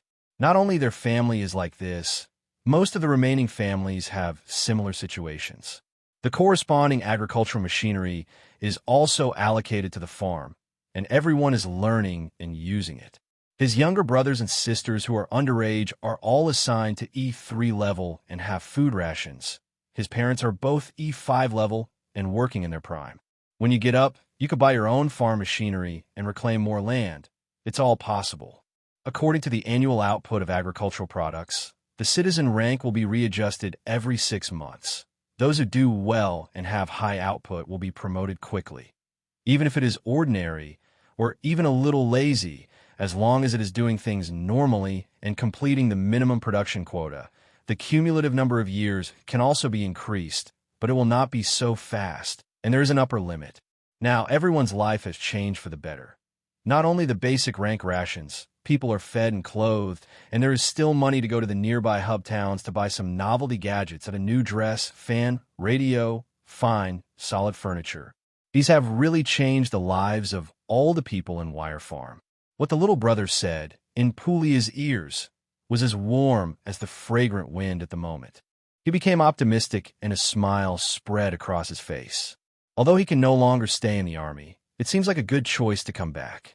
The pension and retirement pay he brought back should be enough for his father and mother to buy some agricultural machinery, instead of queuing up and crowding people to use it, and they can also rent it out to others.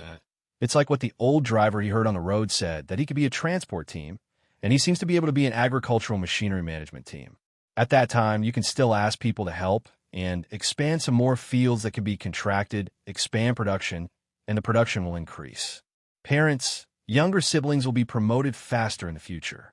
Although I have broken my hand, lost one eye and ear, and am half useless, I can also reduce the burden on my family by doing what I can.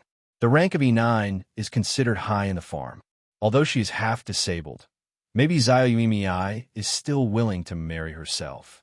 While walking, chatting with Momo while thinking about the future. He could already see a cabin. That is my own home. Parents are waiting for him. He couldn't help pulling Momo and speeding up his pace.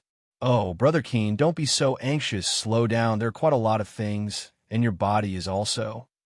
But how can the persuasion of his friends stop him from returning to his heart like an arrow? However, when he got outside the house, he walked slowly.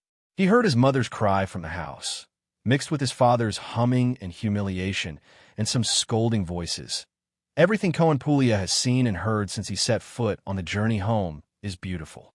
All the while he imagined his future life. But what he didn't expect was that the disharmony he heard for the first time came from his own home. So my house is on fire? He suppressed the anger in his heart, stopped outside, and listened to the conversation inside continue to float out. The borrowing fee for farm machinery, land tax, and head tax. Your family has reduced the amount you have to pay as much as possible. Don't be ignorant of flattery. Thank you, master. Thank you, master. But his father's rather cowardly voice came from inside, the bulletin board posted in the village before, and the official from the provincial capital. Don't you mean that these are free of charge, is it true? They say that we will all be agricultural workers in the future, and we will receive benefits and subsidies, all of which are our own. They say that the means of production are publicly owned and can be used by everyone. And the food produced is not ours. It is all public. Yes, what we get is our own benefits and allowances. Why do we need to use our own allowances to pay these expenses? Hey, old Puglia, you can speak well now, can't you? The master who came from the provincial capital 1 or 2 years ago, all of them had mud legs. So he deserves to be called a master. Is there any announcement? You go and see now. Is there any announcement posted on it now? Another burst of yelling came. Corn Puglia's face became extremely cold, but his eyes were hot, as if they were about to breathe fire. He turned his head halfway and looked at Momo, as if asking what was going on. Momo's expression is a little embarrassed, and his eyes are wandering. He hesitated for a moment and said in a low voice, I don't know. Why did I just meet someone from the master who came to your house today? Then what, Brother Keen? I have other things. I will help you put it here. Let's talk later. Obviously, this guy named Momo didn't really want to get involved in this matter, so he ran away in no time. Puglia didn't have time to hold him back and ask any more questions. In the room, his old father's voice sounded again. But my son is coming back soon. Cohen went to fight for the governor and broke his hand. We have to keep the remaining allowance of our family. Otherwise, what will we do in the future? Ah. Before the words were finished, there was a clear and crisp sound of pop and my father's screams. Shame on you, right? Hearing this, Cohen's heart was already full of rage, and he didn't have the courage to wait outside any longer. He slammed the door open and entered the house. After a quick glance, he saw his younger siblings who were huddled in the side room. Peeking through the door, he saw his mother sitting beside him crying, and he saw his father who had just been slapped and covered his face. I saw 3 arrogant men. He knew these 3 people. They are all the so-called master, the servants of the former manor owner of the slightly hot farm. They don't plant the land, don't work. They concentrate on serving the owner of the manor, Mr. Zeikering, who used to be the leader of the manor militia. Now, Master Chi Kellen no longer has ownership of Wire Manor, but he still relies on the policy when the Alliance reorganized the Green Valley Mutual Aid Association and transformed himself into the chief executive of Wire Farm. And the male servants in the past, under its operation, became civil servants in the village and township administrative unit of the farm. Outside the door, Puglia had probably understood the whole story. It is nothing more than Chi Kellen and his henchmen who still regard Wire Farm as their private property. Those who stay on the farm and do not move away are still his servants. The so-called agricultural machinery use fee, land tax, head tax. These are all not available in the Alliance, but this guy has set up his own name and collected them with the administrative power of the government. And will the taxes and fees collected be handed over to the alliance? That obviously won't. Even they dare not touch the output of the land, because after the Baikingu reform, all the land is state-owned. How dare they take things from the union government? But from the serfs, oh, now it is in the hands of agricultural workers, and they still have the guts to extort their allowances and their welfare rations. And it's huge. Now, Puglia is very angry. He was not only angry at the unbearable treatment his family received, not only at the slap his father received, but also at the subversive challenge to his ideals.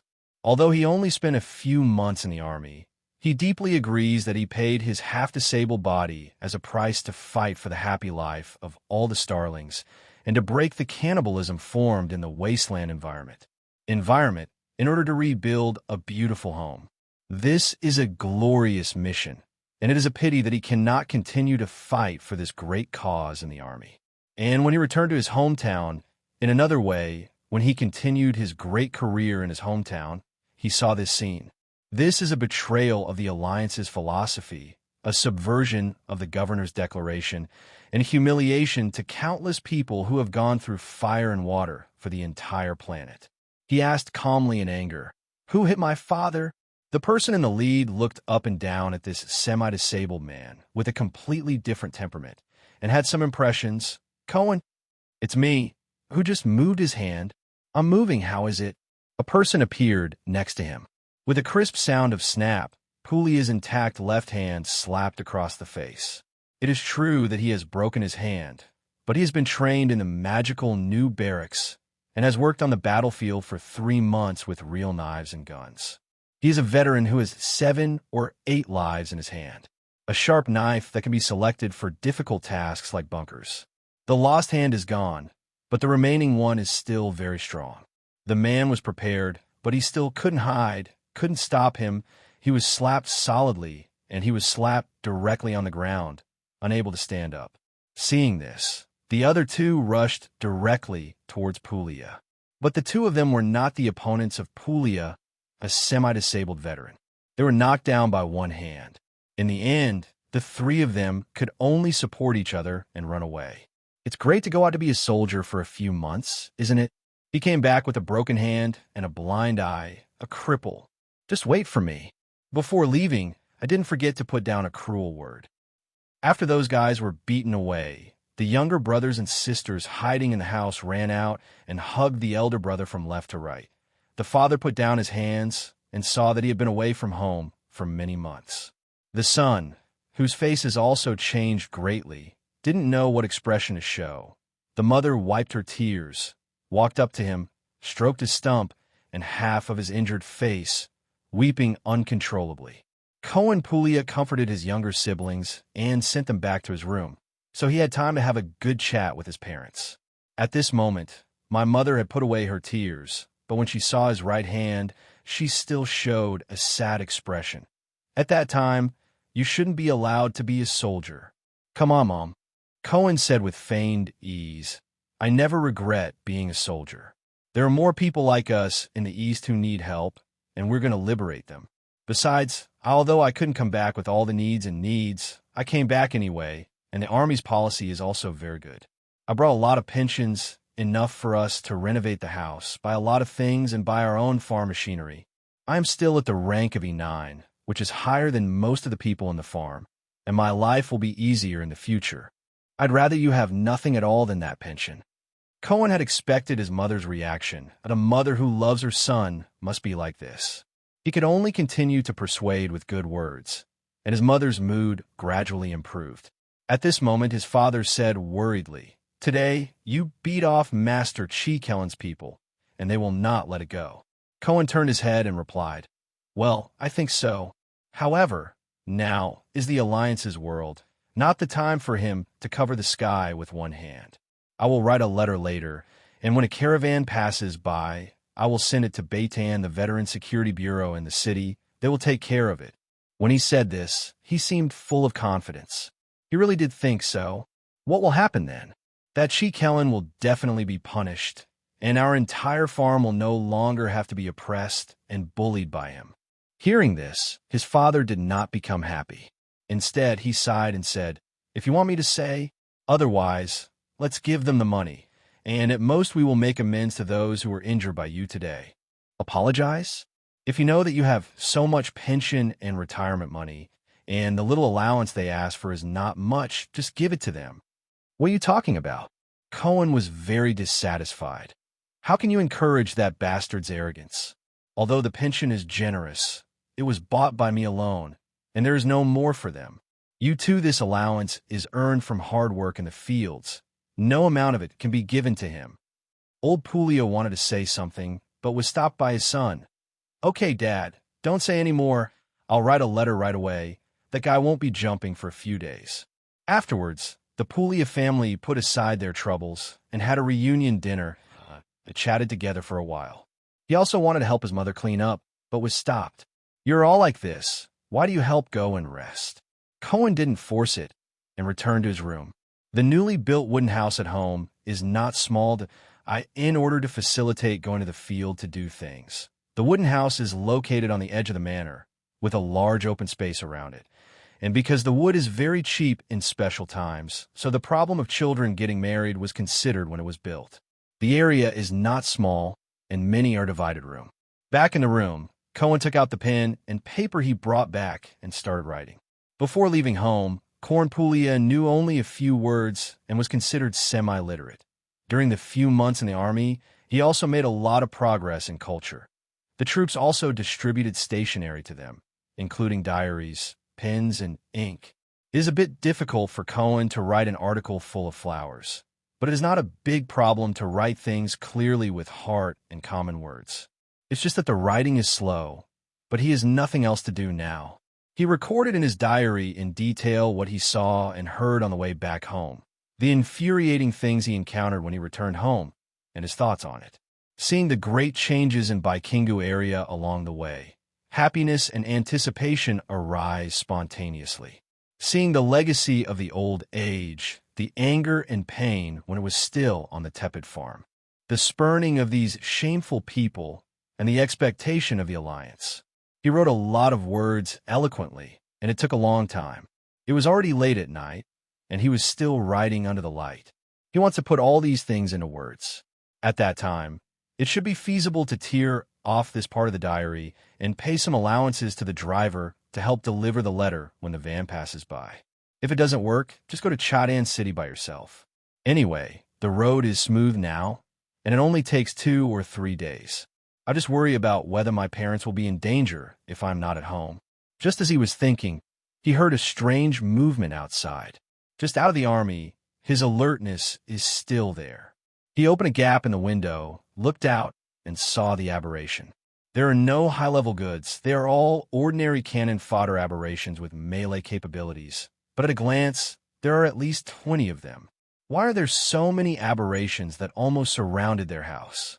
He conveniently threw the diary under the bed, then got up quickly, intending to wake up his family. But at this moment, the fastened wooden door of his house was smashed open. He looked over and saw a somewhat familiar figure running away in a hurry. Before he could chase him any further, 2 aberration monsters with ropes tied to their bodies, but which had been loosened at this moment, rushed over from the door. Cohen subconsciously wanted to draw his gun to fight, but at this moment, he was neither unarmed nor handed. The story I want to tell is over. Milia de Jong let out a long breath and closed the diary in her hand. She and her teammates are from the team codenamed Demon Hunter, directly under the Supreme Court of the Alliance. There are 20 people in their team, and they are responsible for going south to investigate the corruption in Baikinga province. Milia de Jong raised her head and stared at her brother-in-law in front of her. Chief Jason Morgan, what do you think after hearing this story? Because of the busyness of the past few months, Jason Morgan, who had started to grow gray hair at a young age, put his slightly trembling hands off the table. He was silent for a moment, then said, I am very sad. Anything else? I'm very sorry. Anything else? I feel guilty. Miria de Jong slammed the table and said, It's all perfunctory. Do you know that within your jurisdiction, there are large-scale incidents of dereliction of duty, corruption, and even officials murdering civilians? What I said this matter is definitely not an isolated case in the 300 million square kilometers of Beijing Valley. Do you know the seriousness of the matter? Miria de Jong. Her fate has undergone a huge change after she was persuaded by her sister to enter Shifeng Faithful Descendants Academy together, and then was selected into the advanced training class. In the past, she didn't care about this kind of so-called ideological cultivation, but she just participated in it because she couldn't hold back her sister. However, in the Faithful Academy, she thought about a lot of things. After graduating from the refresher class, she was chosen by the Alliance Supreme Court. At present, the political system of the Alliance can be roughly divided into three parts. The Alliance Army, which includes the military and political department, the Alliance General Staff, various group armies, division and brigade units, and the governor himself directly governs all military departments. The second is the coalition government, where the prime minister is in charge and is responsible to the governor. IT directly governs the provinces and has directly subordinate civil affairs, production, development, commerce, culture, and education departments. The third is the Supreme Court of the Union, with Lambert Hodgson as the Supreme Justice and responsible to the governor. Under the jurisdiction of the Legislative Council, the Executive Council, and the Disciplinary Council. The Demon Hunter Team is a newly established organization that belongs to the Alliance Trial Office. The tribunal is independent from the armed forces of the Supreme Tribunal and is responsible for the execution of major events. The tribunal can be understood as the spy organization of the Alliance. Demon hunters can conduct secret arrests, secret interrogations, and secret executions without going through the three meetings. This is the power conferred by the new Alliance Secret Execution Law. At the beginning, after graduating from the Academy of Loyalty, Ms. de Jong was brought into the ICAC under the disciplinary committee.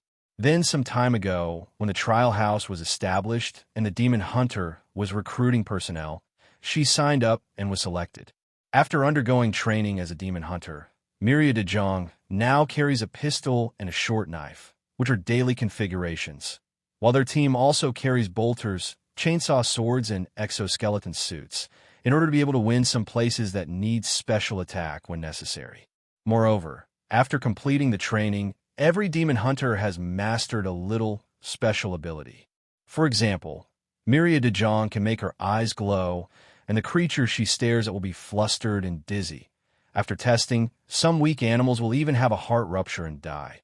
His companion, there are those that can detect lies, and those that can scare people.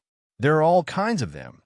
Even if they're not particularly powerful, they are more or less practical. This kind of ability seems to be called psychic power, but the governor also said that the side of the governor who met them said that the psychic powers of more serious psionic masters are incomplete and have only a single function. It is flexible and not too strong. But it's okay. In the past 20 years of life, Miria de Jong only imagined that she would have extraordinary abilities when she was a child. In addition to combat skills and psionic special abilities, there is also a considerable amount of knowledge, which is investigation, tracking, analysis, heresy characteristics, and other knowledge-type content. After the formation of the Demon Hunter Squad, they were divided into two teams. One team went west, going to the distant western desert or even the western part of the mainland to collect information. And a Jong 7-man team patrolled the League to investigate corruption within the League. And they inspected many cases in Baikingu area. Although they have the power of secret arrest, trial, and execution, Justice Hodgson also told them when they set off that it is not necessary or urgent, and they should not use this power at will. The normal system of the Alliance can solve the problem. Normally, they only need to hand over the investigation to the corresponding government. Normally speaking, they just want to supplement the areas where the investigation work of a normal system of the Alliance is not in place. Unless the Alliance's system has been corrupted to a certain extent, and supplementary investigations can no longer accomplish their goals, special powers need to be used. But this time, their inspection in Baikingu province followed the normal procedure. In the Baikingu area, what happened to Pulia's family of veteran did not occur in isolation, but on a large scale. Of course, not everything is so bad, but those moths and corrupt elements are everywhere. In farms, There are many incidents of domineering and exploiting farmers. After investigating all the way, it was impossible for them to arrest so many people. They just took down some evidence and wrote down the list. They originally planned to spend a month or two, and after basically turning around, they would directly divide the relevant intelligence, list, and evidence into two parts. One part would be sent to the headquarters and the disciplinary committee. The other part would be sent to Beijing Qinggu provincial government. Under the supervision of the disciplinary committee, the outrageous grassroots management situation in Baikingu province will be completely cleaned up. As a result, when they found Wire Farm, they found out about the extermination of Pulia, a veteran soldier, and got the key evidence of this diary. At this point, the Witcher team couldn't bear it anymore.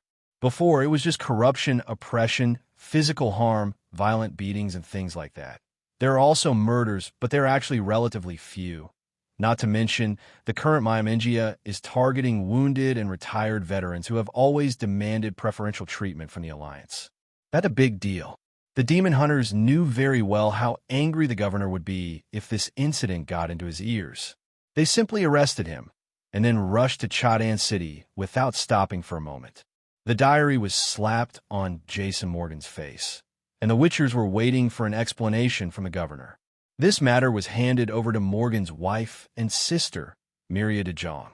If the answer given by Jason Morgan does not satisfy the demon hunters, then they may really use the power granted to them by the Union's Secret Execution Act to directly bring this high-level alliance official back to the capital to accept the disciplinary committee. Review: to accept the governor's trial. Right now, Jason Morgan, who was questioned, let out a long sigh and gave his own answer. I know something about the situation at the grassroots level, but I didn't expect it to be so serious. This is my responsibility. I will write a report, and then personally report the specific situation in the province to the governor. I will become the second high-ranking official of the Alliance to be dismissed for my crime of inaction and disadvantageous handling of affairs. I also bow my head and plead guilty. But what? But before that, I have to personally catch all these rats in the province and leave a clean environment for the next head of Baikinga province. Hee, why did you go early? Hey, Jason Morgan sighed. I will explain this to the governor. But first, tell me, where's the Zickling you caught? It has been sent to the Supreme Court of Fushing City. This is a case with extremely bad influence. Justice Hodgson is furious. He wants to use this person to appease himself, the governor, and the entire alliance. What do you want to do? Unfortunately, Morgan sighed. It seems that I have no chance to peel off his skin with my own hands. No need. This guy will definitely be sentenced to death, and then his skull will be made into a servo skull, and then thrown somewhere to serve. Oh, now I heard that there is also machine servant transformation technology, and the Alliance now has special instructions for death row prisoners. The method of utilization will not kill the matter directly, which is a waste of resources. Oh, that's how it is. Their sinful lives can continue to serve the governor, which really gives them an advantage. Yes, but it doesn't matter. In Baikinga province, there are still many people who need to atone for their sins in this way and continue to serve the Alliance. I will catch them. I hope you, the Demon Hunter team, can assist me do the work. Miria de Jong hesitated for a moment, and then responded, We generally don't accept tasks assigned by local officials of the Alliance, and we don't need to cooperate with other people's work. However, this matter was initiated by us. How about let Baikinga province's own disciplinary committee, police station, and government forces cooperate with us in our actions?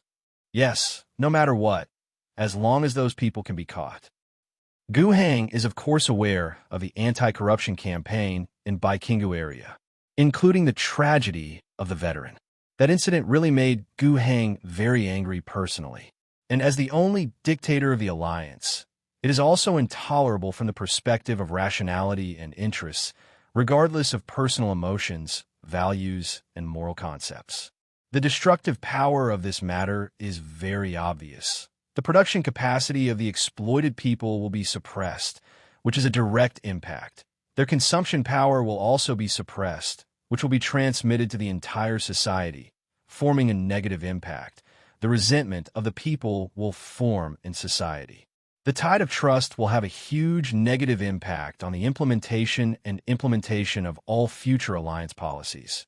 In extreme cases, it will bring about rebellions in some areas. The impact of the isolated case is limited, but according to the reports sent by the Demon Hunter team, 130% of the 40 farms in Baikinga province that they investigated during this period showed varying degrees of managerial corruption. Things in Wire Farm are the worst, and other places don't have such a thing that will kill you if you don't obey. Those low-level managers will deduct the allowances and benefits of the people, collect additional taxes under clever names, use the means of production issued by the alliance to charge. That's what that guy named Chi Kellen at the microheat farm did. There are also those who reach out to the alliance. They will privately change the production quota given by the production bureau of the province to increase the production quota of the people. But when handing over the agricultural products, they will hand in the normal quota to seek the difference in the middle as a personal gain, and then package them into black market commodities, sell to the public. Most of these corruptions were committed by the original plantation owners when the Mutual Aid Society was reorganized into a local administrative agency. Farms that were split off, or farms that went to reclaim new land, the probability of encountering such things is much smaller. Many of those farm owners were elected from the grassroots pioneers, and there were also grassroots officials directly appointed by the province. The purity of the team is relatively much better. But among them, there are also some other situations. For example, deliberately increasing the quota of production plans and requiring farmers under the jurisdiction to increase their working hours. These grassroots managers will not be greedy and will hand in all of them. What they pursue is to get higher points in the performance rating of the Government Affairs Department so that they can be promoted to rank and position faster. But the people suffer. Farmers who are also at the E5 level can do twice as much work. There is still an 8-hour working day, and according to the most outrageous, exaggerated production plan, Gu Hang can tell at a glance that the farmers under that guy's jurisdiction are all exhausted and can't finish his plan. Is this corruption? Objectively speaking, the increase in production brought about by this has accelerated the province's agricultural development plan, but it must be known that most of the laborers in Baikinga province are proletarians, not property owners. The land is not theirs, it is the union's, and they are agricultural workers, not farmers. Agricultural workers are a type of workers. Essentially, they can be understood as going to work, rank benefits and allowances can be understood as wages, and there are people who live on wages. Farmers are people who have their own arable land and are engaged in farming. Their livelihood depends on the output of the land, how much they produce, they pay taxes and rent, and the rest is their own. It is, of course, a good thing that the production of agricultural workers has increased substantially. After all, none of the excess production goes to the laborers, and it all belongs to the union government. But Gu Hang, there's no need to do this. If someone wants to do this, 8 hours of work a day is obviously enough to meet the basic requirements. If he wants to work for 12 hours or 16 hours, then let him go. The government can provide faster rank promotion to reward such behavior. But this matter should not be mandated by administrative forces. But when it comes to specific things, Gu Hang will struggle. The one who blindly reported the production plan and pressed the workload of the workers under him to death, that should be dealt with. But those who did increase the production plan quota, but in an incentive way, shouted to the workers such slogans as higher production, faster upgrades, more benefits, and a better life, encouraging everyone to work hard. What about production? What about those people who study the practical technology of agricultural machinery, impart experience in agricultural production, and increase the quota of production plans? There are too many situations. All of them were dealt with indiscriminately, and all enthusiasm was wiped out. It is extremely difficult to manage a huge land and a huge population. The corresponding plan has to be thought out. The lessons learned this time must be summed up. As for the specific anti-corruption work in Baikinga province, Gu Hang did not get involved too much. He believed that the joint action of the demon hunters, the disciplinary committee, the provincial government, and the three parties would give him a satisfactory answer. From the current point of view, The government agencies in the entire Baikinga province have launched a massive anti-revolutionary campaign. At that time, those who have seriously committed crimes will be sentenced as they want. Those who have been sentenced to death, the Servo Skull Workshop is short of materials. Those who have not received the death penalty will be dismissed from their posts, their ranks will be lowered, and they will be sentenced to hard labor. There's a special labor farm prison where you can serve a sentence of hard labor with the minimum treatment of E2. Even in order to avoid problems with serving their sentences locally, a large number of people will be sentenced to the mines in Weisheng City, garbage recycling sites in eastern provinces, ruined mines, and other places to serve their sentences. Gu Heng, on the other hand, expects Jason Morgan to give him a more reasonable and systematic solution to solve corruption in disguise, and solve the behavior of greatly increasing work pressure in order to get promoted, regardless of the life and death of agricultural workers. These exposed problems are Morgan's exam questions, which determine how Gu Heng treats him personally. There are many new book friends, so I still want to talk about the update. 4,000 words per day, and the 2 chapters are combined and posted at noon. The amount is the amount of normal full attendance. Occasionally, the chapters will be 6,000 or more. Not too much, just update it normally. Then, in the last 2 chapters, some book friends said about water. I feel very frustrated. I have thought about the structure of these 2 chapters for a long time. The first half talks about the retirement policy and the social situation in Baikingu, and the second half talks about corruption, leading to the corresponding policies of the alliance. I believe everyone can see it. If you don't see it, then I'm too bad. Fearing that the point of view would fall for too long, the content of Cohen Pulia's tragedy was reduced to a chapter and a half. This is something that must be written when writing about farming. The cycle of technology, army building, war, technology, is very boring. Of course, I can also write in other ways. For example, specific stories can be deleted and from the perspective of the governor. Write about agricultural output value, agricultural distribution, and corruption in the alliance, and then how to deal with it. This will be explained very quickly. However, there is no real feeling, no characters, no blood and flesh. If you really don't like to implement characters, then I still have to write. What else is there to write about if you don't write about characters? It can only be said that my strength is limited, and I will improve my level in the future. Don't let everyone down. In the past 2 months, the disciplinary committee, the Baikinga government, and the Demon Hunters have jointly conducted a large-scale anti-revolutionary operation in the Baikinga province. In this operation, we investigated the integrity of more than 20 farms from the Beijing city government to the entire province. The total accounted for 614% of the Baikinga province and arrested grassroots managers and other accomplices who violated the law and committed crimes. A total of 99 people. Among them, 515 people were sentenced to death for particularly bad circumstances.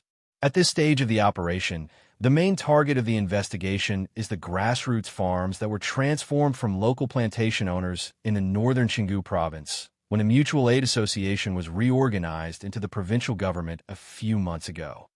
The corresponding death row prisoners, according to your policy, will be placed in the death row and wait for the Servo Skull Workshop and the Machine's Servant Workshop to extract the corresponding death row personnel and execute them. In the next stage of action, we will further expand the scope and targets of the investigation.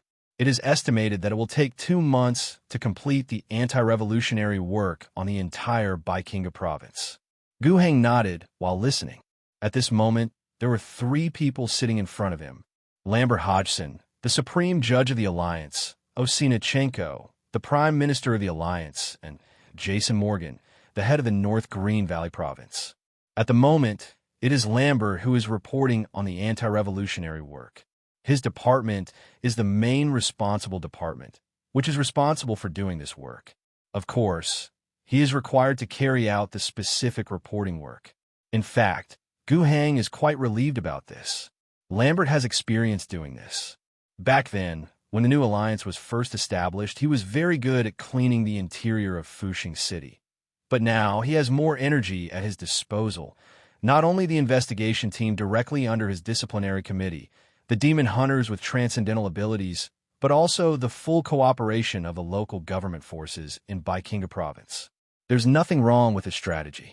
Now that the results of the previous investigation have made it clear that those low-level managers left over from the old era have the biggest problems, the investigation work will naturally start with this wave of people. Gu Hang understood Jason Morgan's policy very well, in order to reduce resistance. The primary goal is to restore the agricultural production in Baikinga province. In the early days, it is not easy to wipe out all the landlords who used to hold the actual ruling power in the Baikinga area. His doing so has indeed brought a lot of help to the production and construction of Beiqing Valley in the past few months. The rapid recovery of production, the smooth advancement of reclamation work, and the process resistance of local reorganization into grassroots governments are within an acceptable range. What's more, it must be said that the wealthy manor owners in the past were indeed very good in terms of average ability. You can tell just by looking at Asana, she is a girl from the manor class. She was raised rich and received a complete education since she was a child. It's not just as simple as literacy, calculation, accounting, grammar, management. From various aspects, these people are the elites of the Chingu area. In terms of ability, they are indeed stronger than the serf class with a relatively low level of education. In order to effectively rule in the short term, Jason Morgan essentially has no choice in the face of a large environment with a population of 600 million and 300 million square kilometers. The same goes for Gu Hang.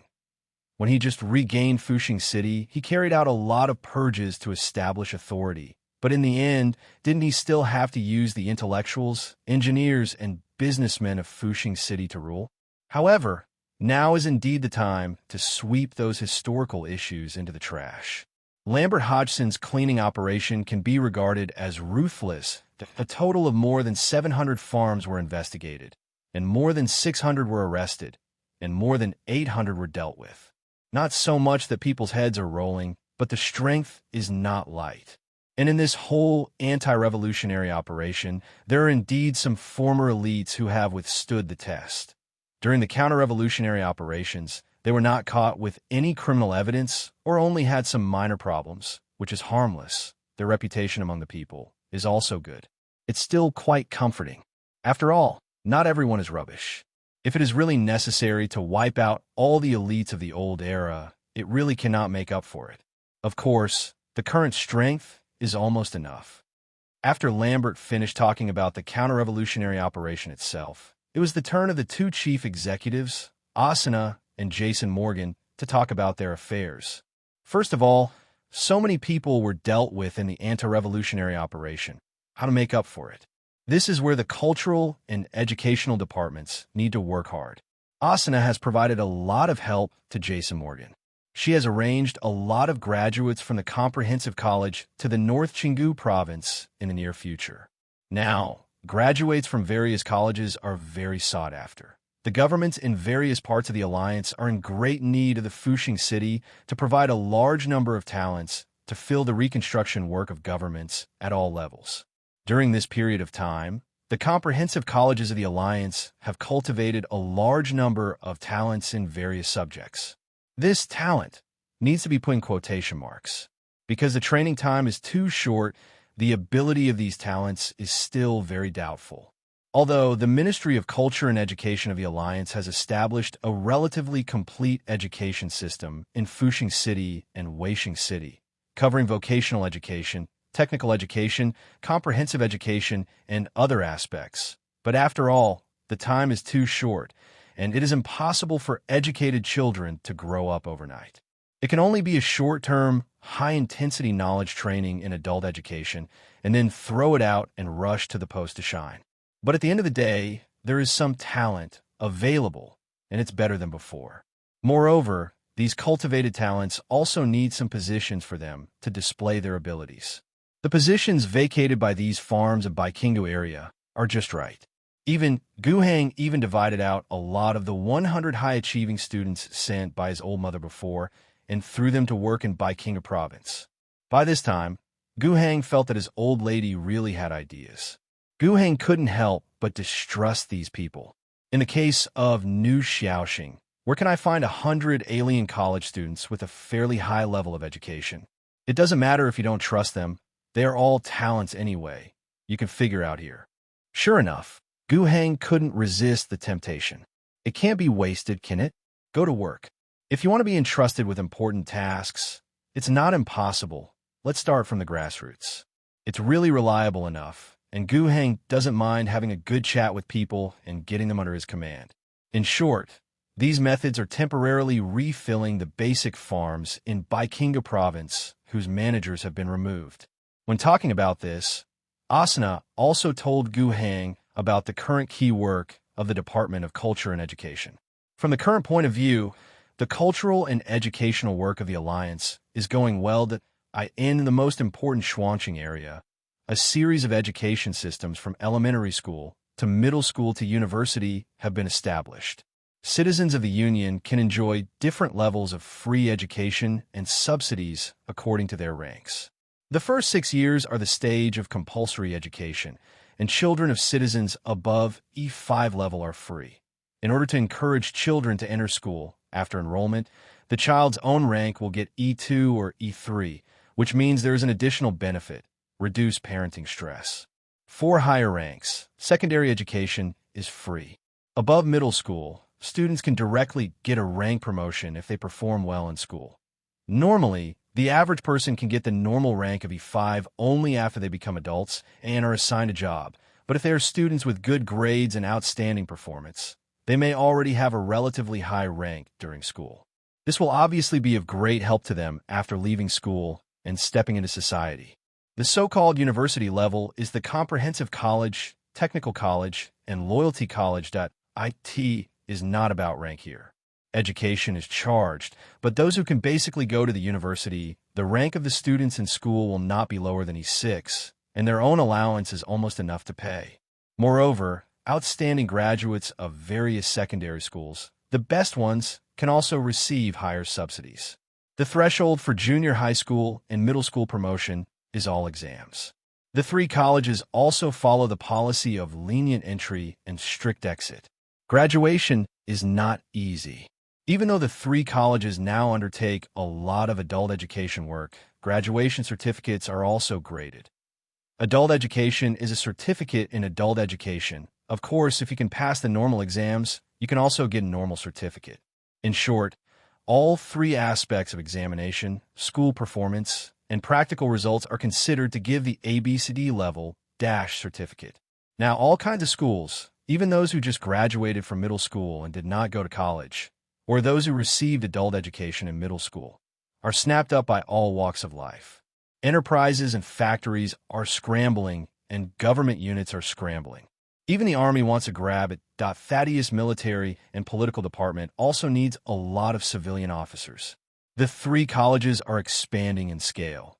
And besides that, the system of primary and secondary schools is also spreading outward. At present, the Ministry of Culture and Education has already implemented the primary school secondary school education system in some large settlements outside the Xuanqing. For example, in Chadan City, in the central province with a population of 200 million in addition to Xuanqing, there are many settlements with a population of about 20. The long-term goal in the future is to cover primary school institutions to every settlement of Alliance residents, to cover secondary school institutions to every town-level area. Gu Heng nodded frequently. Perhaps because of the concept he had before time travel, education was very important to him. He hopes that more and more talents will emerge from the League, even if they are not so talented, as long as they can shine in their positions. There is no doubt that the improvement of population quality will bring about the improvement of productivity. After Asana, it was Jason Morgan who spoke. The governor of the province is about to give his own answer sheet. We will reform the assessment methods for grassroots farms. Production indicators will still be the most important part.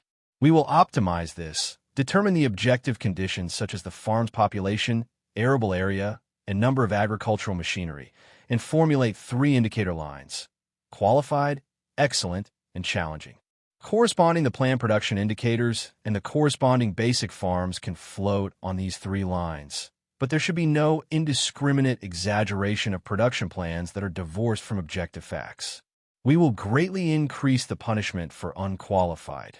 The reward for completing the excellent goal will be more obvious, but the reward for going from excellent to challenging goals will be reduced. And the reward will be implemented on the individual who completes the production. Rather than management, it is hoped that in this way, farms must complete basic production indicators and encourage more production, but it will not allow everyone to fully enter the involution environment. In addition to production indicators, we will include public satisfaction into the assessment category. We require grassroots managers to improve public satisfaction on the premise of meeting the production plan, otherwise his assessment will be adversely affected. In the appointment of grassroots managers, we are also preparing to carry out pilot reforms. No longer completely appointed by the higher-level government, but to provide multiple candidates who will tell the farmers about their policies, plans, and how to behave in the future, to be chosen by the local residents. In general, we hope that by allowing the public to have the power of negative choice and needing to care about the satisfaction of the public, these two methods will increase the part that grassroots officials need to be accountable to, so as to reduce the oppression and corruption incidents of grassroots officials on the people. We have also taken into account that the public may have unreasonable demands. There may also be a policy of kidnapping grassroots officials with the threat of unsatisfactory votes, making the farm unable to complete the production plan. There are still many problems with the plan, but in general, it should be better than the past situation. In terms of actual assessment, the province's Civil Affairs Bureau, Development Bureau, and Production Bureau will formulate more comprehensive plans to supervise the behavior of grassroots officials and set more reasonable goals. We will also pay attention to distinguishing what I mentioned earlier, these hidden dangers and problems. A document was spread out in front of Jason Morgan, and he calmly talked about what he would do if he continued to serve as the head of Baikinga Province. Gu Hang also listened carefully and asked questions about certain details from time to time when Morgan was narrating. In many places, Morgan was prepared, he talked and explained, but there were also some places he did not think clearly. He was not annoyed or nervous, but to Gu Hang and the other two present senior officials of the alliance asked if there was a better solution. At the end of the chat, Gu Hang clapped the board. It is true that there may still be many problems, but in general, it sounds like it has improved compared to before. So let's do it. Run and have a look first, encounter problems, and then solve them in a targeted manner. Hearing what the governor said, Jason Morgan felt relieved. Looks like it's over. Sorry, only now did I realize that I forgot to time the Chapter 1 finish last night. Gu Hang always does not want to oppress the people to the extreme so that everyone on the entire planet is like a clockwork tool, frantically producing. Some imperial worlds do this, but this is not in line with Gu Hang's philosophy. There are mainly two aspects. First, he probably found out that in his system, the monthly fixed income of each territory is not only determined by the improvement of productivity, the degree of development of the territory, the happiness of the population, and the degree of support for him, but also important coefficient link. It is not advisable to be completely productivity-oriented and ignore the improvement of people's living standards. The gift points of his monthly income will hit the ceiling and cannot rise, and may even fall down. As for the second aspect, Gu Hang's past experience, memory, and philosophy have convinced him that the promotion of a person to produce greater value mainly comes from motivation and labor enthusiasm. Gu Hang prefers that the alliance's political system should use this method to stimulate enthusiasm and create greater value. Violent oppression, on the contrary, will make people unwilling to work. No matter how hard you work, life is hopeless, so why work hard? Just eat a welfare ration and get a minimum allowance for a month. What are you desperate for? There is no ascending channel, no happiness to speak of, so don't you have to muddle along. Just mess around and get over it. Even after causing great dissatisfaction, passivity, strikes, etc., and to a lesser extent, rebellion is not out of the question. Gu Hang's current ruling situation, of course, is not afraid of rebellion. Those who dare to rebel, as many as they are killed, will all die. But very bad. It costs money to suppress the rebellion. The rebels were originally producers, and the time they stop producing is also money. If the rebels are executed, all the value they could have produced in their future lives will be lost, which is also money. Let alone a large-scale rebellion. It is the kind of farm where 100 or 10 people set off a riot and slaughter grassroots officials. How to deal with this matter? Rebellion certainly cannot be tolerated, but Gu Hang felt distressed after losing 100 people. In particular, this kind of loss can be avoided. This kind of rebellion caused by popular dissatisfaction should not have occurred in the first place. Taking another steps back, Gu Hang would not be able to do such a thing. The regime established by himself, the officials in charge of the affairs below, are all improper and oppressing the people. Gu Hang will instinctively raise his blood pressure when he sees this kind of thing. That's not the world he wants to build. He is generally satisfied with the series of reform proposals proposed by Jason Morgan and thinks they can be implemented and tried. There will definitely be some problems, but overall it should not be worse than it is now. If there is a problem, just solve it. And if this set of methods works well in Baikinga province, he also plans to implement related plans to other parts of the alliance. Some centralized and densely populated industrial centers are not suitable for doing this, such as urban institutions and factory institutions in Weixing City and Fuxing City. It is unnecessary. Workers are assessed on a piece basis and have a complete work system. Workshop leaders need technical experts, and factory managers need higher management levels. Moreover, the two parts of production and people's livelihood are separated. Residential areas are managed by the sub-district government and district government in residential areas, and factories are managed by factories. However, similar experiences can be replicated in places like Baikinga province that are scattered over vast lands and sparsely populated. For example, the eastern provinces, such as the Northland, that will be recovered in the future. After the three who reported to the governor left, Lambert Hodgson bid farewell to the two senior government officials and returned to his office. He still has a lot of things to do. Although it has been reported, the anti-revolutionary operation in Baikinga province has actually only carried out 20% of the progress, and there's still a large number of farms that have not been cleared. Moreover, since this anti-revolutionary operation has already started, Lambert intends to limit the scope only to Baikinga province, but intends to do it all over the entire alliance. In the settlements adapted on the spot in the eastern provinces and the three central provinces, many of the original ruling classes who did not resist or resisted relatively weakly were also retained. When they were retained as the middle and low-level government managers of the alliance, they were warned by the disciplinary committee not to mess around. Otherwise, disasters would happen in fact. These farm owners in Baikinga were also warned. Now, it's time to see how the warnings work. However, the situation in those places should be much better than Baikinga. The situation in Baikinga is still special.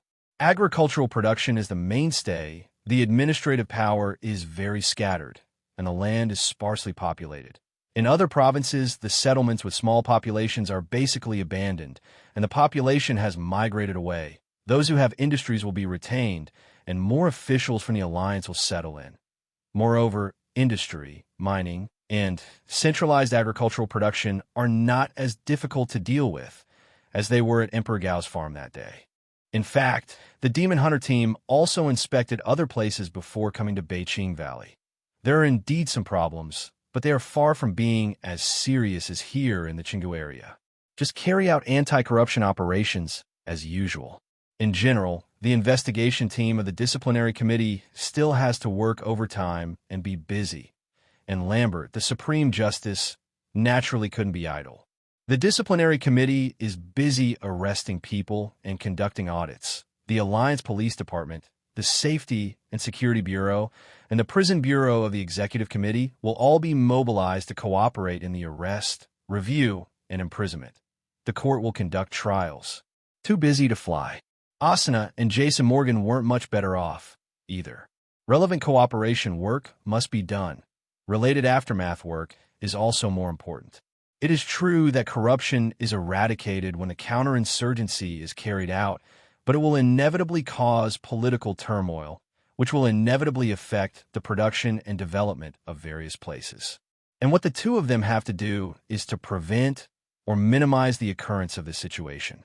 The two chatted for a while, and the main content was how to ensure a stable political situation after Jason Morgan returned, and how to implement the plans previously reported to the governor. Asuna gave orders and said a lot of her thoughts. Morgan listened carefully. Although he is the leader of Baikingo province, Asuna is regarded as his immediate superior, and it is only natural to guide him in his work. At the beginning, when the provincial government was established, Asuna ran to Chadan City every 3 days. The framework of the entire provincial government was built by the female prime minister, and she personally inspected many farms at that time. This female prime minister was originally from the Chingu area, so she knew that land very well. Even the plans that Jason Morgan talked about in front of Governor Gu were not thought up by him alone. The female prime minister has helped a lot. In Asuna's office, after talking about the business, Morgan also said sincerely, "This time, I really appreciate the prime minister's support. Without you, I definitely wouldn't be able to pass this test." Asuna waved her hand and said, "The governor didn't actually mean to remove you. He can understand your difficulties and see the achievements of your outstanding work in Baikingu. Corruption is indeed your responsibility and your stain, but will not completely cover up your abilities and achievements." Speaking of this, she paused and continued, "However, since this is a stain, it cannot be completely ignored. Although the governor did not specifically mention it, but here, I have decided to lower your rank by 1 level. C2 will fall back to C1. The rank cannot be promoted within 1 year. The position of the provincial chief will be cancelled, and he will be downgraded to acting chief, and the acting period will be 1 year. After 1 year, we will look at the situation in Baikingu and decide whether to return to the official position. What do you think? Any comments? No, it's already very light. Jason Morgan is really okay with that. These punishments are more nominal. Demotion and no promotion within 1 year will indeed have a considerable impact on his personal treatment, but there is no substantive change in his position. Although he was downgraded from the provincial chief to the acting chief, he is still in this position, has not been emptied, and the actual power is still there, so it will not delay his work. If you have made achievements in the future, you should still upgrade and skip a few grades. If he can't achieve results, or even more nonsense occurs, then he can't blame anyone. He can only say that he didn't seize the opportunity. Seeing that Morgan fully understood what she meant, Asuna nodded in satisfaction. She said, "Come on, whether it's me or the governor, I still hope that you can continue to advance our cause in Baikingu. Don't let us down. The mission must be fulfilled. I will return to Chadan City later, and the related production and development work will not be left behind, I assure you." "Okay, but if you go back, you don't need to be so anxious. Stay and accompany a guest with me to visit the workshop in Weisheng City. After the guest finishes visiting, you should go to the Chingu area. I won't go when the time comes. You can continue to accompany me." Guest inspection? Jason Morgan felt a little strange. For the Prime Minister to call him a guest so carefully, the identity of the visitor must not be simple. There may not be anyone on the entire New Shaoxing who is qualified to be called like this. He said cautiously, "Can I ask in advance, who is the so-called guest?" Of course, it's not a particularly secret thing. The governor's mother is coming to Fu Shaoxing. The governor's mother? Jason Morgan looked puzzled, as if he was thinking, did the governor general have a mother? Of course, as long as there is a human being, there is a mother. His doubts mainly lie in the fact that he has never heard of relevant information in the past. He only knows that the governor-general came from outside Sky and is the ruler appointed by the Empire Star Region government. He didn't know much about the governor's past and the governor's history, and he didn't expect that one day he would be asked to accompany the governor's mother to inspect the working conditions of the planet. What kind of person is it to raise a great mother who is as talented as the governor? What should I say then? How to show the demeanor of the angry owl star, so as not to be underestimated by alien visitors? The matter Asuna mentioned made Morgan feel anxious for no reason. When Gu Hang was listening to the report, Ms. Wang Chi's fleet had already arrived at the orbit of Fury Owl. As one of the important leaders of the Gu family, Ms. Wang Qi still has to engage in some diplomacy. It happened that her son said that the troops who would accompany her to Black Arrow were gathering, and her time was not too tight. So she first met with the two Imperial Navy officers on the starship, especially to see Alicia. The operation of the Fofana family is reliable. After half a year of fermentation, Yalisha's reputation as a new Navy star can be regarded as being established. The record is reliable enough. Here is the real thing. Not only did she secure her position as the seventh captain of the Pegasus fleet, who was forcibly pulled up before, but her reputation began to spread in the entire region and even in the entire eastern space. She was originally the key training target of the Fofana family. Otherwise, she would not have been pushed to the position of Commodore Captain at such a young age. But now that she is fighting for herself with a solid record, her position in the Fofana family is even more important. After all, in the past, if the family was dissatisfied with her, or if she did something wrong, they could remove her. Now, her name is all linked to the Imperial Navy Department, so it is not so easy to change. Will not change. The reason why the Fofana family can become a naval family is not because their ancestors 4 generations ago had a vice admiral. It is possible for Yalisha to break through this upper limit. Not surprisingly, she will be an iconic figure of the Fofana family and the destined leader of the next generation. Such a person is, of course, worth making friends with. Marriage can even be considered. If it is Yalisha, then the quality of the offspring should be quite good, right? Wang Qi didn't think there was anything wrong with thinking so. As an old mother, isn't it natural to think about these things? However, there is no need to be in such a hurry. Ms. Wang Qi still grasped the identity of the elder very well, and as a parent and friend, she had a good chat with the Brigadier General about the past on the Flying Wing Star. When I came, your mother asked me to bring some things for you. There's another gift from Annie. Don't refuse it. No matter how precious it is, it can't compare to the friendship between our two families. You and Guhang are both young people of the same generation, working together again. In addition to business, we usually have more contacts. You haven't been a guest on the ground yet. How does Xiaoying do things? That wooden man is sometimes silly. You have to be more tolerant. These words are one after another.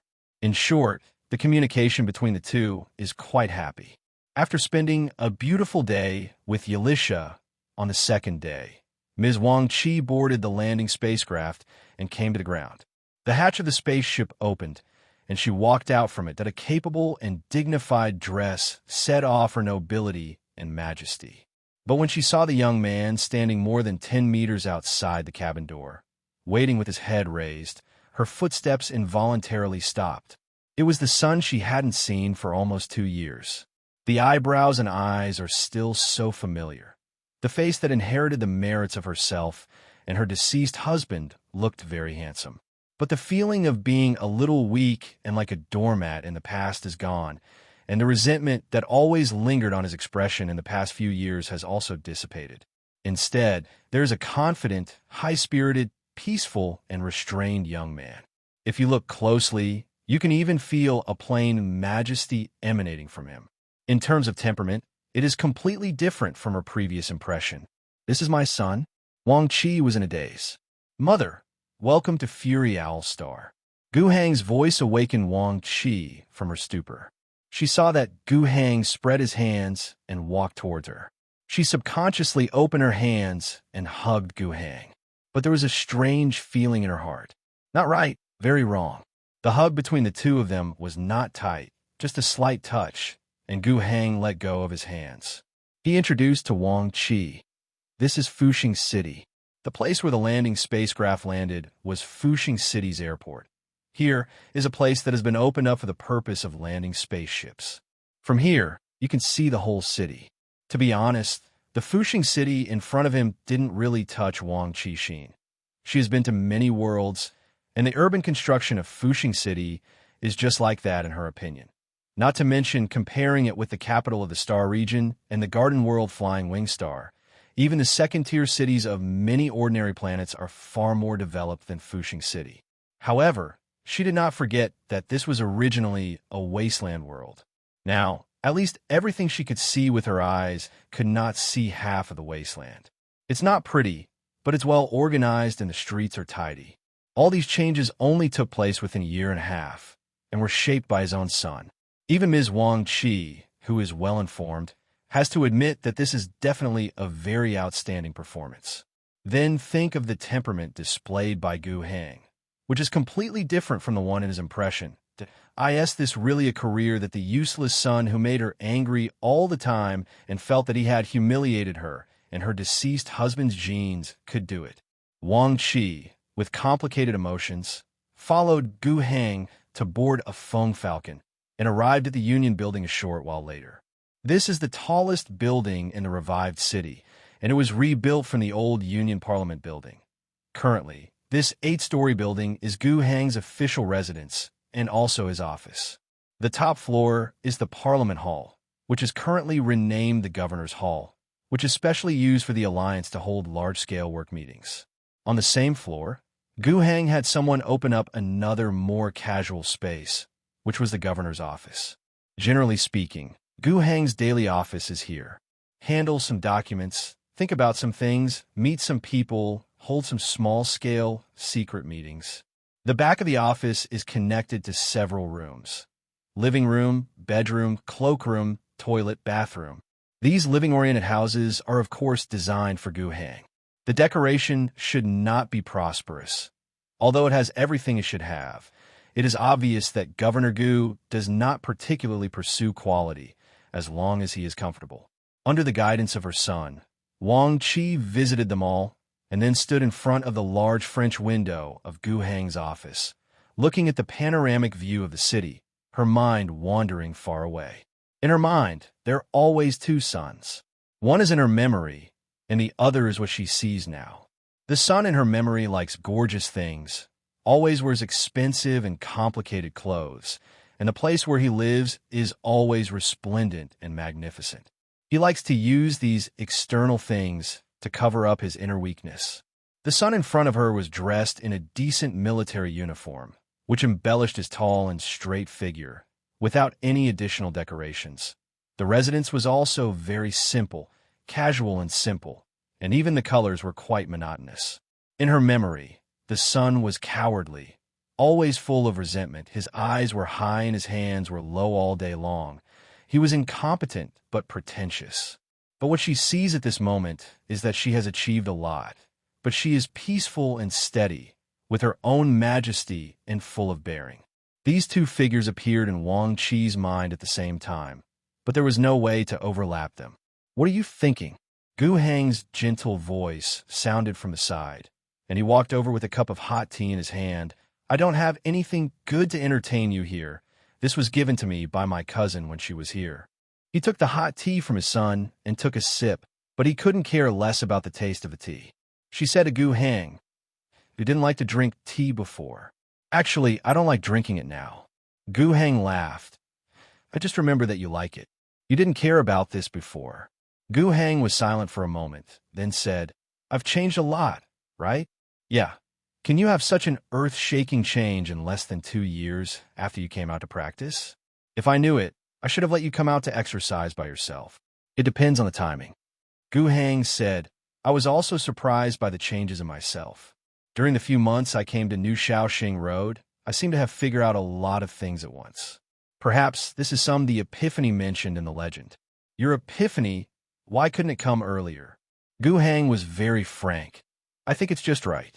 If it weren't for such a disheartened experience and renewed fighting spirit, it would be unrealistic to have an epiphany for nothing. From this point of view, I still want to thank you, Mother.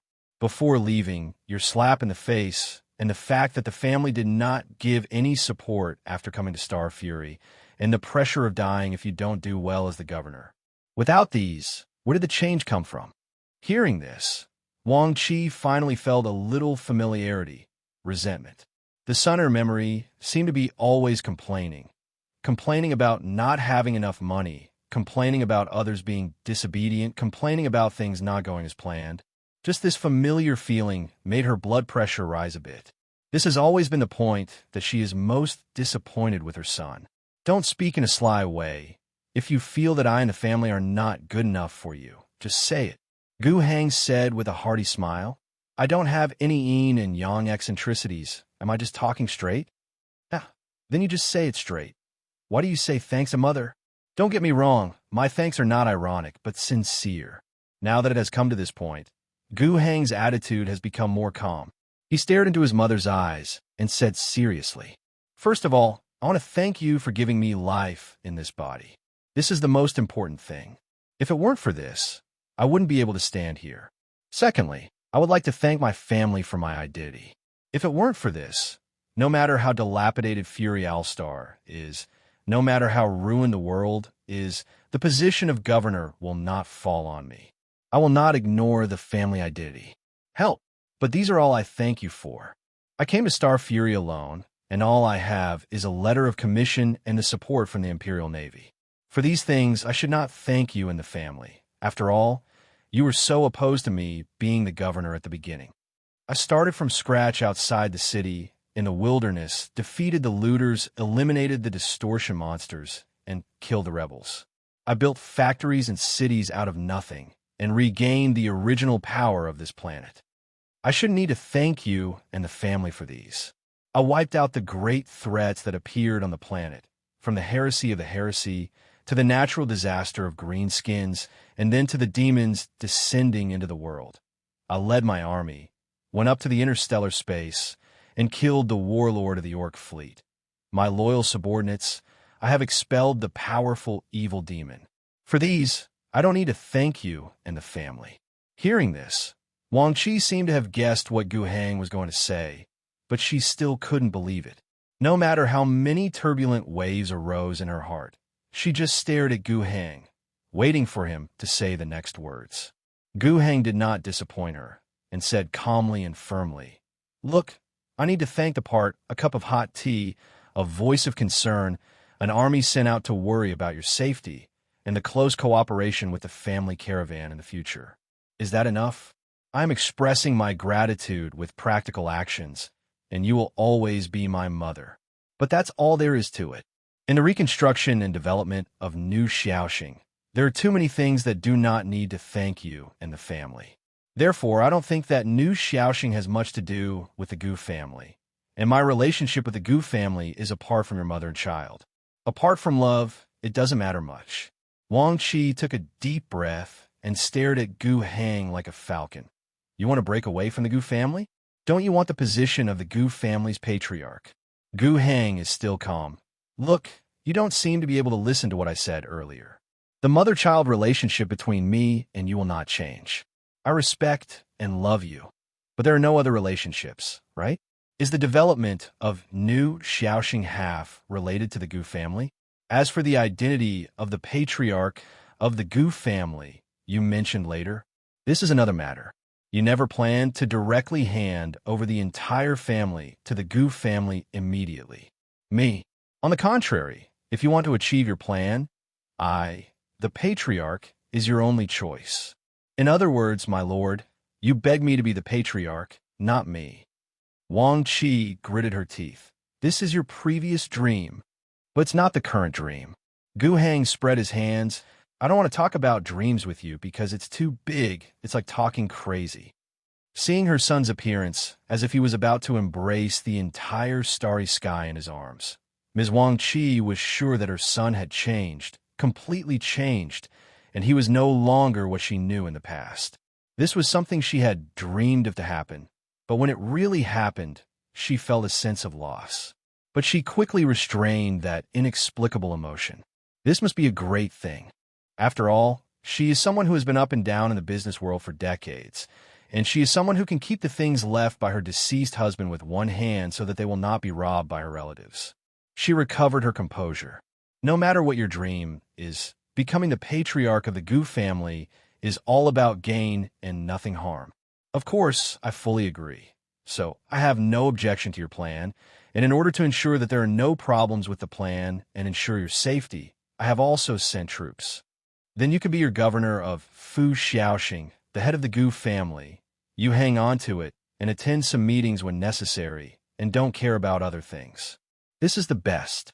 Gu Hangdao. It's just that I, the patriarch of the Gu clan, can do whatever I want, but in theory, it's only natural to use some family resources for the development of my planet.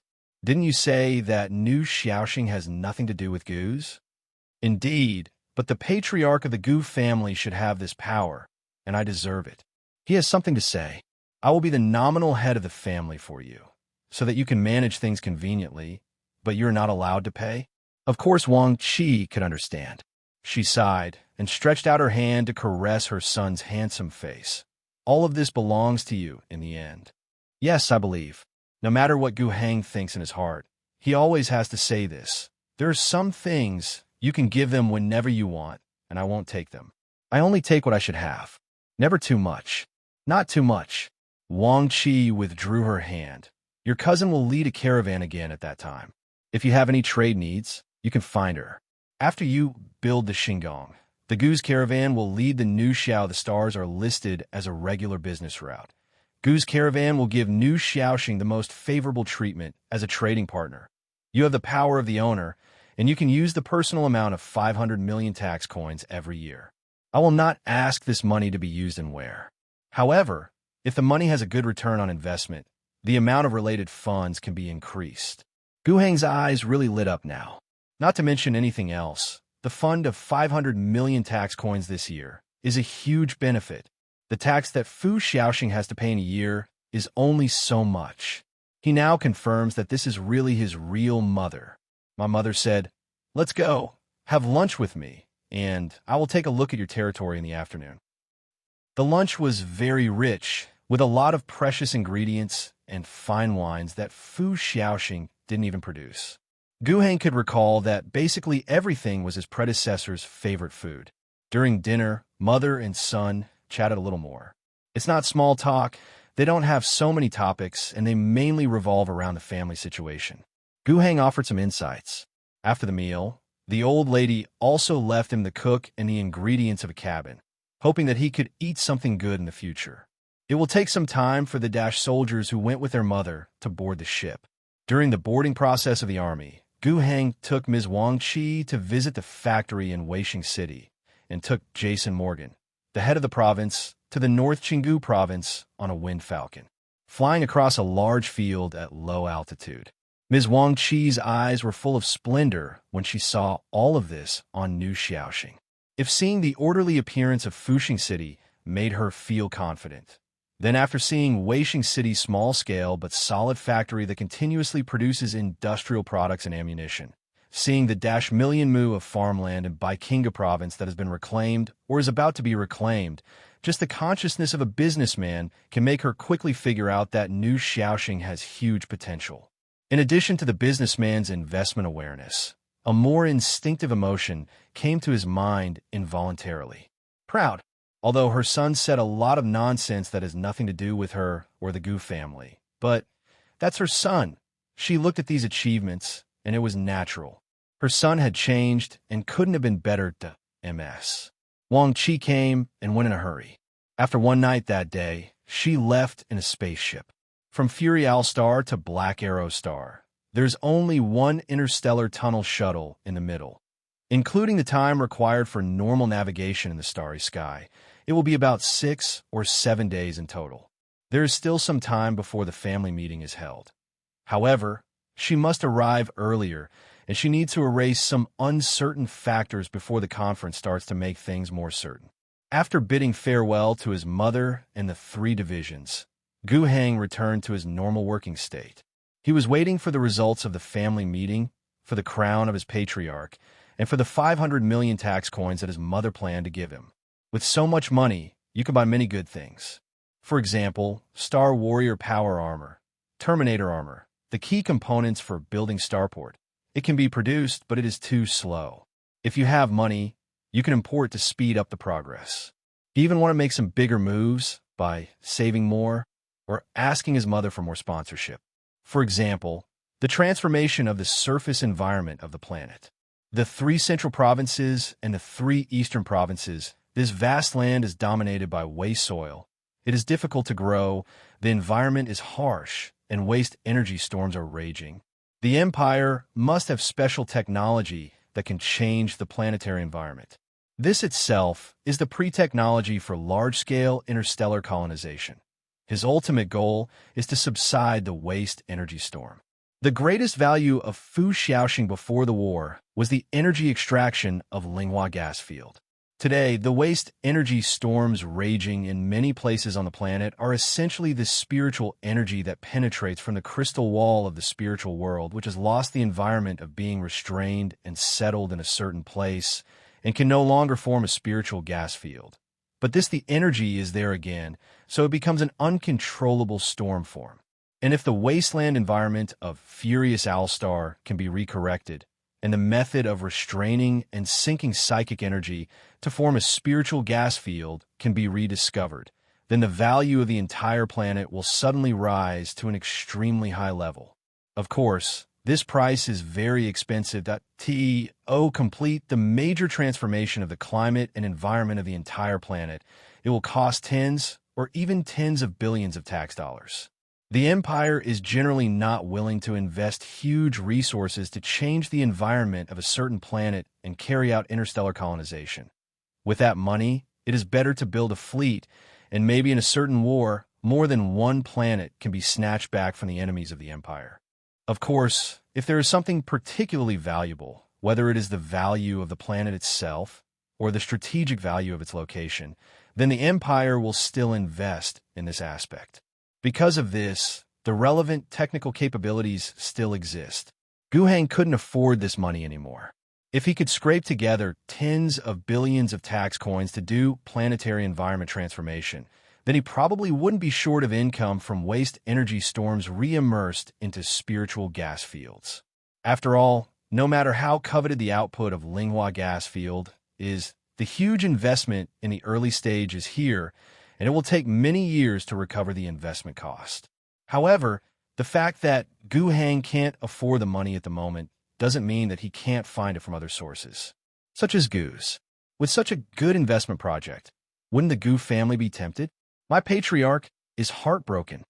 Before the results of the family meeting held on Black Arrow, Guhang received another piece of news. This news comes from the Kologa 3 planet. There are 2 planets in the Kologa galaxy. Among them, Kologa 1 is a planet with mineral resources, but its livability is very poor. The resident population may be only 1 million, mainly miners and some industries that serve the miners. And the Kologa 3 in the same galaxy next to it is the largest and most populous hive world in the Tiamat star area. There are 418 billion people living there. To be honest, it is really hard for Guhang to imagine how a planet with more than 400 billion people can be crammed into it.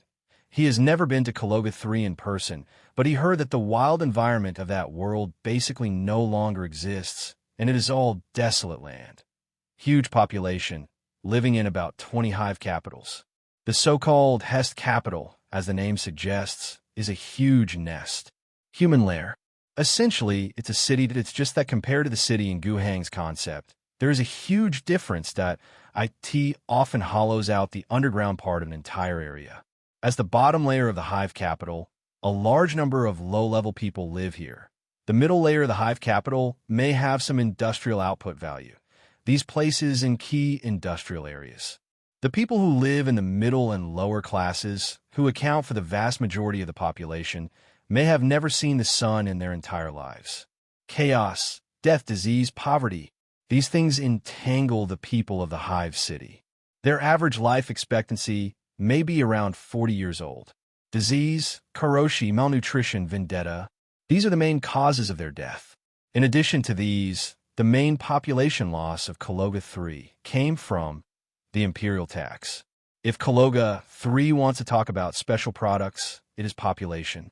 The Empire defines the standard annual gross product of an imperial person as 1 tax currency, and a young and middle-aged living person, when handed in as tax, is worth 5 tax coins. Obviously, under the value system of the Empire, a human life is valuable. His 5-year production value is nothing more than that. Kologa has a population of more than 400 billion people, and they have to pay 42 billion tax coins every year. Among them, more than half of the taxes are paid by the population.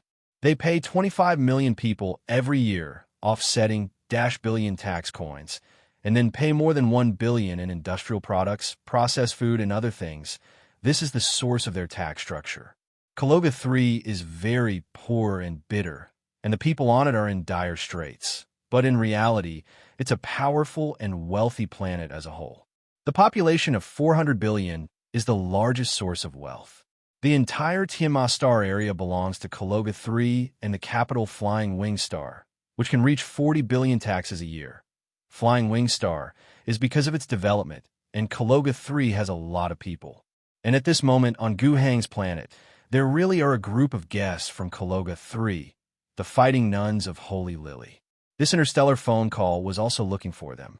The caller was a bishop of the state church of the empire on Caloga 3, named Zhao Qinghong, who was the person in charge of the state church in Caloga.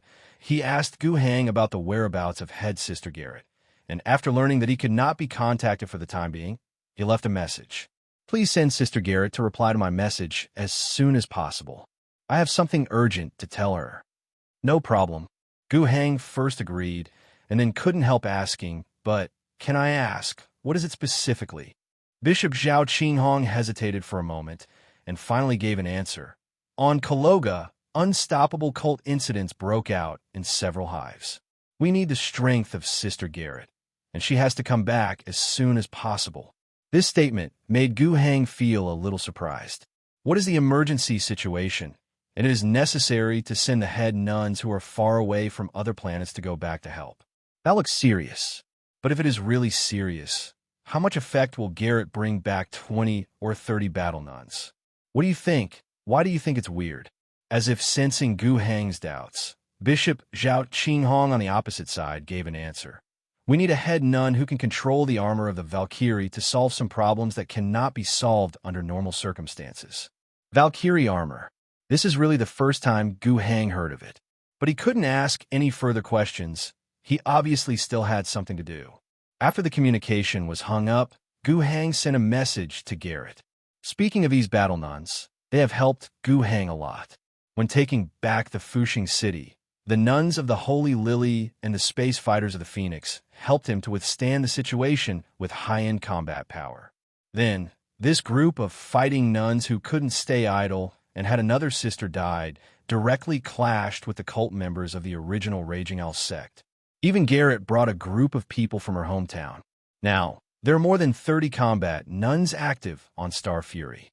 It has been a year since they conducted an in-depth investigation of the situation of the group of cult members, followed clues, and headed north all the way. Of course, they didn't stay in the north all the time. They often come back for a period of time to rest, replenish ammunition, heal injuries, and summarize intelligence.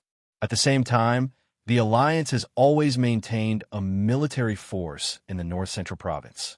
The Union 9th Garrison Division has been there in addition to suppressing the local area, they also have an important task, which is to cooperate with the actions of the battle nuns. Further north from a North Central Province is the so-called Northland region. According to the clues obtained by the Battle Sisters, the lair of the original Raging Owl sect and the place where they have the greatest influence are located there. Their actions in the north have always been supported by the 9th Garrison Division. Alliances aren't bad either. The most direct manifestation is that the 9th Division of the Central North Province has never had any major military operations, but the area of the province has expanded a lot this year. This is because of these battle nuns. During this year, they brought down a lot of settlements, not necessarily by force, but sometimes by preaching.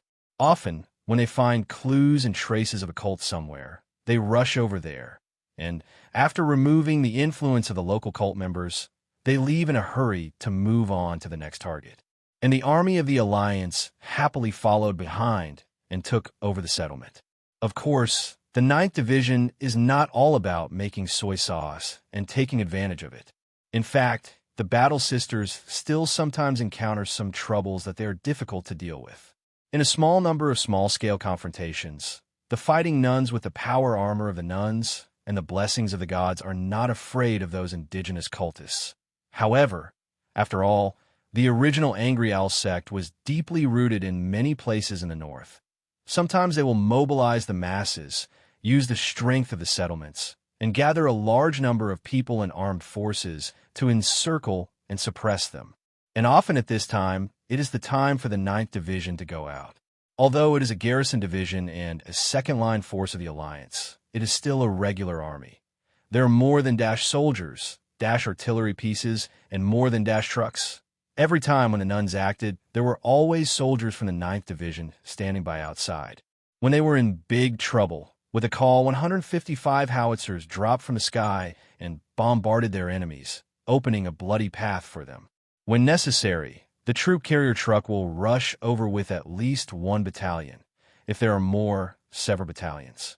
So far, such a combination seems to be going nowhere.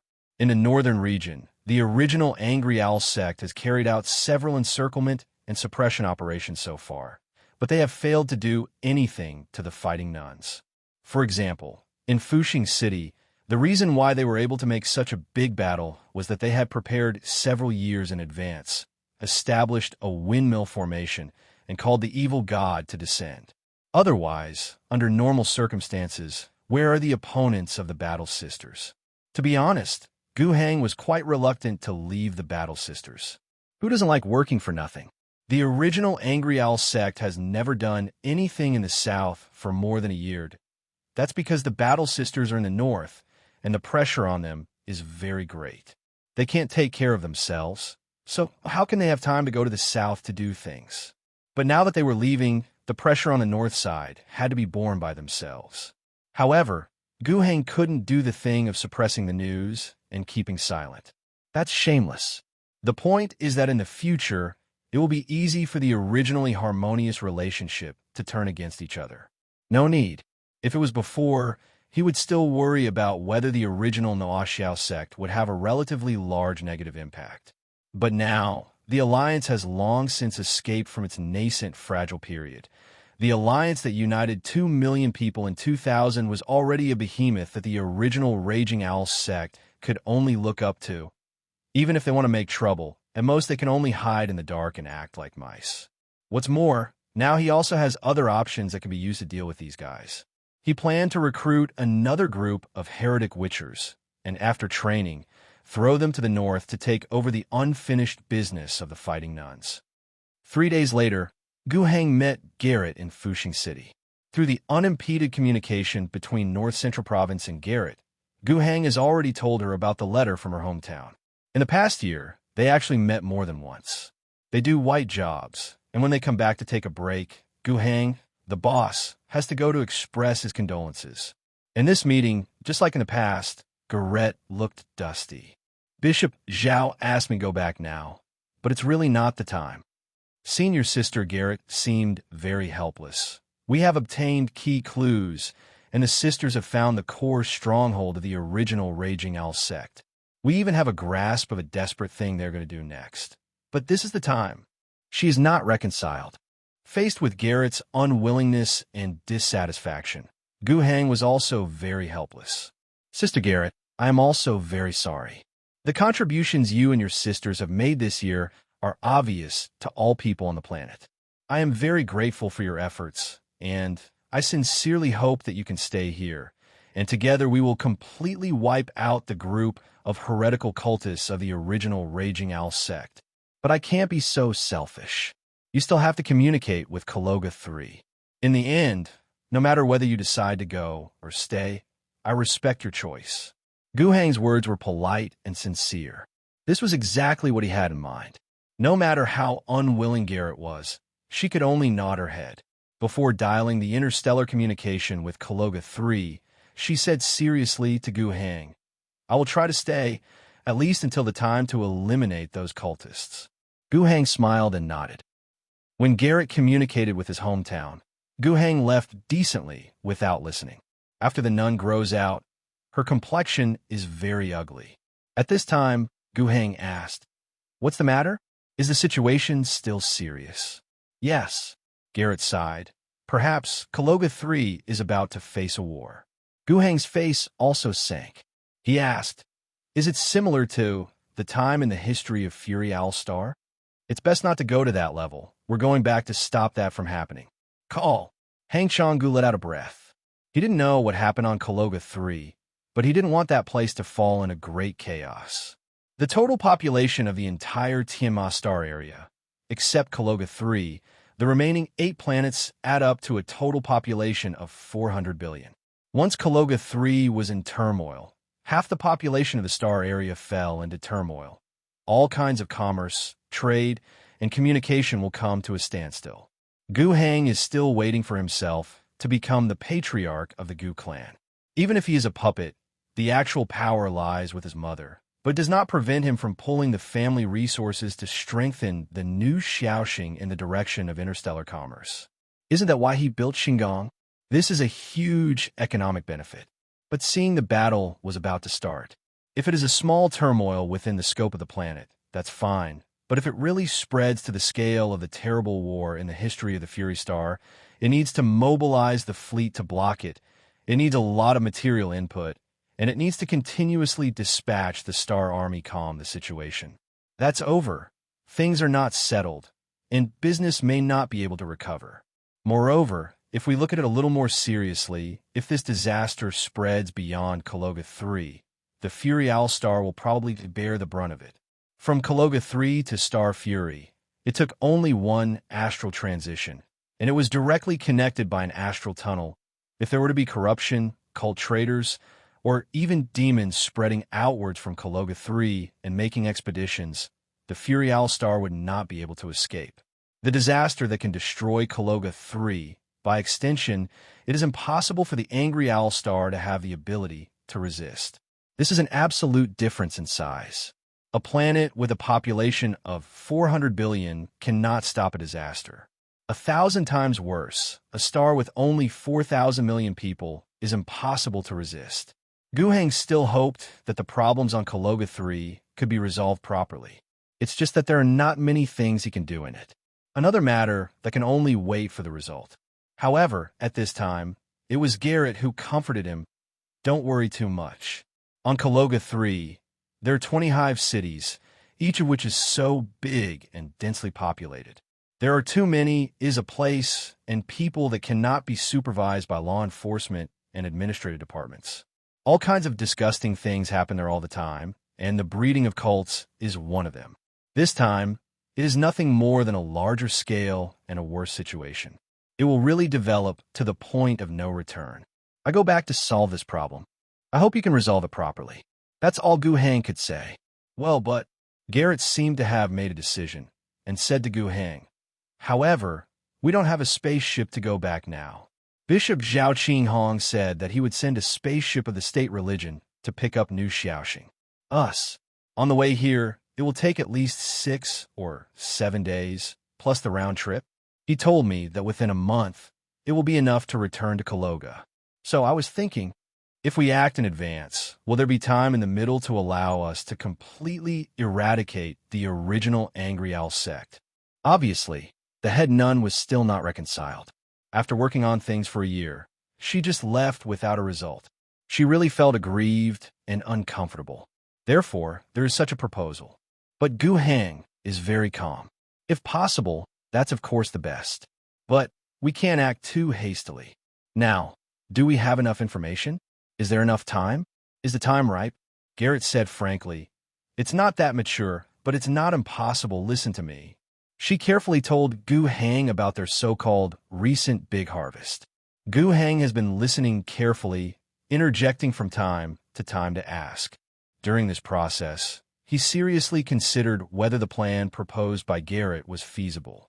If it is really possible to solve this serious problem before the nuns leave and recover the Northland area in one fell swoop, then this is obviously a good thing.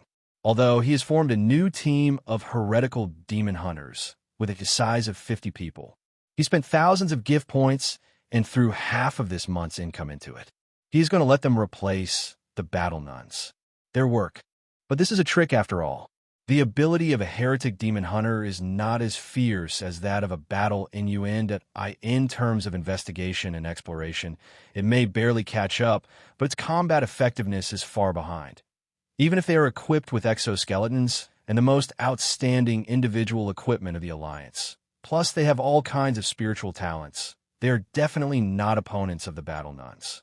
These female brothers are expensive, and if they're singled out, I am afraid that only space warriors can stabilize them. Calculated according to the abilities in Gu Heng's soldier card system, they are at least super fighters at the T1 level plus the Emperor's Blessing buff. In addition to combat effectiveness, the Fighting Nuns have been investigating the group of cultists for a year, and they have been active in the Northland region for so long. Whether it is the degree of information mastery or the degree of understanding of the local situation, they are not heretic hunters who have just arrived. Demons can compare. All are disadvantages. It would be best if the matter could be settled before the nuns left. After listening to Garrett's detailed explanation, Gu Heng thought to himself, "Your plan is really possible. Let me think about it carefully. Where is Thaddeus? Let my chief of staff come. I need to know how much power we can mobilize." 5 days later, in the northern region, the polar industrial city. Now, it is almost autumn.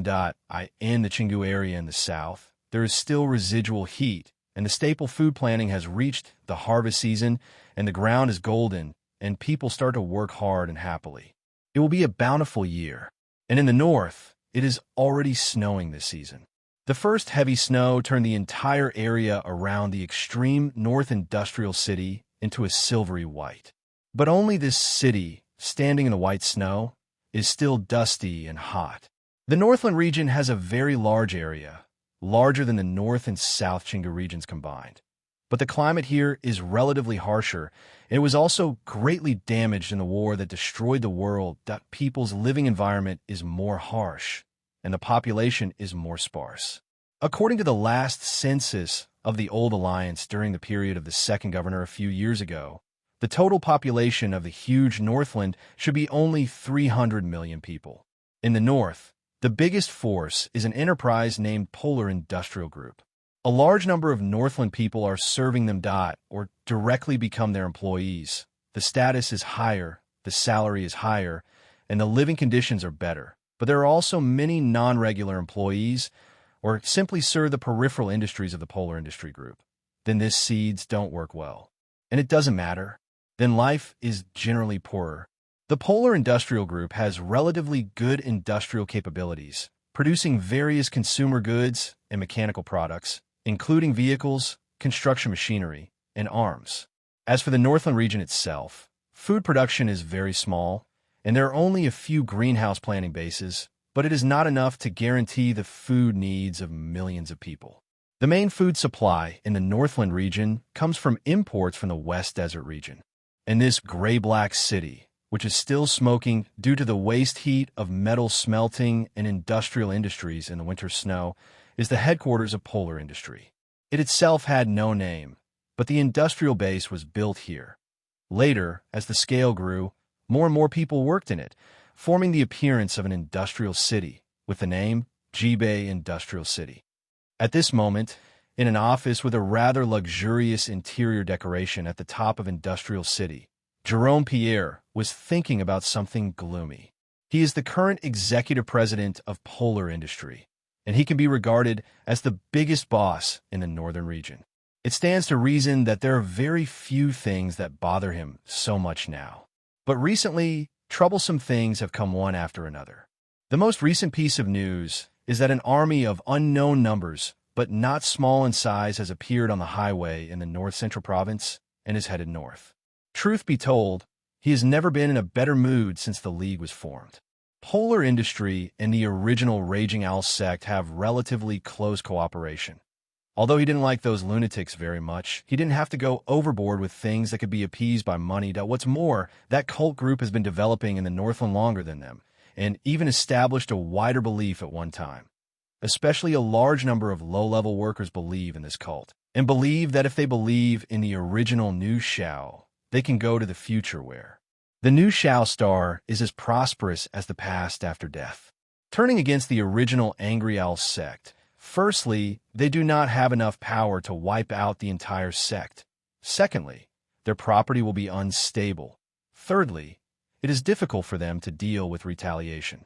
It's better to pay some money, donate, and maintain a good relationship, which can be regarded as spending money to keep safe.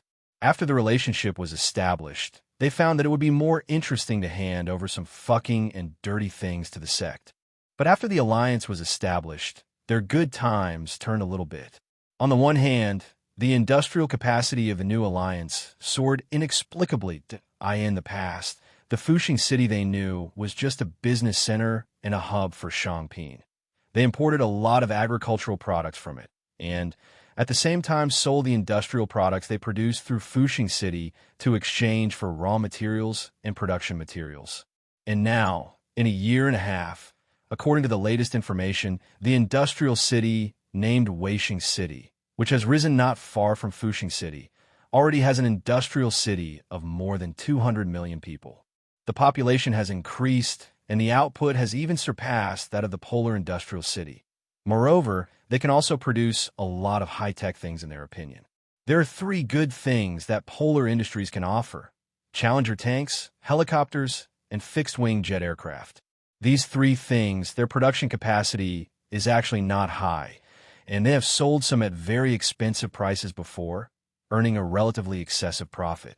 On Fury Allstar, generally speaking, whichever faction can take out a challenger and drive out, it can almost occupy an absolute advantage in a regional conflict. But now, that's far from it. The army of the new alliance is equipped with the Wind Falcon, the Rambler armored vehicle, and the Lion tank. Isn't this much better than the stuff made by their polar industry? And the Earth guns they made are no longer needed by the alliance. They have better products, and the cost may be cheaper than theirs. The sales of the most profitable armaments dropped sharply, especially after the eastern provinces were also recovered by the alliance. There were no customers. Fortunately, the trade with West Desert was not affected much. The alliance has considerable restrictions on the export of arms, and there are not many sales. If the Oasis Lords in the Western Desert want to strengthen their arms, their polar industry is still a good choice. Although it is very painful to compete with Blackbird Heavy Industries in the West. And those people who claim to be fighting nuns came to the north, which also caused him a lot of headaches. They have often fought against those cultists under his property. Even because of this, a number of settlements that were originally affected by the polar industry have been included in the so-called North Central Province of the Alliance. Unfortunately, they didn't dare to get angry. Why dare to fight the Alliance? On the contrary, Pierre, the president of the polar region, is most worried about whether the alliance will suddenly move to regain the northern border. If so, to be honest, there is no other way. Pierre can clearly understand that if he wants to fight, he will definitely not be able to fight. From production capacity to existing military strength to war potential, there is no single northern border that is dominant and can't pull allies. Besides, they can't get careless. They are also members of the alliance in name. There is some hope, that is to use the current situation of hostility between the alliance and the original Angry Owl sect, and rely more on the popular base of that cult in the north to engage in a people's war with the alliance. But why bother? Rather than making such a strategy with a low success rate and a huge cost, it is better to vote for the alliance to be defeated. When you think about the alliance, the world is wide in an instant. In fact, he also has this opportunity. The Battle Sisters contacted him more than a month ago, and they probably asked him to help provide clues to the original Raging Owl sect and even help them track down the cultists.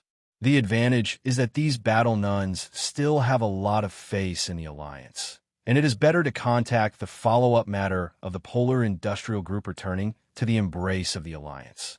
He has been relatively close to those nuns recently, but I decided to vote. Why did the alliance suddenly dispatch an army to the north? President Pierre was quite angry. After knowing that there was a sudden mobilization of troops from the alliance, his first reaction was that the alliance was exerting extreme pressure. It's normal for him to have such thoughts. He had already chatted with the fighting nuns for several rounds and also provided some help to those nuns. Afterwards, he also had some friendly communications with the northern provincial government of the alliance, and he was even ready to send a secret negotiating team to Fuxing City to negotiate with the alliance government in the near future. Industry joined the alliance and accepted the terms of the alliance's jurisdiction. And at this time, what does it mean that the alliance suddenly used military means? Although there is no direct conflict yet, and it does not even necessarily enter the northern border, But even if there were tens of thousands of Chun soldiers on the border between the North Central Province and the Northern Territory, it was a silent declaration. The alliance played such a hand on the eve of the negotiation. It must be suppressing and lowering the conditions for subsequent polar industries to join the alliance. He had indeed prepared a lot of conditions. After all, they were not defeated and surrendered. They had the large-scale industrial production capacity that was rarely seen on Star Fury. They could effectively maintain the rule of the vast northern region and live in other more than 200 million people in the world can be deeply or shallowly affected by polar industries. In this case, they are indeed qualified to negotiate some conditions. For example, will the people who made the decision to join the alliance, that is, the management of the polar industry group, get a better treatment? Can the polar industry have a certain degree of autonomy in the north? Can polar industry get technical support from the alliance? Can the alliance open the market to polar industries? In fact, there are still many places that can be discussed on such issues. In fact, polar industry has not sent a formal negotiating team to the south to meet with the governor because they have not yet settled these issues internally. It's true that Pierre is the president of the group, but he doesn't have the final say on the entire group. Within such a large group, the factions and interests are very complicated. And now that the alliance is dispatching troops, is it tantamount to saying, "Don't negotiate terms with me. There are no conditions to negotiate"? Is it so horizontal? But what else could he do? It doesn't seem to have either. He can issue some threats, refuse to merge, use the northern border as capital, and resist the military actions of the alliance. But he himself knew that such threats were powerless. One fundamental factor, without this law being reversed, they could not have fought off the Union Army. This is the most depressing and tangled fact. Just as he had a gloomy face and was pulling his beard, the door of his office opened. A tall lady in white and green power armor walked in. With a helmet under her arm, she greeted President Pierre with a smile. "Mr. President, hello. Sister Garrett." Pierre couldn't care less about being polite, and he said with a gloomy expression, "It's too impolite for you to form an alliance. Our negotiations are progressing in an orderly manner. In the past, I also supported your actions. I have won a lot of convenience, and I am gradually drawing a clear line with those cultists. Everything is developing in a good direction. Why are there alliance troops going northward? I need an explanation." Grad is not a member of the alliance, but she did not try to correct Pierre's statement. She said, "What you said is correct, but things have changed. My sisters and I will leave this planet soon. We promised Governor Gu that we will solve all the problems in the polar industrial city before we leave." Garrett didn't hide it. She told the reason, and later, she earnestly persuaded. "So, before tomorrow, the polar industrial city must plant the flag of the alliance. You can add conditions and other things later. Talk." Pierre almost laughed angrily. He stood up abruptly and said, "Wait until the alliance has occupied the polar industrial city? You are ashamed to say such a thing. By that time, what else is there to talk about? The entire group has become meat on the cutting board of the alliance." Garrett sighed and said, "I'm sorry to say that, but I have to tell you, this is an ultimatum. Don't even think about it." Pierre said, "Then let the alliance try it out. We will not be cowardly when others bully us. We will arm the 300 million people in the north. We will fully support the activities of the Raging Owl sect. Perhaps even so, the alliance will win in the end, but they will bleed and pay a terrible price. And what they will gain in the end is only a piece of scorched land in the north." The words were quite harsh, not to mention whether this is what is in the heart, whether it is true that after reaching that point, their polar industry has the determination to do as he said, but at least he has to show this kind of momentum now. Otherwise, it will be really easy pinch it round and flatten it. But Garrett doesn't like this. "President Pierre, is this your official answer?" She looked at the group president seriously. Pierre was stunned for a moment, feeling a twitch in his heart, feeling something bad. But it had reached this level, and he couldn't swallow back what he said just now. He could only continue to hang his neck, and said to Garrett, "Yes. If the alliance insists on taking military action, Then this is my final answer on behalf of the entire polar group. Garrett's face didn't change at all. She just said, "You still have 2 minutes to change your mind.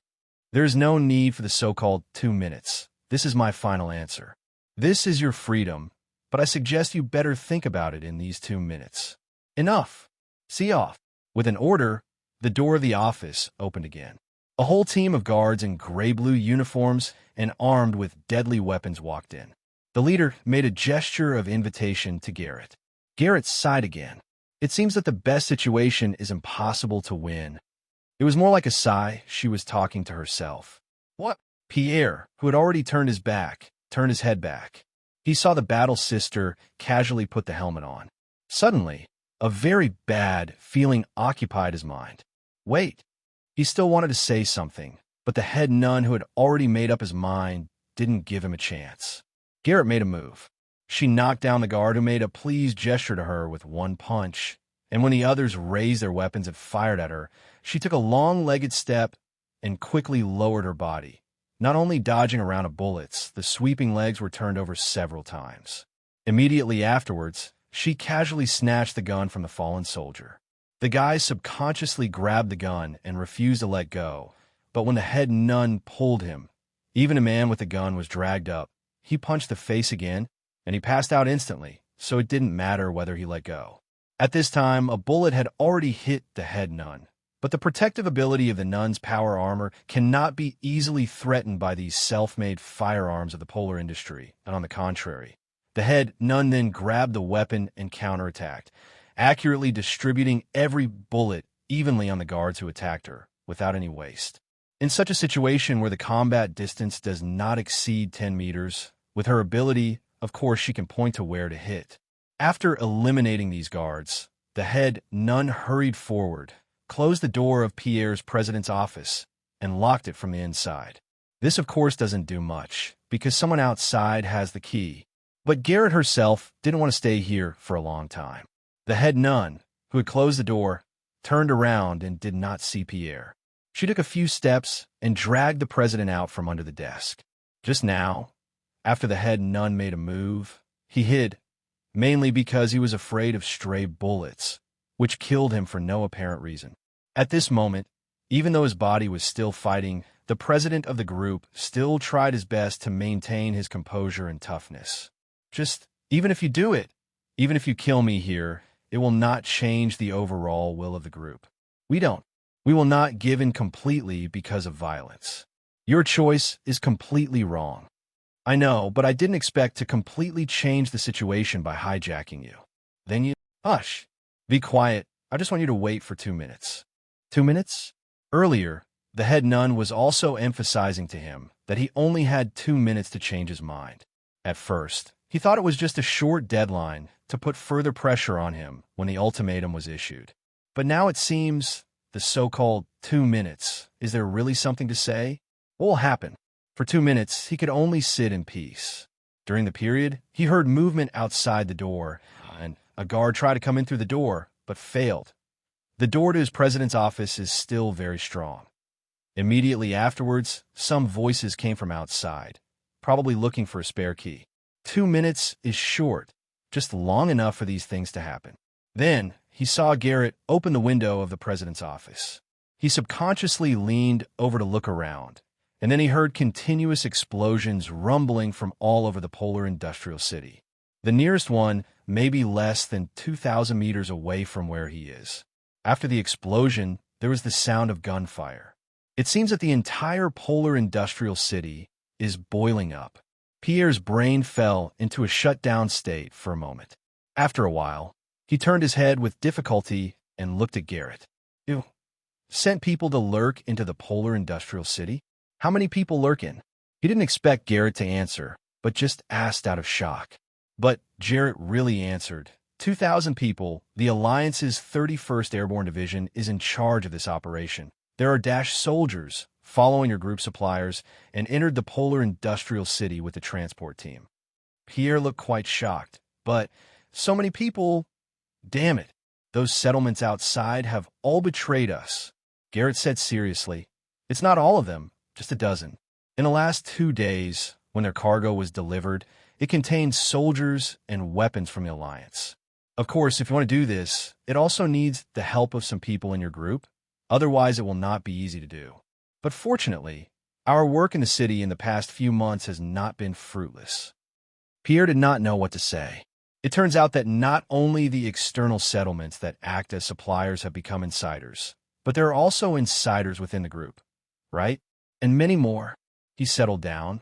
But, with all due respect, 2,000 people seem to be a lot, but they don't have heavy weapons and they don't have the armor that the Alliance is famous for. It would be too much to conquer the polar industrial city with just this manpower. Too confident. He has spoken more politely than before. But what he didn't expect was that Garrett nodded again, admitted his statement, and continued. You are right, so we have some other preparations. Okay. Pierre was just about to open his mouth to ask, what exactly does their other preparations mean? But soon he saw it with his own eyes.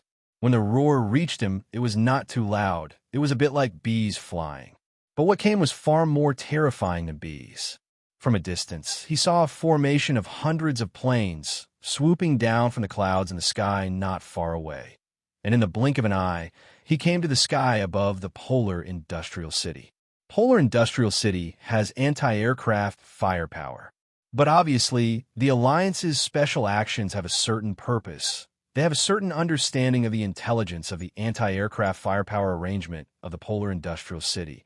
Many of the Alliance soldiers who had lurked in before launch their first attack were near those air defense points. In the case of a sudden surprise attack, they probably have no chance to launch their anti-aircraft firepower. Of course, it is impossible for the soldiers lurking in to completely control and clear all the anti-aircraft firepower points in the entire city. After the Alliance's Air Force arrived, there were still some firepower points roaring into the sky. But the effect is very limited. First of all, it is not dense enough. It is very sparse. Secondly, the caliber of firepower is not good enough. This kind of anti-aircraft machine gun is not a big problem to hit some thin-skinned aircraft, but it will kill you if you hit it. Beat the Wind Falcon? The armor of the armored vehicle level cannot be accurately damaged by anti-aircraft firepower with insufficient caliber. On the contrary, as long as there is anti-aircraft fire, the Wind Falcon in the sky will launch an airborne missile over there. Often, that solves the problem. And some Wind Falcons reach some open spaces and open hatches. Immediately afterwards, the rope was lowered, and dozens of soldiers climbed onto the rope and began to descend rapidly. Pierre was dumbfounded. I fell asleep last night. I didn't finish writing. Fortunately, it was finished before 12 o'clock. Pierre could hardly imagine such a thing. The flying machine, called Wind Falcon, owned by the Alliance, is really too powerful. Not only do they fly fast, but they're also big, and they also have thick armor for an aircraft. The firepower is fierce, and the key is that they could be installed. That Wind Falcon contained at least half an infantry platoon. Nearly soldiers came down from the cable. They held weapons and formed a defensive formation on the spot, blocking several surrounding entrances and exits, and fired at distant targets. Because he was too far away, Pierre couldn't see how the fire was going, but he could see that another Wind Falcon fell and let down more than 20 soldiers. After unloading the troops, the Wind Falcon raised some heights, and the machine guns on it fired towards certain locations to assist the ground troops and suppress the Polar Industrial Guards. Then, there were ground infantry lurking into the city, who came to meet up and help to further expand the scope of the entire landing field. In this way, it is very convenient for the follow-up Foam Falcon to drop more soldiers. At this moment, there's even space for 4 or 5 of these huge aircraft to land at the same time.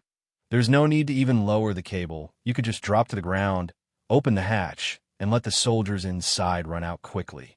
This is much faster than dropping soldiers by rope drop.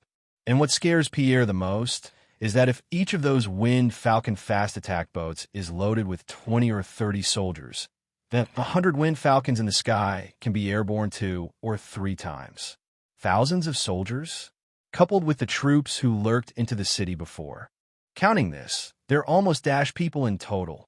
When there were only 2,000 people in front, Pierre could still hold his neck and say that these 2,000 people wanted to capture the Polar Industrial City, which would be a bit arrogant. But now, if the number has more than doubled, he is a little bit speechless. However, at this time, the head nun wanted to deal another blow to his heart. The actions of the 31st Airborne Division are just a prelude. Their task is not to completely capture the entire city. They are just a vanguard. They only need to occupy and control the main part of the city, or even just control the core area, with the support of the Air Force. That's fine. Next, they will turn to guard these areas and wait for the support of large forces. You also received information before, right? The Alliance has a main force that is continuing to go north. I can tell you that it is the Alliance's 9th Garrison Division, 30th, 32nd, 33rd Infantry Division, and 36th Machinery Brigade, a total of 5 troops. All types of artillery and armor are complete. There are 18 Lion tanks newly produced by the Alliance and put into use. They will go all the way north until they reach the outside of the polar industrial city. With the cooperation of the 31st Airborne Division in the city, the entire city was eventually conquered. Sister Garrett explained the follow-up strategic plan to Pierre in detail. While she was talking, there was a knock on the door of the president's office. The person who came was not the guard President Pierre expected, but the battle sister. After the door opened, a team of about 10 nuns entered his office. One of them was still holding the weapon that Garrett had put in the security office when he came to meet him. Bolters and the Holy Golden Halberd. With these 2 weapons, she was fully armed. What made Pierre's heart beat even more flustered was, how did these nuns come up? Is their headquarters also finished? What is the overall situation now? Why at this moment, none of what he saw from the window or what he saw in his office was beneficial to the Pole Industry Group? Is it really all over? Just as he was thinking like this, the head nun turned her head and asked him a soul torture. Mr. President, have you seen the situation clearly? Pierre did not know what to say. Garrett said to herself, "It doesn't matter if you can't see clearly anyway. I have already explained it to you very clearly. If you want to turn things around, you must first pray that someone can take you out of my hands. Get out so that you can restore the command system of your entire group. Or you have to count on someone in your group to stand up and integrate all the power of your group when your headquarters is unable to speak out. Only by doing this and ending the situation where the guards are scattered everywhere in the polar industrial city will you be eligible to go back to the table. Then, within 3 days, you have to fight the 31st Airborne Division out of the city with fire support from the Alliance Air Force. If you fail to do so, the main force of the Alliance will arrive in 3 days, and you will not have another chance. And even if you do it, then it depends on whether you can withstand the Alliance's hundreds of heavy artillery, plus uninterrupted airstrikes, plus the siege operations led by Lion tanks. Okay, after listening to this, Mr. Pierre, do you have any thoughts? Pierre sighed deeply. What else do I think? I don't dare to think about anything. Garrett smiled. That's it. If you make up your mind, please broadcast through the citywide communication channel of your headquarters building, and, as the president of your group, issue an order to the entire city to stop resistance. Pierre seemed to be struggling. Garrett could tell that the president was still unwilling. So, she added more strength. President Pierre, I don't bother to lie. Everything I said earlier is true. However, your attention seems to be a little distracted so that you ignore my suggestion. An important piece of information has arrived. We accelerated our actions this time, so that we launched such an aggressive raid on the polar industrial city, because things have changed, because we are about to leave the planet, and we want to solve the cult problem before then. These factors are not aimed at you, or at your polar industry group. Although objectively, the Alliance is already using force, you still have room for negotiation. The sooner you cooperate, the sooner you order to stop the resistance, and the sooner you drag things into the negotiation process, the more space you can win bigger. Instead, in the fighting early, define it as a conflict and strive for a peaceful environment, and the more room you have to negotiate with the Alliance next. How to choose? I believe, Mr. President, you will definitely figure out in your heart. It's just that you don't have much time. Pierre pondered. He kept looking out of the window with twitching eyelids, and his mind was gradually broken by the change in the battle situation. He admitted all the facts that Sister Corette said, and all deduction is the most likely. How can this be done? In the end, what broke his mind completely was that he saw a winged falcon land and set down 12 giants in red power armor. He knew what it was, so he was completely desperate, extinguishing the last trace of luck in his heart. He finally said with difficulty, Okay, I'll send an announcement to the whole city. Garrett looked at the time, from the start of the official operation to the present, a total of 1 hour and 22 minutes. She smiled and said to Pierre, You made the right choice. All employees and residents of Polar Industrial City, hello, I'm the group president, Jerome Pierre. It is with a heavy heart that I declare to you that the Polar Industrial City has been severely eroded by the cult organization, and the situation has gone beyond the group's control. We asked for assistance from the Alliance headquarters, and the Alliance did not forget that Polar Industries is also a member of the Alliance. They generously responded to our request for assistance and sent support troops. However, there's a small group of heretic traitors in the city which hinder our joint action with the Alliance, misled the group's public, and even exchanged fire in the city. All employees and residents, please pay attention. In the name of the group president, I ask you to go back to your home and dormitory. When you see the Alliance troops, put down your weapons and don't resist. The Alliance soldiers will ensure your safety. Please pay attention to all group guards. Put down your weapons, return to the station, and guard the doors and windows carefully.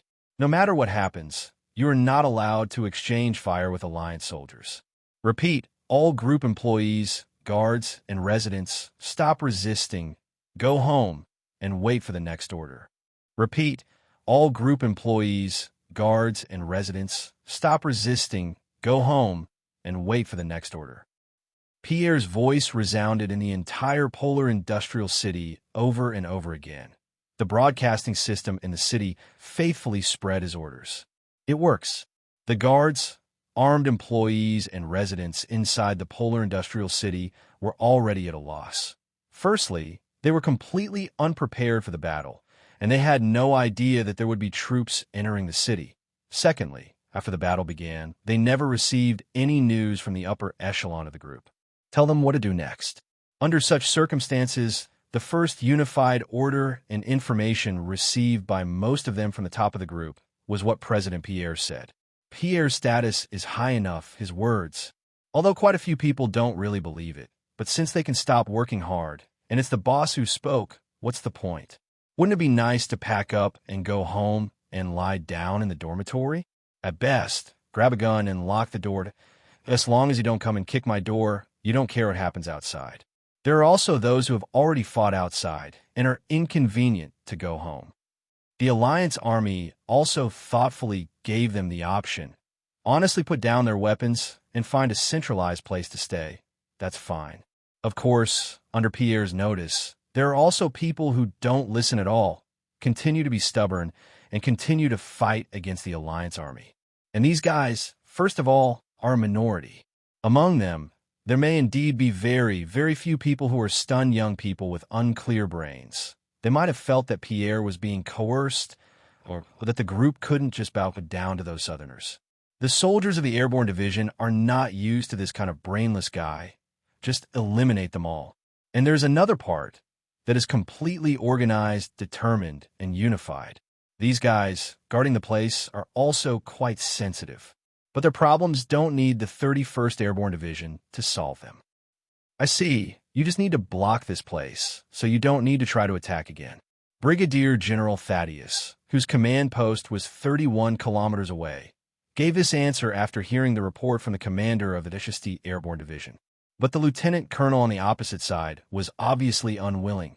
We can try again. We have reorganized a new team, and we only need the comrades of the Air Force to help us fight. No need. Thaddeus interrupted the other party's words. Comrade Derek, your mission has been completed very well. Don't make extra troubles. Next, what you have to do is to control the situation in Polar Industrial City, implement military control. If there is still resistance in the city, try to calm it down as much as possible. If it cannot be calmed down, there is no need to waste the lives of soldiers. Just make sure that when our main army arrives later, there will be no more siege battles. Good. Yes, guaranteed to complete the task. After hanging up the communication, Thaddeus squeezed his fist. He has always been a person who does not like to adopt particularly risky and aggressive combat strategies. But since this action is an established fact, it is quite appropriate to let him, a stable person, take on the role of commander-in-chief. After all, there are not many people in the alliance who can do this job. Brigadier General Yin Fangxiu is still leading his Central Group Army in the Eastern Province and is starting to reorganize the militia troops in the Eastern Province on the spot to form the Eastern Group Army to station there, and he cannot leave for a while. After Yin Fangxiu returns, he will be promoted to the rank of Major General. And as military commanders with very old qualifications, the brigade commander and brigade political commissar of the 1st Extinguishing Wind Brigade, Prabhav and Jordan Leroy, two partners, have been transferred out of the 1st Brigade urgently to take on the role of the commander and military political commissar of the Interstellar Expeditionary Force have already gone to the sky.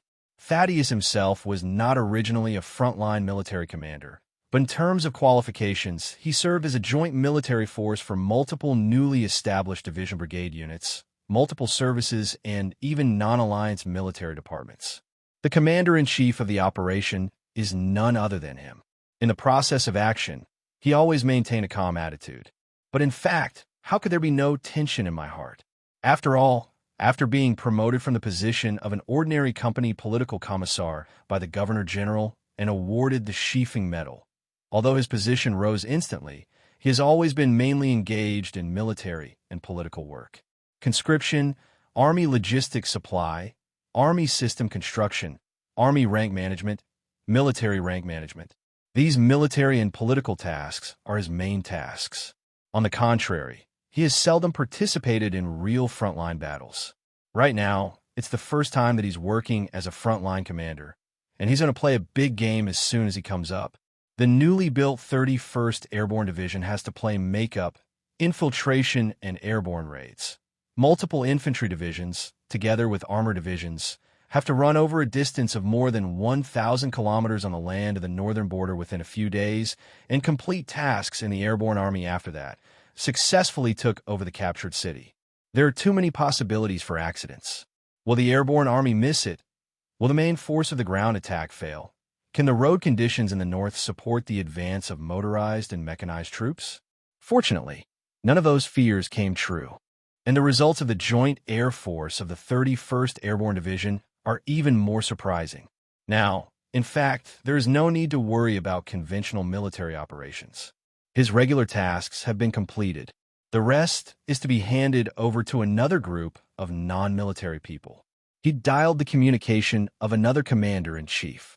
Comrade Martin Salas, Comrade Commander, we have been able to determine the situation. The underground space marked as Area C7 should be the place we are looking for. The rest will be left to you. Okay, leave it to us. The so-called C7 area is not the urban area defined by the Polar Industrial City itself, but when the Alliance Staff Headquarters formulated the combat plan, it divided it according to the map of the Polar Industrial City obtained by the nuns in the early stage and based on its own combat habits. A part of each combat area. When it comes to the industrial city itself, this should be where the raw material storage of the polar industry is located. At the same time, this C7 area is also a place that the nuns of the Holy Lily focused on during the preliminary investigation. Judging from information obtained earlier, there may be a hidden underground space below this area. The nuns are basically convinced that this is the headquarters of the original Rajal sect. This group of cultists played tricks under the lights and built their headquarters in the underground of the storage center of Polar Industries. Obviously, their penetration of polar industry, that's pretty good. After hiding for so long, even Pierre, the president of the group, didn't know about this space. The nuns were able to capture this information because they dug it out from the mouths of the high-level personnel of the original Raging Owl sect, who had been captured many times in the periphery. Even so, there are still many areas of doubt, and it is not necessarily completely confirmed that this is the C7 area. However, in the current raid on the Polar Industrial City, the resistance of the C7 area is particularly firm.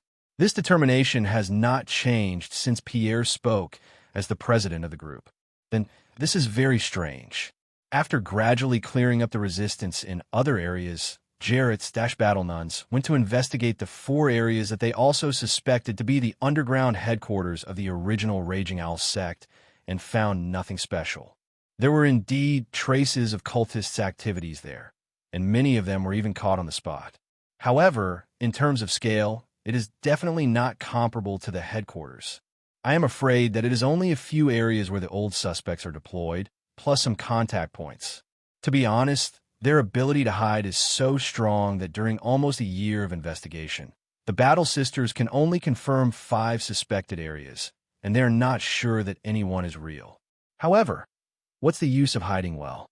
All the methods used by the original Angry Owl sect to hide themselves, I am afraid they never thought that one day they would encounter the situation of flipping the table. Who has the time to check your 5 possible areas? Which one is true and which one is false? If you break one, you are afraid that you will be transferred. Take down the entire Polar Industrial City directly, and take it down without anyone being able to react. Block the way out of the city to transfer the base, and then the regular army will attack the 5 areas at the same time. Caught off guard, they couldn't run away, and they couldn't really be taken away in one go. The cultists who had been hiding very secretly before finally couldn't hide at all. Area C7, as the headquarters, has been exposed. They even smashed the cans and smashed them.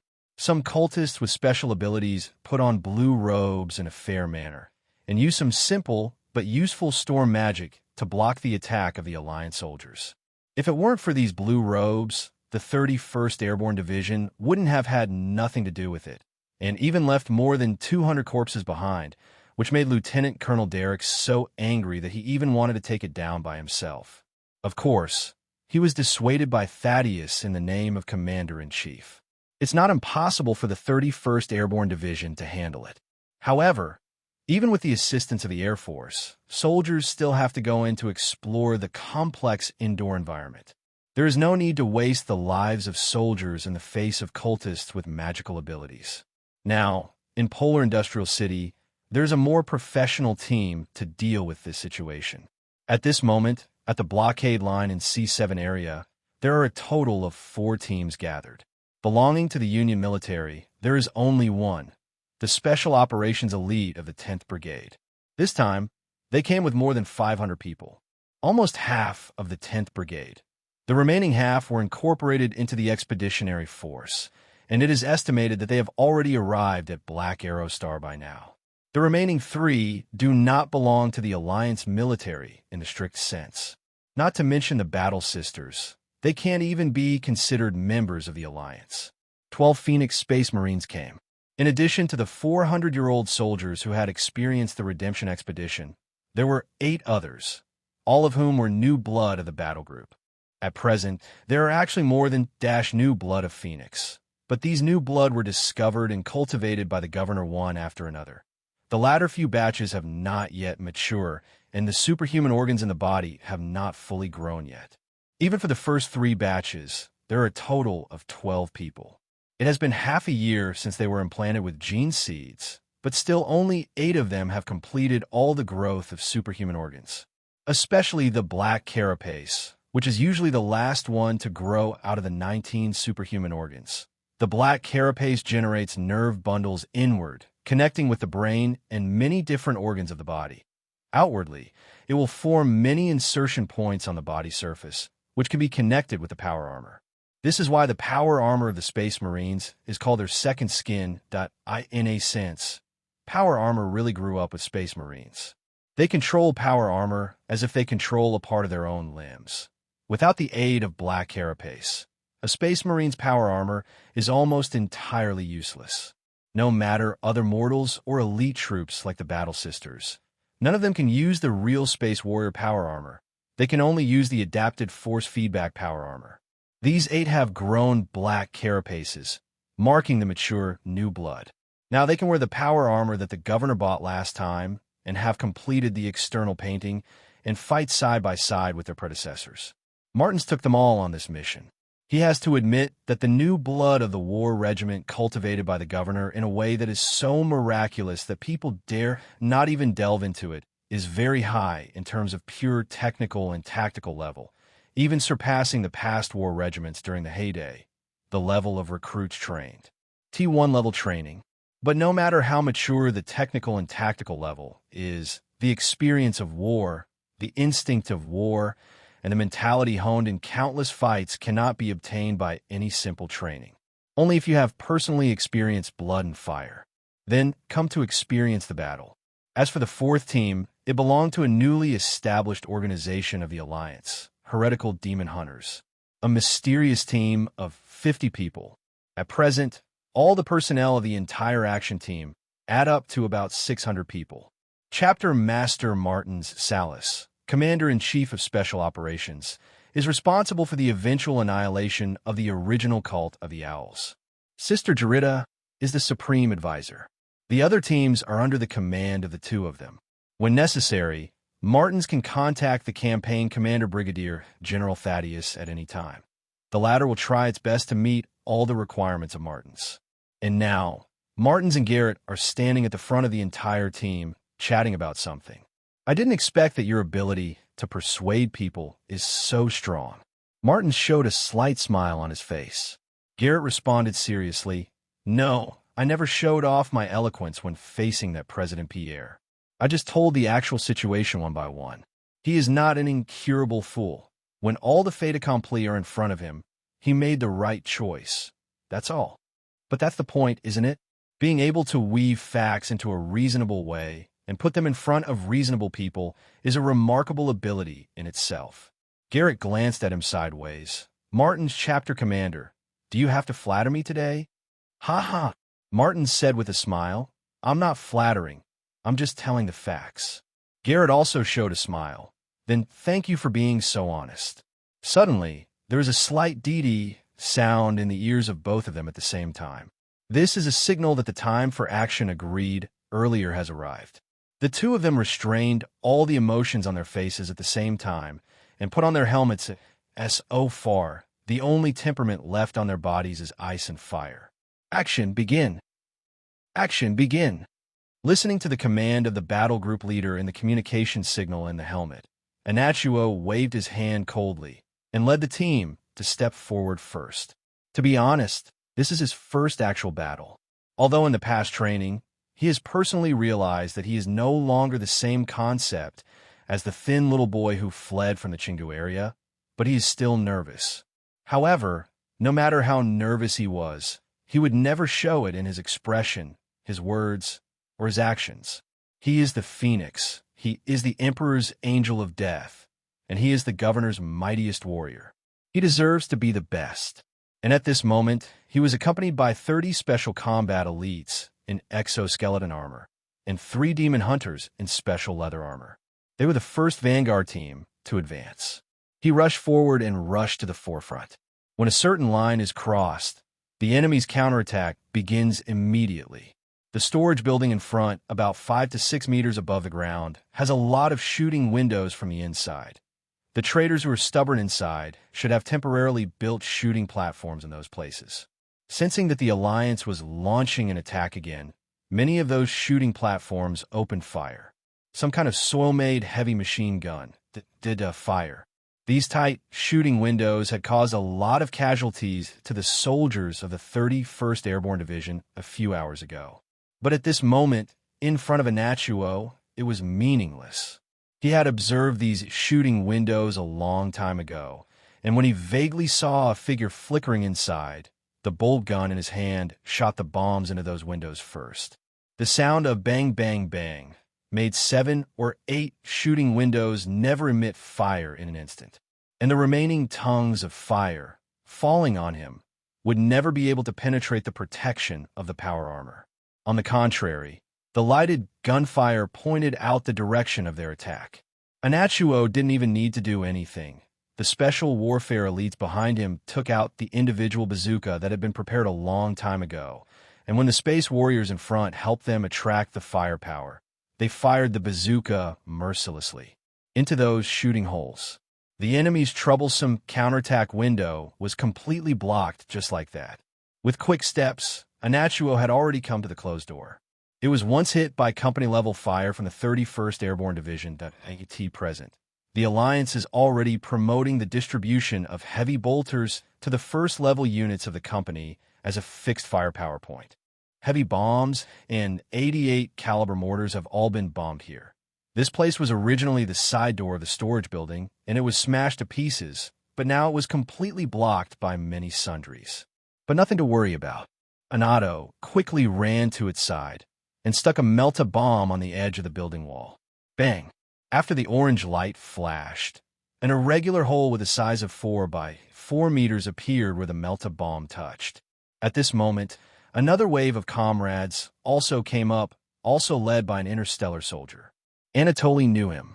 That was Kalia Gabriel, a new blood absorbed by the chapter a month after him. The two nodded to each other, and then threw the tactical grenade into the hole in a very tacit understanding, and threw them to the left and right respectively. When the explosion sound came, Anatuo entered first, aiming the gun directly at the right side. In an instant, he found 7 or 8 targets. He fired on the move as he stepped forward to avoid blocking the follow-up of his battle brother. His brain quickly analyzed the level of threat from these 7 or 8 targets, and in an instant the built-in eyepiece of the tactical helmet died, these people different colors. Then, the bolter found these enemies one by one according to the analysis results. The first to be killed were the 3 blue robes. The ability to possess storm magic mentioned in this information may threaten power armor. The second is the enemy who is trying to pull out a grenade or has a personal rocket launcher. Heavy firepower is also a threat, and those who were dazed and armed with ordinary firearms were put at the end. However, these things sound like a long time to say, but in fact all of them happened almost in an instant. From the perspective of those cultists, they saw a red giant coming in. Before they recovered from the explosion of the previous tactical grenade, they quickly took 3 or 5 steps, and the bolter shot out of 8 strikes. 8 of them who dared to take the lead fell down directly. The same thing happened on the left side of the broken hole. The 2 space fighters expanded their forward position on the spot. They occupied both sides of the hole, found a temporary shelter, and used their bolt guns to suppress anyone who might threaten the hole in the wall. At the same time, special warfare elites and demon hunters filed in from the entrance of the cave. When enough people came in, they began to expand inward, slaughtering everyone who dared to appear before their eyes. At this moment, there were 5 additional bangs in a row, coming from 5 other places in the warehouse. The same situation as here happened in 5 other places. Under the leadership of the Space Warriors, they can be regarded as the most elite group of people in the Alliance. In this way, with an unstoppable momentum, they broke through the warehouse defense line that had caused the 31st Airborne Division to suffer a lot before and enter the inside. And the casualties paid in this process are minimal. Your new blood has been cultivated well. I almost thought they were all veterans. Garrett said this to Martins. After completing the capture of the surface part of the storage center, while the troops were cleaning up the remaining resistance inside the building, the highest commander of the operation and the consultant lady finally got time together and chatted a little more. Martins was both proud and a little embarrassed about Grat's praise. Well, they have indeed performed very well. They are the new blood trained and cultivated by the governor.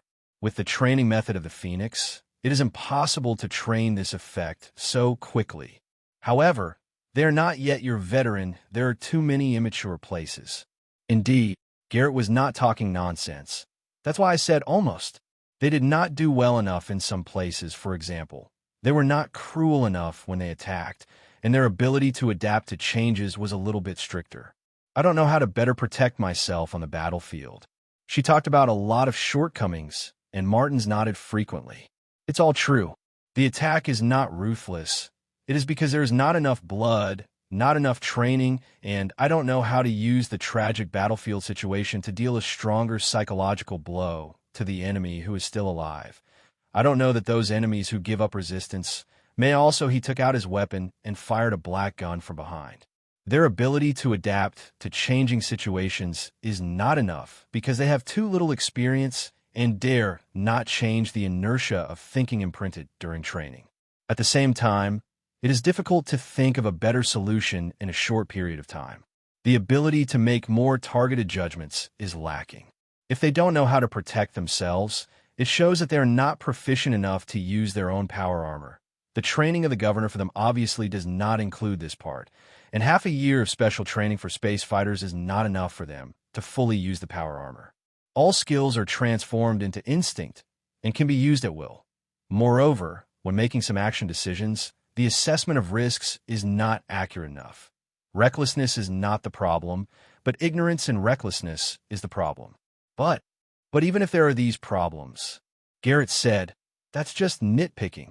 Only by asking them to the standard of a veteran who has experienced many battles can we pick out these problems. But in reality, I have seen several chapters, and some of their recruits have been formal Space Marines for several years, and they also have similar problems. If they can really get rid of all these problems on their bodies, yours what the warband has is not new blood, or even just formal fighters, but a group of elite veterans. Speaking of this, Garrett looked at Martins with a smile and continued, to tell you the truth, when I first saw you at Fury Alstar a year and a half ago, my heart was very heavy. Although I really hope that you old comrades in arms, you can stand up again. But reason tells me that the result of your tragedy at that time must be extinct in the future. What I didn't expect was that you really showed signs of recovery in a year and a half. I am really happy for you. When he said this, Martins was a little nervous. On the one hand, blessings from old friends are of course a happy thing, but he was very afraid that Garrett would suddenly ask how their gene seeds came from. But immediately, he realized that Garrett should not have such doubts. The two of them didn't have a detailed exchange on the situation of the Phoenix War Group. Garrett didn't know that the gene pool of the War Group had all been lost. Now, seeing the newborn 8 new blood of the chapter, her natural reaction is that the gene seed bank accumulated by the Phoenix chapter has played a role, and she will not think about what the governor has done in it.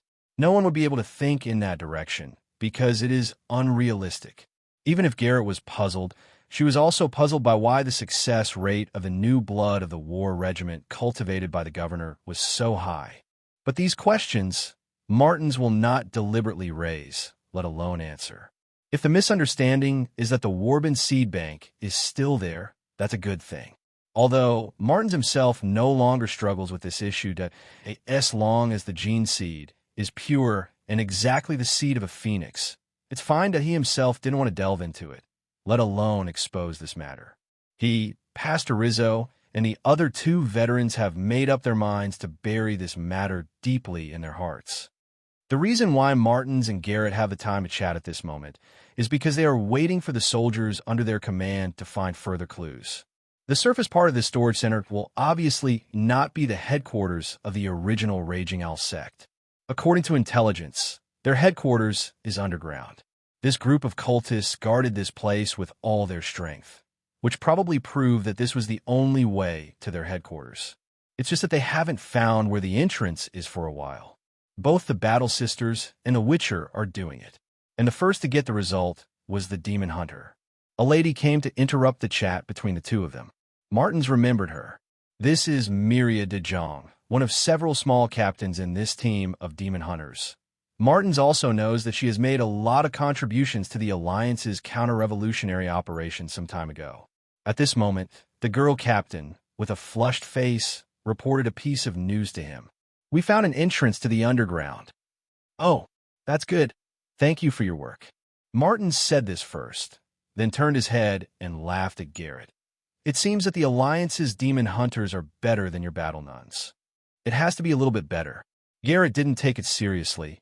It saves trouble. It's better anyway. Martins turned his gaze back, and he saw that Miria de Jong seemed to have some news to say. He frowned. If there is any information, please report in detail. Yes, de Jong exclaimed. She has always been a character who is not afraid of anything. However, when facing the Emperor's Angel of Death, looking at the stalwart body of the other party, her height has just reached the other party's stomach, and when she has to raise her head hard to see the majestic face of the Matins chapter commander, I felt a heavy sense of oppression from the bottom of my heart, so much so that I was a little cautious when speaking.